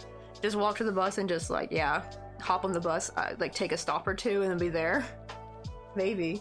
I mean, the way back would be closer to my house actually, so I could always just take the bus if I wanted. Let's see. Oh, okay, so apparently compost coffee does, okay. I see Pasuchi, but there's no Pasuchi around here.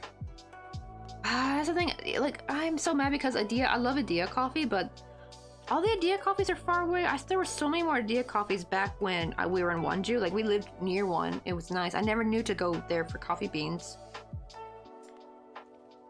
Let's see. Oh, it says low cost. Okay, that's actually not too bad. I just want them to be... Ooh, and it has a smart order app. Oh, maybe I should download their thing. Let's see. Holly's. Yeah, I've seen that, but a lot of these places I don't really see very much in Busan, actually. I see different coffee franchises like Bay Coffee, Compost Coffee. Yeah, it seems like all these places are places I used to see all the time, but not here. Oh, they're nowhere near here. I think there is a Pasuchi Coffee, but I think it's like near the Busan Daekyo area. I'm like, nah, I ain't going back all the way out there. That's where the what do you call it, university is, where I took my classes. Oh no, not compost, it's compose, like a composer. The funny part though is it has a picture of a compass. But you think it's like compass coffee, right? But they spelled it like compose. Wait, hold on, let me Google it for you. Compose coffee. Not now. I don't need to show it. See, look. This is the logo. Compose coffee. But it's like composes and composure. It's actually pretty cheap. Like if you actually, we go here instead of, like if you want a Frappuccino, don't even bother going to Starbucks. Go here. It's like, I think it was like $3 for a Frappuccino. It's like old Starbucks prices, basically. And I remember getting a Starbucks, like a big grande Frappuccino for like $3. Do you remember those days, man? They're gone. Like $8, $9, $10 now for one. It's insane. Very green, very mindful. Right, I think it's just probably I do have a bit of a lisp, so it probably made it sound like I was saying compost. That'd be funny. Oh, is there a Mega Coffee? I don't know if Mega Coffee sells coffee beans. The problem is the little compost coffee we have nearby is very small, but we do have a bigger one, I think. Hold on, let me check the map. Let me look up. I want to see how far, if it's walkable or if I need to take the bus. Coffee. I would love to finally have some freshly roasted coffee again. Okay. Oh damn, this is kind of, wow, this is far down.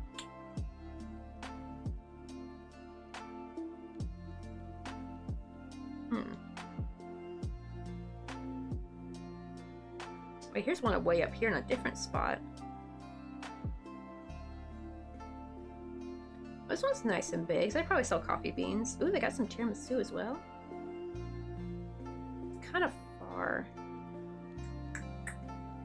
Wait, can I take the bus too? Wait, how long is it to walk? Is she? Yeah, it's like a 24-minute walk. That's not too bad. It's actually just a little bit above where Mr. Coffee, I think, wait, is that the CEO I'm thinking that is? Is that the CEO where Mr. Coffee gets his haircut at? Let me see. No, that's a different CEO. Okay, never mind. Oh, it's near Top Mart. Okay, it's a little bit past Top Mart. Oh god, Top Mart's far already enough as it is. Yeah, so I think I would take, let me see if I can take the bus though. Y'all, it's not worth taking the, oh my god, what is this? Walk 8 minutes, take the bus for 1 minute. Oh, this is what happens when shit's too, just a little bit too close, but too far, not too far to walk, but it's like kind of out of the way to walk. You'd be like, look at this, oh my god, like 10-minute walk to the subway, 1 minute subway ride, 4-minute walk, ride the bus for 1 minute, what the hell? Oh my god. 8-minute walk, 2-minute bus ride, 11-minute walk, oh my god, this is ridiculous. Yeah, they're all like this, oh my god, there's not a single one that's actually like a decent, actual, like, right, okay, I guess you have no choice but to walk. What about Mega Coffee? Is there a Mega Coffee nearby? I don't know if Mega Coffee sells coffee beans. That's the problem. It wasn't in the list. So I think we got one of those nearby. I thought we did, but... oh, yeah, we do. Okay, here it is. How big is it? I guess I could always call them, like, oh, coffee con paseo, and they say, ne. Then I can, like, come up and pull up and be like, hey, yo. Wait, hold on. I can see maybe here. Did they... are there any coffee beans on here? Hold on, I want to zoom in. I see something here, like, oh, is that coffee beans? That looks like coffee beans right there, actually. So maybe they do. Hold on, I want pictures of the inside. I need to see the thing. I wish more people took pictures of that. Okay, let me check over here, maybe. That's all desserts. I saw there was like a middle shelf though. Yeah, this one right here. Like, why are there no more pictures of this? It looks like it could be a bag of coffee beans. I might not, I could be wrong. It could be like tea or something. I know everyone's even a 1-minute transit ride, right? That's like $1 something right out, like for nothing. That's true, yeah. Sometimes accents do be adding some extra words. I know it's like the setting might be at the floor's level, so it wants to avoid walking. Right? It's like, oh my goodness, that was ridiculous. It just shows that there was like no direct lines that passed by it or anything or close to it. Let me see if coffee bags. I know there is a coffee something. All right, let me just look up cafe and see what I always forget what the name of the coffee thing is down the street. Wait, what is this Cafe Rosso? Hold on. Ooh, what's this little fancy coffee shop that just opened? This is new. This was not here before.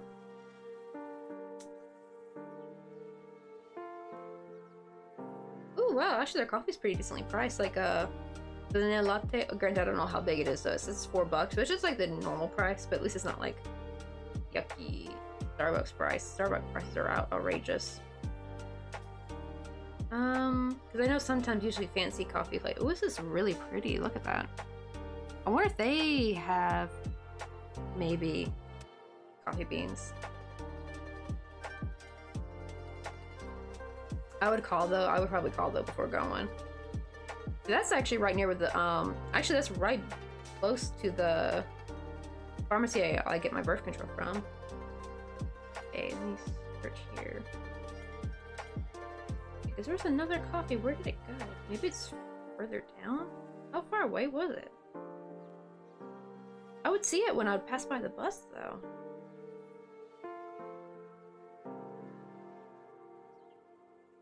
It was like Coffee Bay or something. Oh, there it is, Coffee Bay. Okay. Oh, is that? Oh, I didn't realize that's just literally right across the street. Let me see. Do they got coffee beans here? Oh no, I can't tell.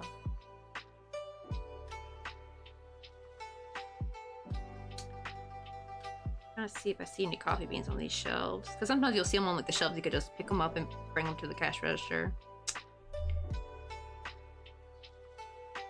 These pictures are too far away. I can't see nothing.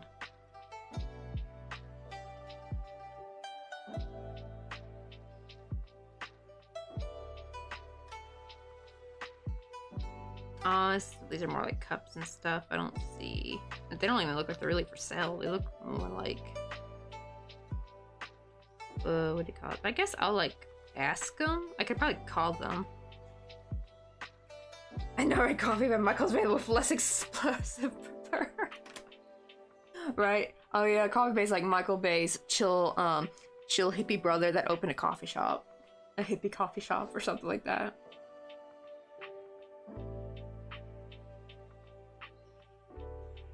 Oh my god, really? Wait, my route advisor has a very low setting for walking, so it suggests like really silly routes because they didn't allow me to walk 5 minutes to a better stop. That is actually kind of funny though. Right? And that's the problem with living in an older neighborhood. Like a lot of the bus routes don't really go through a lot of the neighborhoods, so it's kind of you're kind of stuck with some of these places you gotta go to. You gotta like basically walk. Like Top Mart, it's like a 30-minute walk to get there, right? And it becomes like a whole trip when you want to just go to the grocery store, right? Because it's like 30 minutes to get there, and it's 30 minutes to get back. And getting back, it's harder because you have to go uphill coming back, and you're coming uphill with those heavy groceries, you know. But it's like there's nowhere to ride the bus to it. There's no, even the closest bus is still like a 10-minute walk to get back up, you know, to our apartment. It's like, I'm starting to really wish we bought like a scooter bike or like a electric bike or something. Honestly, I kind of wish we did. Even Mr. Coffee was like, dang, we should have actually.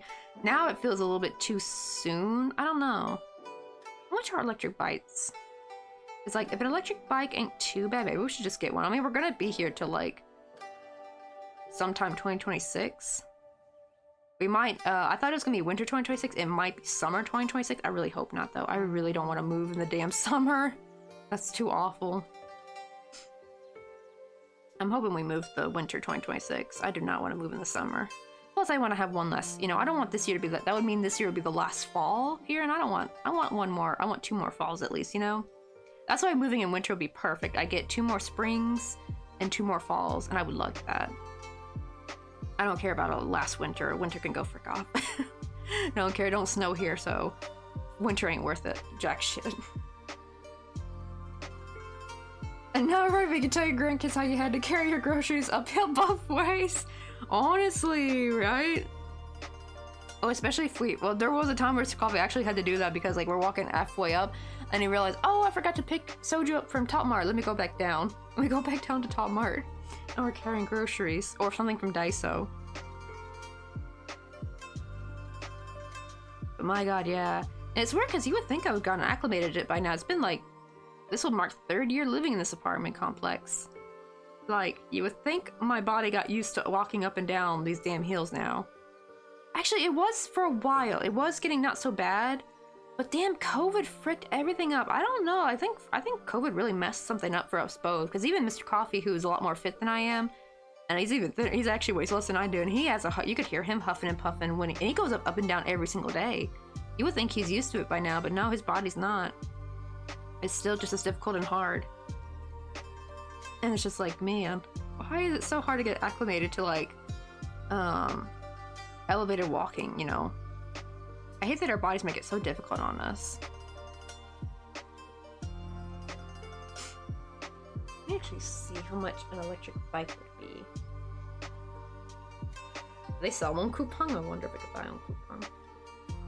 You know, maybe we could buy one on Tungun, like a used one. Actually, that would be not so bad. Cause oh god dang, that's expensive. They're like $600.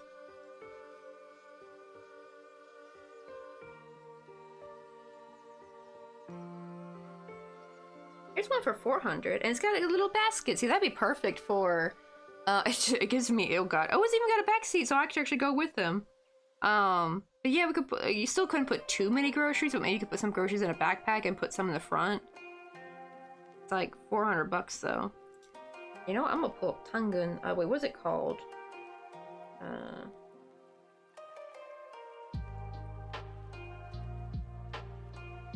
Is that a bike or a scooter? That look. Oh wait, that might be more of a scooter. I don't want a scooter. We want an actual electric bike.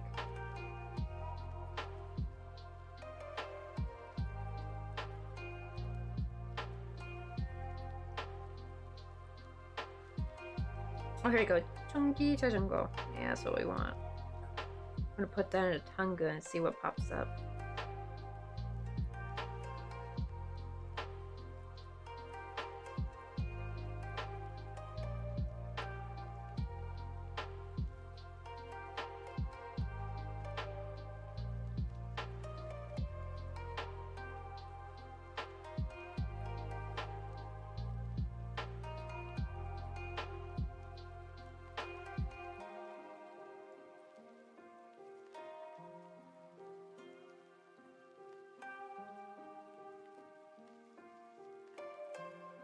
Wait, where did my Tunga app go?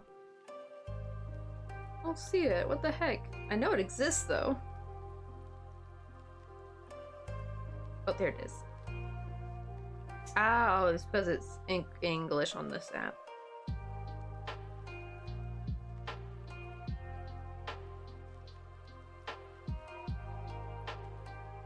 Damn. So they're selling for $700, $470. Okay, I might as well just get a damn brand new one. Good grief. Yeah, looks like no one's selling any used ones because those looked brand new.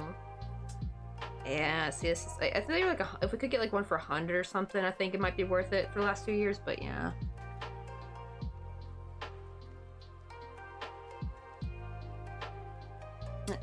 Oh, that'd be so nice, right? Finally be debt free.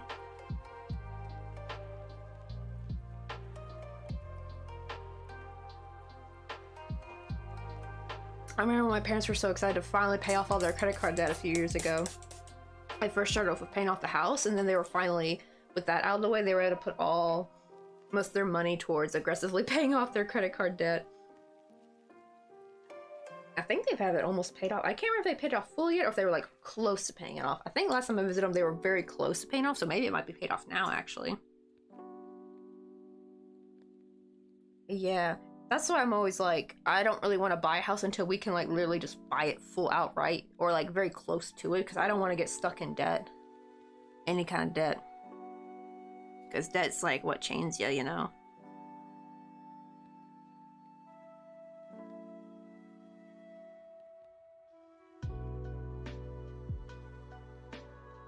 Sad thing is I do need to hurry and get myself a credit card though, because I have like literally no credit at all and I need to start building credit. I didn't even think about this when I was visiting last time. I was like, I should have opened a credit card when I was there. Because then, like, any purchase that I make online, I could have been building credit while over here. Because a lot of stuff I buy is, like, you know, through PayPal or anything, so I could have like popped that in my PayPal and then just pay it off. I guess however long, I guess you just pay it off when you're supposed to pay it off. But like, right, I could have been like, you know, building some credit here, because I have nothing. I have like no credit to my name at all whatsoever.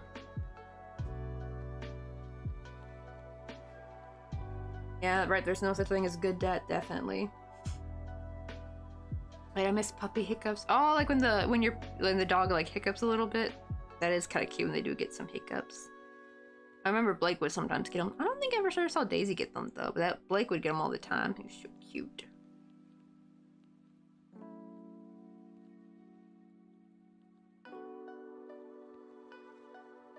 I know, right? Like, yeah. I think the only beneficial thing is of taking a loan out, so if you can, is like taking it out and then turn around and paying it right back to get some credit, you know? Or that's like a quick way you could get credit. But the problem is, I think because I have no credit, I don't think I could even get a loan, so I have to go the, you know, credit card route for now. But I mean, as long as you, because I would want to use it as a debit card, right? I don't want to use it as an actual credit card. I would like literally only spend how much I have and then just like turn around and pay it off as fast as I can. Like, I don't know how, do you have to like, are you allowed to pay it off immediately? Or do you have to just pay it off at the end of every month? I don't know how that works, because I would love to turn around and pay it off immediately, but I guess that you wouldn't build credit that way. But I would have to like, it's kind of like balancing a checkbook probably. I would like keep track of how much I spent, like what money I do have, and I only spend this much, or I'll give myself like a limit, like I have this much in the bank, I can only spend this much with a credit card, and just keep track of your transactions on the credit card, so that way you can literally turn around and spend, you know, pay it off with your real money and get that credit.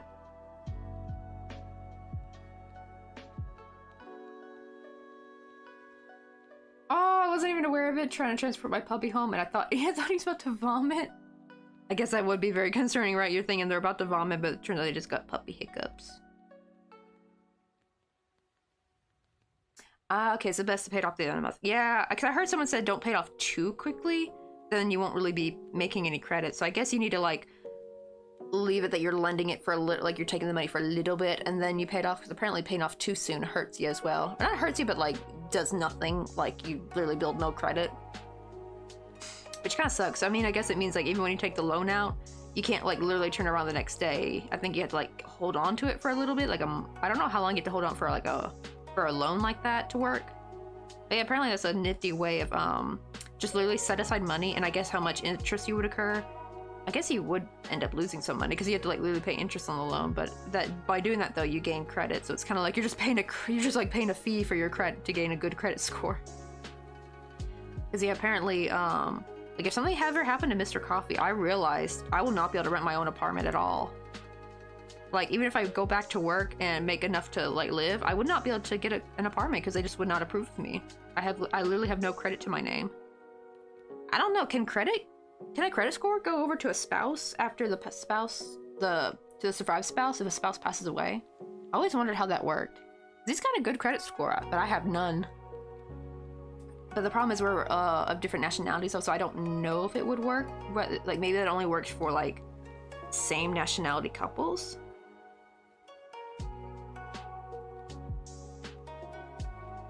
It really does, right? Like the whole credit system. You know what's even worse though? I don't know if they do this in your country, but apparently there are what do you call it? This is not like this is not about apartments, but apparently this is so stupid.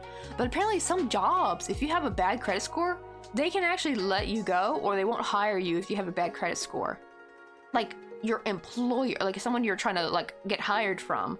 Like I can understand the apartments and stuff, right? Because they're scared they're gonna get stuck with a renter that, might not be able to pay them, right? I can understand that. But a job?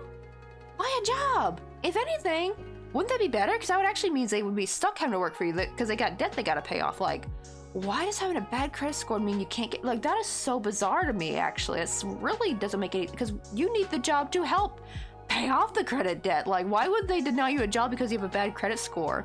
How does it affect the job in any way? You're just going there to work. They're not going to be losing any money on you. What the heck? It's so weird. I mean, like, right, what's a credit score? Oh, it's like how much you, like if you have a credit card, right, and you pay it off at every month, you gain credit. Like if you pay it off on time, you get a good score because that shows that you can borrow money and pay it back within a timely manner, like you're supposed to. And people use that as like a, I guess like a tier system to be like, oh, okay, you're actually trustworthy. We can rent out to you, or we can give you a loan. We can approve you for a loan and all that, right? I have no credit though. I've never had a credit card before, and I've never taken any loans out, so I have 0 credit. So at least I'm like, it's not bad. So I don't at least have bad credit. I just have no credit, but that's also not good either, because I literally can't get an apartment. I can't take out a loan. I can't buy a car. I can't do jack shit. Right. So well, to be fair, you're 19, so yeah. Whenever you get a stable job, you know, get a credit card, but don't overspend. What you want to do is you want to literally only spend the money you have in the bank, and make sure to like write it down, because that's the only problem is because when you use the the credit card, it's not going to take directly out of your account, right? So you might not, you want to make sure you keep track of, not that you don't overspend. So you like keep track of what you're spending, and at the end of the month, when it's time to pay off your credit card bill, just pay it off with the money you have. That way you're not actually wasting any money. You're not, you know, not getting the debt, but you're getting that credit though. I know, right? It's like you're applying logic to corporate America. That's a big no-no, right? Like, but here's the weird thing. Wouldn't that be something corporate America wants though? Because isn't that the same logic why a lot of these employers and a lot of these CEOs are like, you know, going a little bit cuckoo bananas over the birth rate? Because isn't that what they want? They want, not only because they want, you know, new wage slaves for the future, but also because when you're a parent, you can't leave a job so easily. They actually like it when people are stuck, right? Like you can't just hop around to different jobs. You're kind of stuck having to slave away at their company for pitiful pay, because you can't risk not having a job at all because you have mouths to feed, right? That's why they want more people to be parents. That's actually why I think they promote, well, they don't really promote mothers being parents. They actually, you get degraded on that, but like for at least a father, they'll promote you up. It's like, oh yeah, you finally become a father. Now you're stuck with us for the most part. Unless you're like lucky and can get another job soon, but like, yeah, you're harder to like just leave on a whim if you don't like the place. You don't like the toxic work environment? Well, tough luck, buddy, you stuck with us. Like, it's that kind of thing. So you would think actually they would prefer people being in debt though, with the credit card debt, because like if you had credit card debt or a bad credit score, wouldn't they want that? Because that means you actually have to work harder and work longer hours and can't hop from jobs. You would be stuck with them. So I don't know why they apply that logic differently.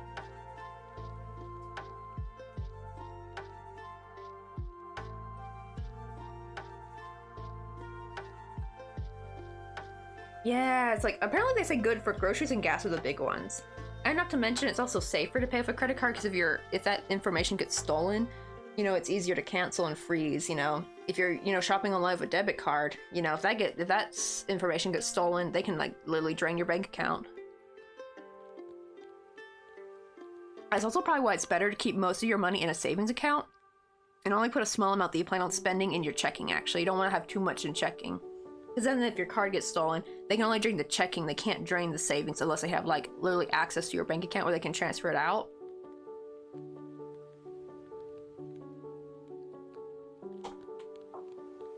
I know. Well, I mean, but that's what I'm thinking. It's like it didn't make sense, because that kind of goes by corporate logic though. They literally want people saddled down so they're stuck having to work for them. That's what I mean. Wouldn't that be corporate logic? Like, we need these people in debt so they're stuck working for us. Well, that is just so bizarre. So, I guess they're fine with people's debt being their children and not like an actual, I don't know if it's debt itself. I think it's more, I don't know if it was if they're in credit card debt or if it was bad credit score, but like, what does a bad credit score have to do with not getting a job? Like, I know it's like not logical, but I still want to hear why. I want to hear their damn reasoning. I want to hear their illogical logic of why. I'm like really curious to know what their logic is on this reason for not wanting to hire people. Like, ugh. Oh no! Oh no, you cut the wire? Ah, that's the worst. Like, I had well, no, I didn't cut nothing, but like I had these earphones that were really nice, and I literally had to resolder the jack back onto them because when I was listening to them, it was plugged into my laptop and I forgot I had to get up suddenly for something, and literally the cord snapped right where the jack was still plugged into the computer, and I had to thankfully my dad had another jack. It was very big though, and I just had to cut the wires and clean them up and solder them to the new one, and it actually worked for a whole nother year after that because they were expensive. They were like $40 earbuds, and that was in 2012. I had them. I actually bought them in 20. What do you call it? I think like 2010 or not late 29. No, I think 2010. I think early 2010. I think I had them for most of my high school years, and they were some nice headphones. They were like the one thing I splurged on. I had some Christmas money, and I decided, you know what? I'm gonna just buy me a good one pair. They weren't headsets; they were earbuds. I was gonna just buy me some good pair of earbuds. They were like the best earbuds I ever had too. I don't think I've had earbuds close to that quality before.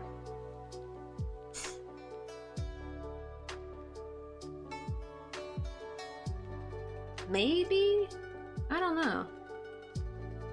Yeah, I guess that's what I was thinking. Like, maybe they think you're gonna be more like, you're gonna steal crap or be like a drug addict or something. But it's like, people can have bad credit and not be none of those things. Like, I still wonder what the logic is, so. Ooh, that too, yeah, stereo headphones plus mic. You'll have too many wires to know where everything goes. You know what? That's probably what it is. I bet that's what it is. They're probably just trying to have an excuse not to hire people. Like, oh, you got a bad credit score? Nah. But apparently, if you're already hired there, though, apparently they could use an excuse to fire you, too. Like, yikes. How can they find out? And also, can your employer find out your credit score? I thought, can they just find out that information? I thought that was information only you're supposed to know. Yikes, that'd be crazy if they can actually just look up your. Well, I guess you do get they give them your social security number when you apply for them because they get all your info. I guess they just go and look it up. Like, that's still crazy though. Hiring someone or not hiring someone over because of a bad credit score.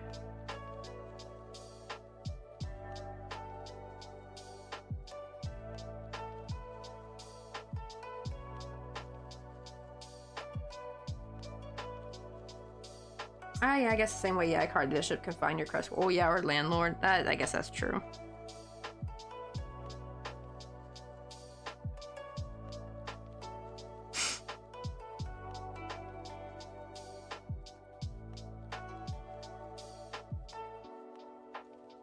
But I hate how everything revolves around it, though. And I kind of hate how you get punished for not having one. You know what I mean? It's one thing, yeah, I get it if someone, like, has bad credit because they, like, borrow a lot of money and they don't pay it back. I can see that being a thing, but, like, why punish us no credit people? Like, I'm sorry we've been paying for our things with our money and spend wisely. Like, that's why I hate how it punishes the no credit people. You know what I mean? That's where it just seems kind of wacky.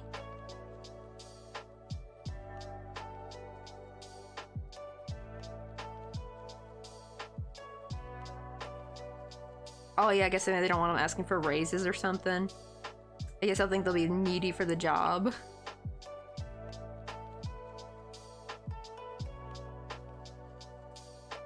That is true. Yeah, it's a little bit concerning. Actually, people can find like a lot of information about that. Probably why I have issues with stalking and crap too. Like, there's like, can't like people find your address by your license plate number? I think, which that's actually really scary if they can do that. Like, if any old person could just find your. Like, if say you got a stalker, right, or some creep sees you in the parking lot, like, ooh, I like that. Let me see where she, like, let me go up to her car. You know, he saw what car you got out of, looks at the license plate, look up your address. Can they do that? That is hella terrifying if they can do that. I know police, I think, can do that, but I didn't know if a regular civilian could just use your license plate and look up your address, because that's hella terrifying. Oh yeah, I've heard about that, the Chinese social score. I thought that was a joke when I heard about that. I did not know that was a real thing. Like, oh my goodness. Wait, hold on, I'm gonna Google that. I feel like they shouldn't be able to, right? I feel like they shouldn't.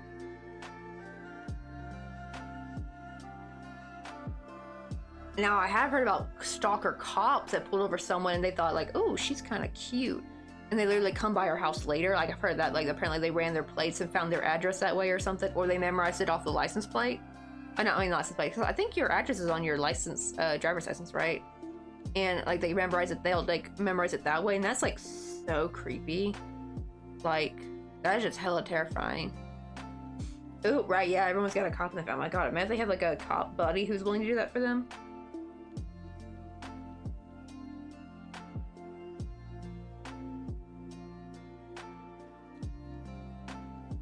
Okay, apparently they cannot find your information. It says no, people cannot find your address with your license plate number. This is protected by the Driver's Privacy Protection Act. So I'm guessing it has to be some of law. Maybe that's what it is, though. Maybe people who do find it, they have a law enforcement buddy who's willing to run the plates for them.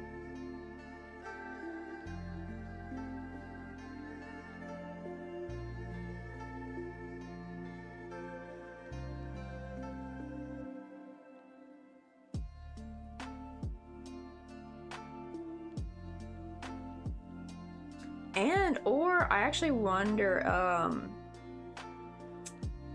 let me see. Makes me wonder if anyone who works at the DMV, like if they got someone who, if they got a relative who works at the DMV, could they find out that way maybe?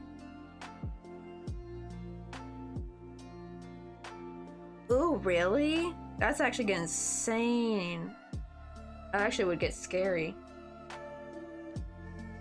If AI can do that. Oh my god, stalking's about to get a whole lot worse. That's why I keep saying, like, we as people, this year, we need to really get on it with protecting ourselves. Like, have something on you at all times, like some kind of weapon, because probably stalkers are about to get real nasty with all this new technology. And we need to show them a little bit who's boss. Like, oh, ho, ho, you thought. Nah, we'll just get a little stabby with you if you try that shit. I can't stand people like that. You think, ooh, new technology for me to abuse. It's like, well, we're going to go back to the old ways where we just took care of it ourselves, because the cop, you know, the cop ain't gonna do jack shit.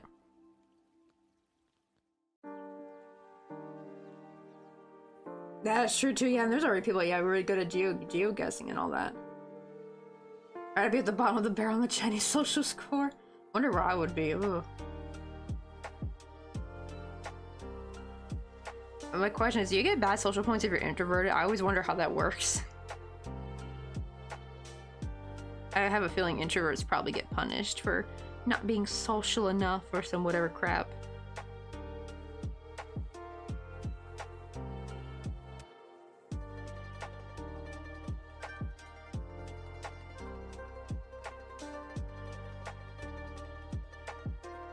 Oh good, you found your soldering wire.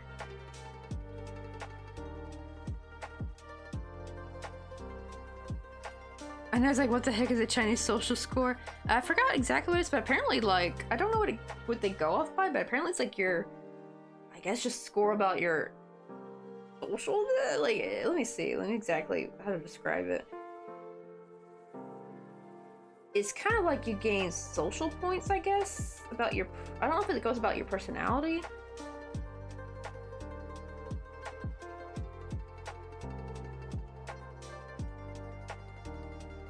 Oh, it can go things on desirable actions, paying taxes. Oh, I guess purchasing Chinese products. So I guess you buy a lot of imported products that can lower your social points. What? Oh, you can go and buy like your online and offline behaviors, stuff like that. So I guess they're, oh god, they're watching what you do. I guess they're just checking if you're being a good little citizen.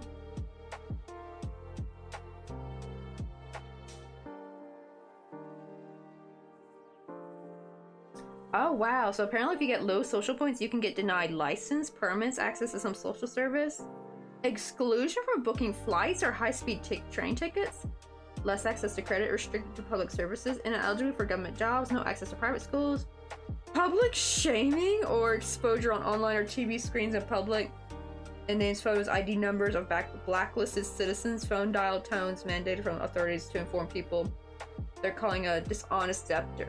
Debtor, what the heck? Now, apparently, if you get a good score, you get tax breaks, jumping queues for public housing, fast-track work promotion, shorter wait time in hospitals, cheaper transportation, free gym facilities, oh, deposit-free bicycle and car hire, easier access to cash loans, and priority schools for admissions and employment. Wow, what can you do? Apparently donating blood, is good. So if you donate blood, your points go up. Oh my goodness. Positively influencing one neighborhood, that's good. Taking care of the elderly family, so I guess if you take care of your family, you get so good social points. You do charity work. Wow. Wait, what?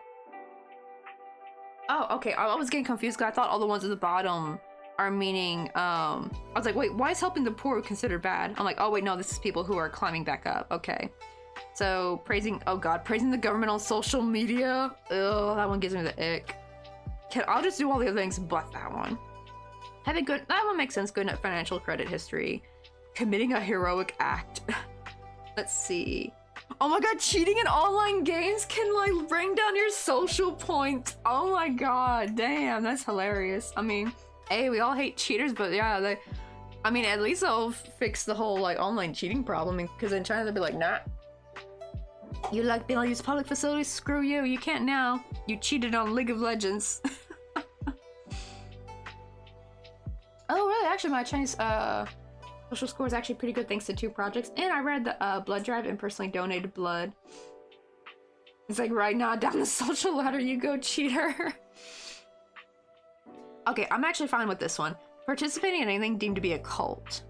Granted, I do wonder how, like, hopefully it's like that's just only used on people who are actually in a cult and not like you're just hanging out with friends in the CCPs. Like, that's a cult, lower points, you know what I mean? Like, hopefully they don't, like, you gotta be like an actual cult for me to feel like that would be worth it.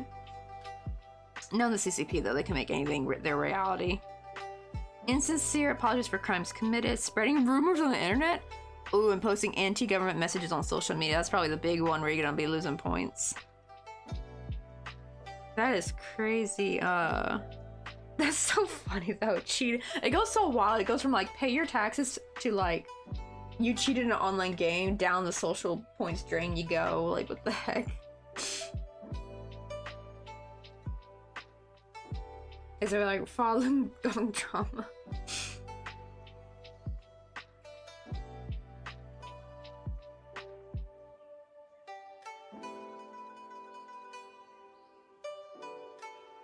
I do wonder. Yeah, it's like, I wonder if you can game it like doing bad but fixing and netting a positive outcome. I do wonder.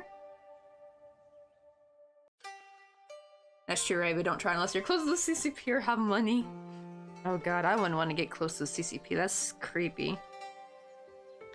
I feel like they would have eyes on you. Like, sure, on one hand, it's like, I guess it's good to have someone close to like a authoritative government, but at the same time, I feel like also that means they also got like a little hand out on you, like watching you. You got eyes on. They're like watching your back in not a good way. Like, they're watching everything.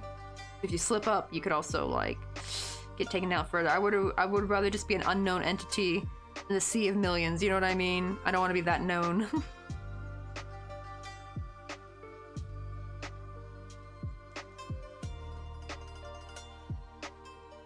I know, right? Just imagine like you just bank on social points by spamming in one category. Like, right? Just praise Chinese government and every day go back to cheating on the league. Right? I wonder if they have a cap on that too. Because like, wouldn't everyone just be praising the Chinese government just so they can raise their social points so they can have a well-rounded life, so they're not stuck in the gutter of not being able to do anything? Oh, I would have bet. Oh my god, didn't he ban Winnie the Pooh? He hated it so much. Oh my god. Cheating P the Pooh. Oh my god, he would hate that. Yeah, I should probably never ever move to China.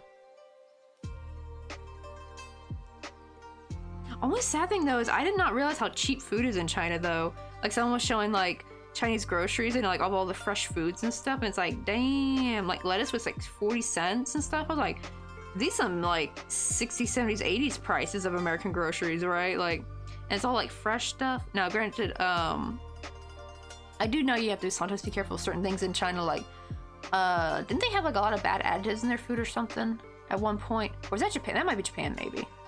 There was like some place that had lots of really bad food additives. America's honestly one of them too. Yeah, the fake foods, you do gotta be careful of that. But these were like fresh produce though, and I do know that like China has a pretty strong agricultural system. Like, they got lots of like fresh fruits and vegetables. Like, honestly, their fruit, what do you call it? Farms look amazing.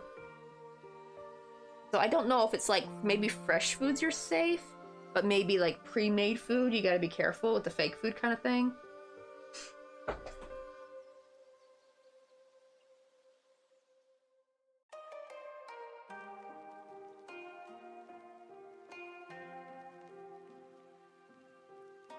That's true, yeah. Like, cheap and other stuff is like equally. Wait, I shudder at fake soy sauce. Oh, why? What is fake soy sauce made out of? See, that would probably worry me a little bit. like the products, like made products, like you would kind of almost need to stick with just fully fresh foods in China. I mean, you'd be hella healthy though if you think about it.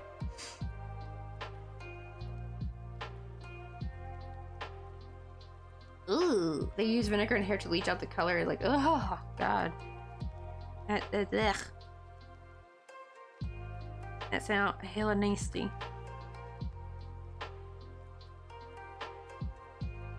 You're like, right, you want fresh veggies? Come to me, I'll pick them up from Crazy Villa.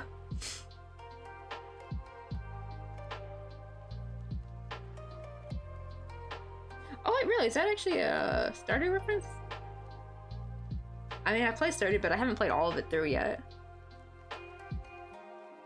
Yeah, it's like, right, I love street food. I'm like, nah, after learning about that. Oh my god, let me see gutter oil. That sounds quite disturbing.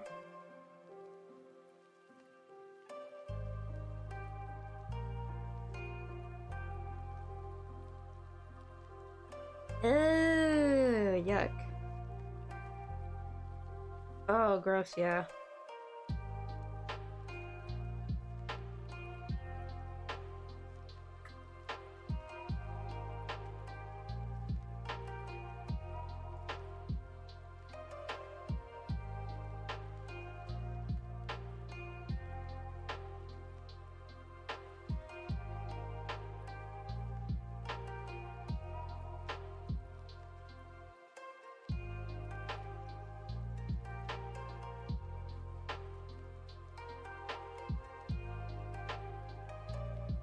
That's true, right? Well, that's early 2000s, so or like late 2000s. So that's like when things were still pretty decent.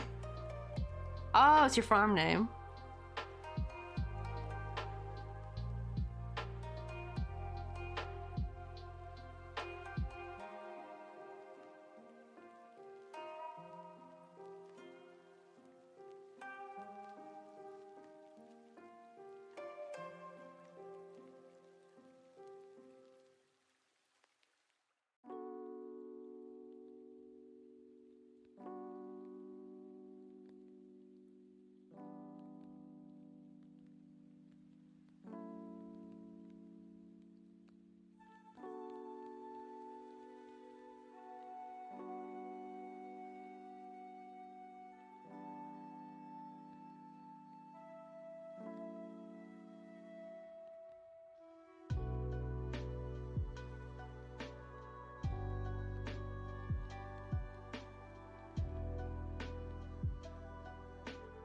Oh yeah, right, they got some weird stuff.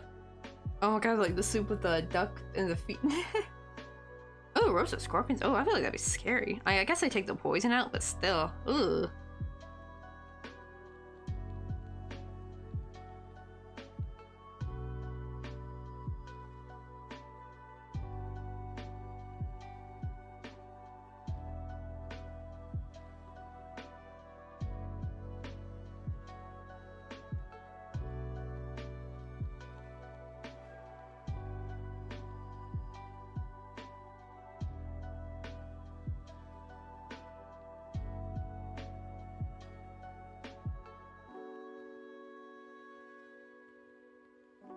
That could be it, I think.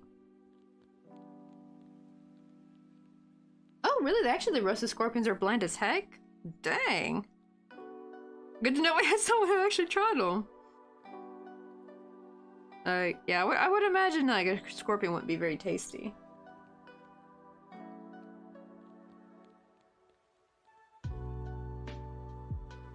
Oh my god, they have caramel, and this is like eating caramel Pop Rocks. Actually, I'm wondering how much of it is a little bit for show, maybe for tourists. I can kind of see that being a thing. Holy shit, it's 4:40. Oh my god, I didn't realize how late it got. Because usually Mr. Coffee gonna be coming home pretty soon. How long do? Oh man, we went 6.5 hours today, y'all. Whoa, today was a long day. This week he's pretty much almost done. So I might just try to finish him off stream today because like he's literally pretty much done. I just gotta glue his hat on. I just gotta make the humble longer, put a little tie right there. But yeah, he'd be good after that. Then we can have him on the desk tomorrow. So I'll see what we'll probably work on tomorrow.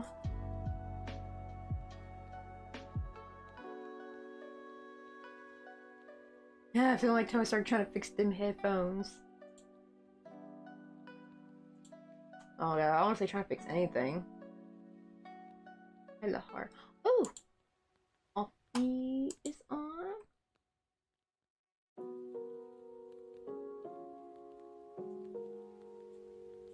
I haven't read Offie in a bit. And they're doing some cross stitching today. I know you guys will like Offie. She's very funny, very sweet. Oh wait, there she is. Okay, I don't know her name, but let me put. She's working on our big Breath of the Wild piece. It's been taking I think like 2+ years now. It's getting there. It's getting close to finishing. Like it's really cool seeing the progress. Oh, really? It's more like eating sand. Ooh, I don't want grainy, sandy caramel. Oh yeah, this is all no fun. Oh really? So it's actually not only for tourists. Okay. I thought maybe that could be it. Like they're just like, let's let the tourists think we're all crazy and wild and put some wild stuff out to eat. Alright, let me put in our little raid messages and I'll see you guys tomorrow.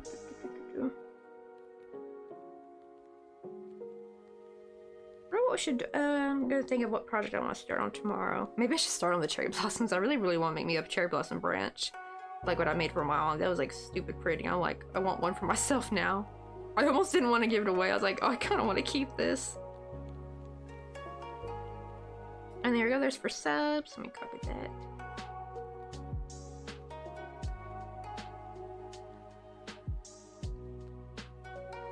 But like, let's head on over and yeah, because like the little plum blossoms. Wait, where's the picture of it? How much time I got? I mean, to be fair, they're very similar to cherry blossoms. Cherry blossoms are basically the same thing, just they have like, oops, this is too bright. They just have like a notch in the middle. They're from the same family, actually. They're all like, plum blossom, peach blossoms are like shaped like cherry blossoms, but they don't have the notch, so they're more pointier. And cherry blossoms are pointy with the little notch in them. So they're all part of the same family. They're like cousins, I think. Like I want to make me a pair. I want to make me some cherry blossoms. So I want to make a cherry blossom version of that, in the vase, for myself though, because spring's upcoming pretty soon. But I was we're about to auto email, so I'll see you guys